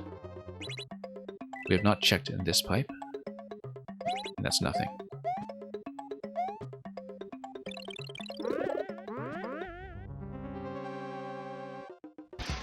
Okay. Let's see here. Hints in the wall. I never really did check this side over here. Yeah, not really going to break that whole thing open. Oh, no, we have to drop Yoshi first. And also drop the bomb here. So let's get back out. Oh, except this is CP1, so it's gated completely differently. Look at the red Yoshi cell there. I bet I can swallow that. If I have a green Yoshi in this location. But that's, I guess, just a progress reset to make sure you can reacquire red Yoshi. But that's important. If we have green Yoshi at some point during this segment, we can use him to grab red Yoshi off this pipe. I had not seen this previously, I don't think.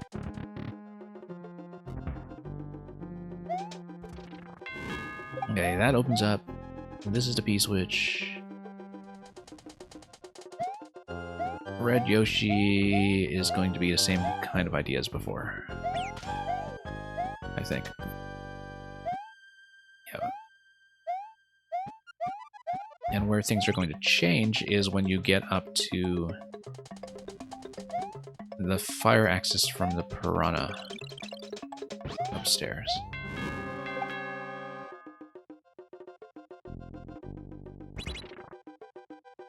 Okay. No, we have to drop him. Get through, Boom Boom. At a very similar time as before, actually, about 300 seconds, so we've been very inefficient about this. But we are searching the walls.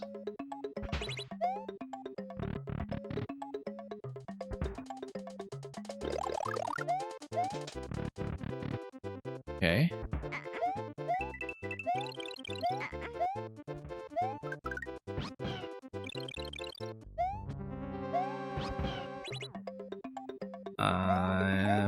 Alright. So, back to the POW thing. Don't want to grab the POW yet, simply because it is gated off past CP2. But one thing we should be considering is whether POW would give me access to something like an elevated pipe entrance.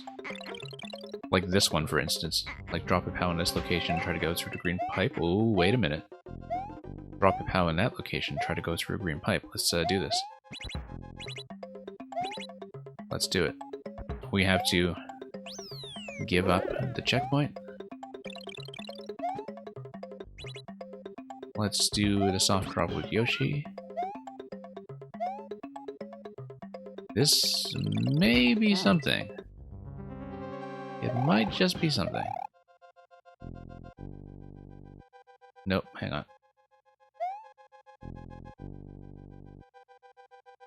Okay, this is new.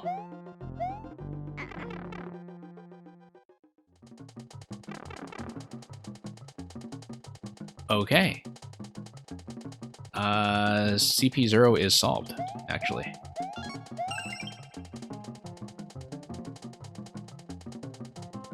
No, that's how to do CP0. Because we do have POW access. And we weren't using it.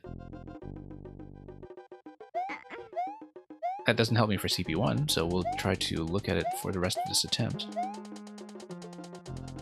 But yeah, at the end of this attempt, we will do the solution from CP0 because I have it. I think I absolutely have it at this point, at least up to the key door that's in the yellow pipe, which may or may not be the end. Here's fire. So yeah, let's just scout the CP1 solution one more time here. Just to see what we're dealing with that loop past the blue pipe.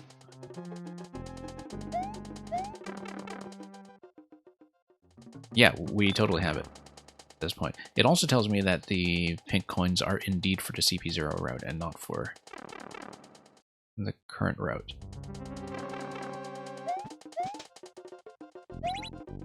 Also notice no key access yet at all for CP1. That's kind of important because we know therefore that we don't have access to a second Yoshi. Okay. So this was the CP1 route. No, actually, as soon as I saw the wall hints that you were talking about, with the POW pointing towards the pipe, I started looking out for a location like that, and I just hadn't previously looked for that. Because the one tile gap horizontally between the pipe entrance and the platform is something that's liable to make it missable, right? I actually kind of like it. Because when you just have a pipe like that offset by one tile off the ground normally, it's really, really obvious. But when you have it dangling like that, it's something that you can very easily miss because it looks like it's just part of the aesthetic. So, I'm actually pretty happy with the way that went. Okay, this segment here. The way I'm reading this is that we have not used this location as a firing location yet. The clue on the left side says Yoshi should stand on the ice block and shoot fire. I don't know if that refers to every location we've seen thus far, or to something here like a bomb on-off activation. Oh, you know what? If we shoot from the left here, the diagonal should hit the bomb. The bomb ignites, it hits the on-off switch. The on-off switch allows me to go through the red pipe. I don't know if we have time to do this. But since we're starting from CP1 anyway, let's try this from CP1, and then if we're stuck, we'll do the CP0 solution. I think that actually came together fairly quickly. Whoops. Yeah, because we had not used this at all previously. It's just that we don't have time to do it now, unless... Yeah, fastest way back to the Piranha Plant, if we get stuck in a location like this, is to go back through yellow pipe.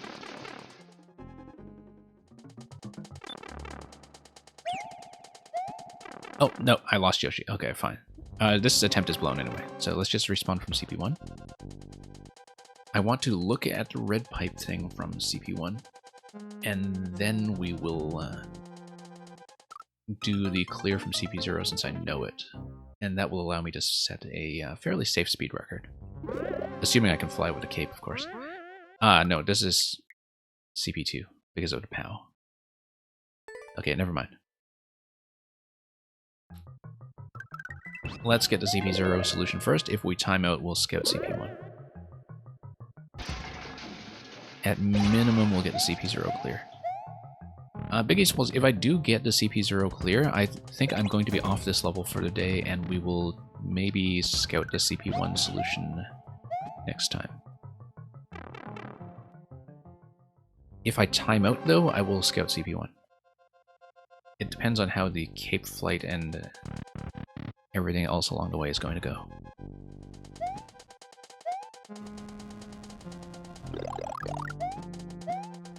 But I feel like I have an approach for CP1 in terms of how to get to the red pipe on the starting screen.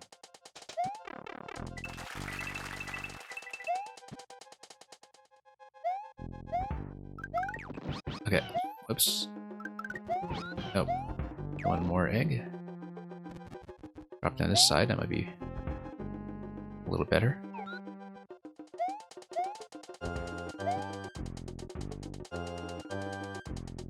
Okay.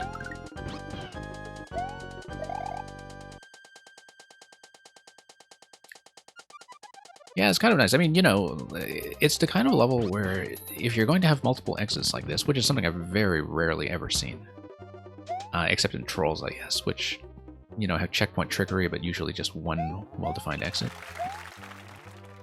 When you have a level like this, you do need a very direct relationship with the person playing it, I think, in terms of like having somebody who's actually willing to engage with that element of the level instead of just registering to clear. And so, yeah, it's been a treat to walk through this as well. I mean, I've only spent this much time because I do think that the idea here is pretty interesting. It's a very unique layout, in fact.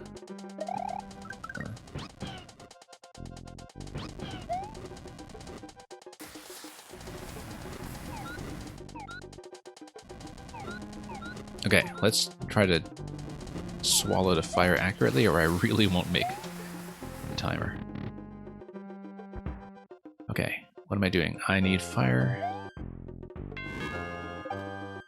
300 seconds to Boom Boom is probably not happening, but that's okay. I know what I'm doing now.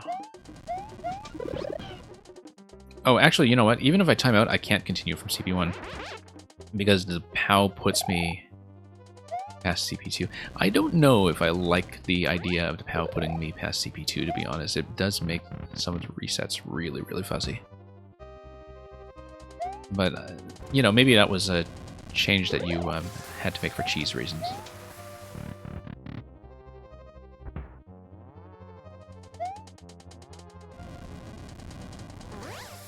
Yeah, this is not going well.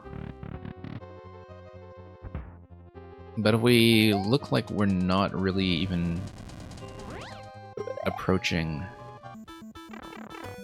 the POW with time to spare, then we'll just take the death and do CP1.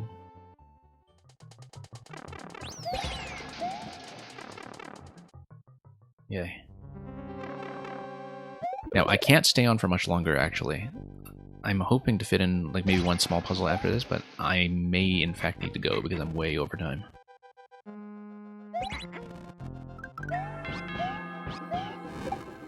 But we'll see. Sometimes I am called away urgently.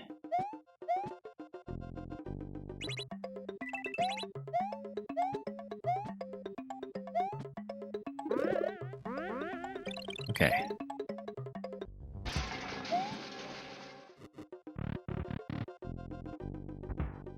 And yeah, I guess it's a de-cheesing thing. Let me think about what I have to do in this segment. I'm way behind par as far as time goes.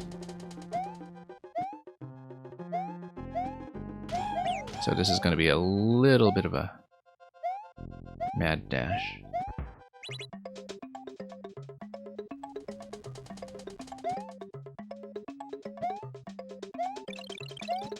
So yeah, I may not be able to get to anything else after this. In fact, I was hoping to look at some of Durflo's one-screen world, but I'm so tight on time at this point that I do pretty much have to go after this attempt.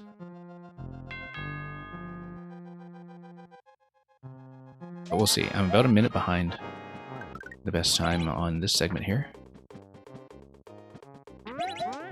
Oh no.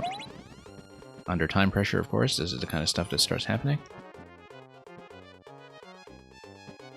I'll think about the checkpoint logic afterwards. I can't quite work that out of my head while I'm in the middle of playing the level at the moment. But I'll think about what you said. Okay, P-switch, Yoshi, POW.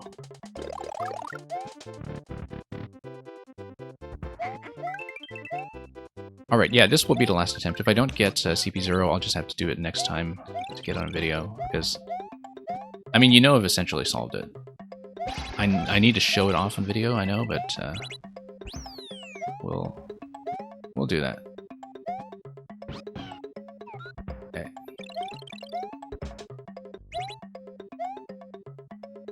Okay.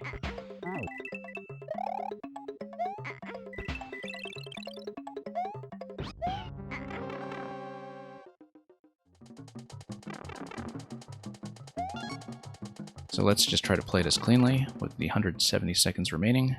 I do know how to get the remaining coins off this location.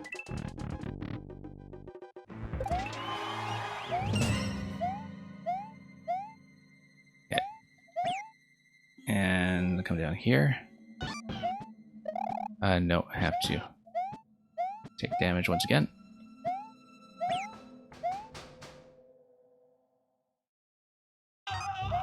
We'll see. Nearly ran headfirst into that icicle there. That would have been a terrible way to put an end to this. Okay, got this. 130 seconds. Third key. This is going to be tight.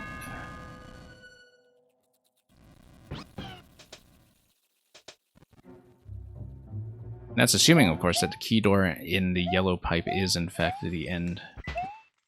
I have not yet seen if that's the case, but if there's a lot more after that, we're not seeing it. So.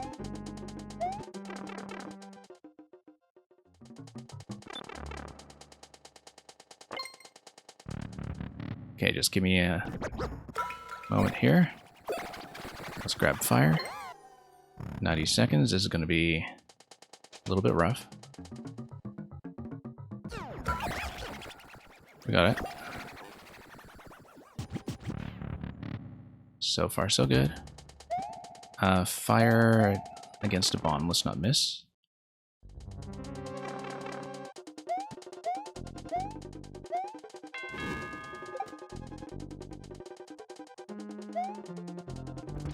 Okay. Almost there. Almost there.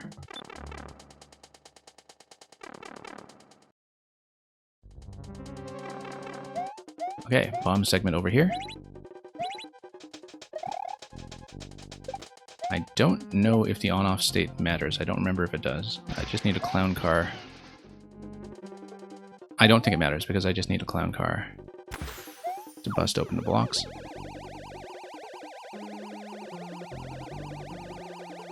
There we go.